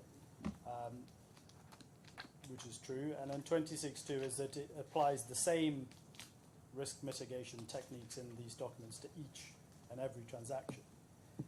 And we say that this alleged representation and the oral representation that effectively mirrors it is just, it's inconsistent with the nature of trade finance. Yeah. And commercial common sense. Trade finance, as Your Honour is probably more familiar than I will be, but it comes in various different forms. You can have vanilla trade financing, commodities trade financing, receivable trade financing. It comes in different forms. It's not one set formula for everything. Yeah. It's not one size fits all approach, and as one would expect, different trade finance requirements require different risk mitigations. For example, you can't have a pledge of underlying goods and assets if there is no underlying goods and assets in respect of a trade finance deal. And that's explained by Mr. Swartz in his witness statement, and I'm sure it will be explored upon in cross-examination. But given that it's not one size fits all, and ALAWWAL at this point are a commercial, sophisticated investor who are actively looking at the market. They're not looking at just us. They're looking at everyone. They're talking to everyone. They're researching it. They're producing their own internal documents about their strategy for investing in it. So they understand what trade finance is. Given that, no sensible commercial party seeking to market a trade finance fund, we say, would make a representation that you would have the same risk mitigation strategy in respect of each and every transaction that you are going to enter into as a fund.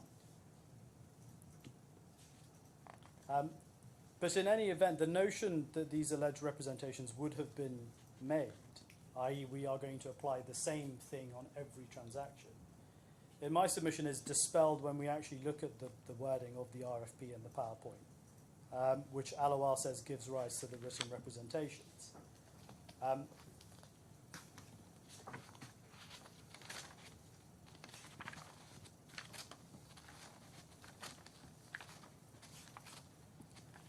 Your Honour, I'm just mindful of the time. It's 5 to 4. I'm going to take you, just because I think it's important to look at some of these documents in the language. It may be better to do that in one stretch as opposed How long are you to going to start keep now. I think what I'm going to do, Your Honour, if subject to your Honour's views, is just deal with the alleged misrepresentation, and then the rest of it I can deal with in my closing. And if I do that, I can finish it in half an hour. Tomorrow. Well, I think what we'll do is we'll allow you that. I'm not going to hold you to that precisely, but for half an hour or thereabouts, and then we'll get on to the witnesses. To witnesses. Just remind me who's been called first. It's going to be Mr. Al-Ibrahim. Thanks. Very good. Well, we'll do that, and 10 o'clock tomorrow morning. I'm grateful. If just before the court rises, if I may just, and my learned friend may wish to jump in as well, just as a matter of some housekeeping points. Yes. Mr. Bitcon is due to give evidence. Oh yes. Now remind me where he is. He is in Tennessee, I believe, in the US. So Right. So how many hours is that? 10, 11 hours? 10 hours behind. Right. So the idea, and my learned friend's been very accommodating in this respect, is we will call him, as it were, come what may, Friday morning. He's fixed in for that time. Right. What time Friday morning we're going to call him? 10 a.m. I believe. I believe he's going to. It'll be the night time. So So it's going to be 2 a.m. Midnight. Sorry, it's going to be about midnight. lucky chap. Yes. Yeah. So my learned friend has very kindly agreed to have him Friday morning, and if necessary, to interpose. Sorry, I mean, I'm not going to interfere, but there's no better time, is there? No, Okay. there isn't. Right, so The idea would be Mr. Schwartz is going to start his evidence on Thursday. I haven't checked this with the court, etc. But if it were only open to me, we could certainly start an hour earlier than that, and we'd obviously finish an hour earlier. But Yes. I'd need to check with the court whether that was the case, but it does seem a bit. Anyway, I'll He seems to have accepted and been content with. well, Maybe I'm he's, simply saying that starting your evidence at midnight really is a bit. I'll certainly. I'm sure he will appreciate that. So I'll take some instructions. Well, I'll have to check with the court, but subject to that, Yes. we might start at 9 o'clock on Friday. And I'm and grateful finish for an that hour. indication. But if that's not possible, Your Honour, what I was going to say is it may be that we have to interpose him Yeah. Okay. with Mr. Schwartz, and my learned friend has said has agreed to that. I don't think there's any other housekeeping matters as such. I So- think we're going to have to discuss closings. Closings, We begin yes. first thing Monday or not. So just helping me in relation to that, we're on Tuesday today. Yes. We're going to finish the evidence on Friday, Yes. and comfortably on Friday, or by 3 or 4 o'clock when we finish. But we're going to finish on Friday. I don't think either of us will be able to give you a steer on that until We'll, we're but through. we'll finish the evidence on Friday. Yes. We've got Monday and Tuesday for closing submissions. Yes. Are you going to need the whole of Monday and Tuesday for closing submissions? Is it best to leave the whole of Monday and Tuesday for closing submissions? Where are we? Your Honour, there is a. I had a discussion with Mr. Jackson this morning, and I just sort of alluded to the fact that Mr. Biru and I again have to discuss it. Apparently, there's been discussions to which I wasn't a party, which was sort of proposing, and Mr. Jackson said, well, what we think should happen is that we should start in the afternoon of Monday and then have effectively a little over half a day each. My response to that was why. Right. I Well, think we should have a day each, but we need to perhaps talk look, about it. I think the answer to that is this. Let's see how you go. It may be, for example, that if everything goes fast, we'll finish the evidence at lunchtime on Friday, which will give you a little bit more time. What I may do is identify. I mean, I've already flagged up some points upon which I would welcome some assistance in the closing submissions. I think what I would certainly like is if either of you got either of you got authorities which bear on particular subjects which I'm interested in. If I could be sent during the course of the weekend those authorities Yes. with the passages you're going to rely on, then it'll speed things up on Monday. I don't think there's any point in anything else, but if there are particularly authorities from anywhere which bear on, and what I may well do is possibly on Friday morning, well, at some convenient point before the weekend, just to flag up if there are any points upon which I require particular assistance over and above those which I've already flagged up to you in opening. That would certainly be helpful. Because obviously you're not going to give me anything in writing, and I'm not expecting it, but I think it would be helpful in a case like this. I mean, I've got a lot of your points, I think, on board already, and I'm going to hear the evidence, but as I've already indicated, there are some bits which well, I'd like some assistance on. Yes.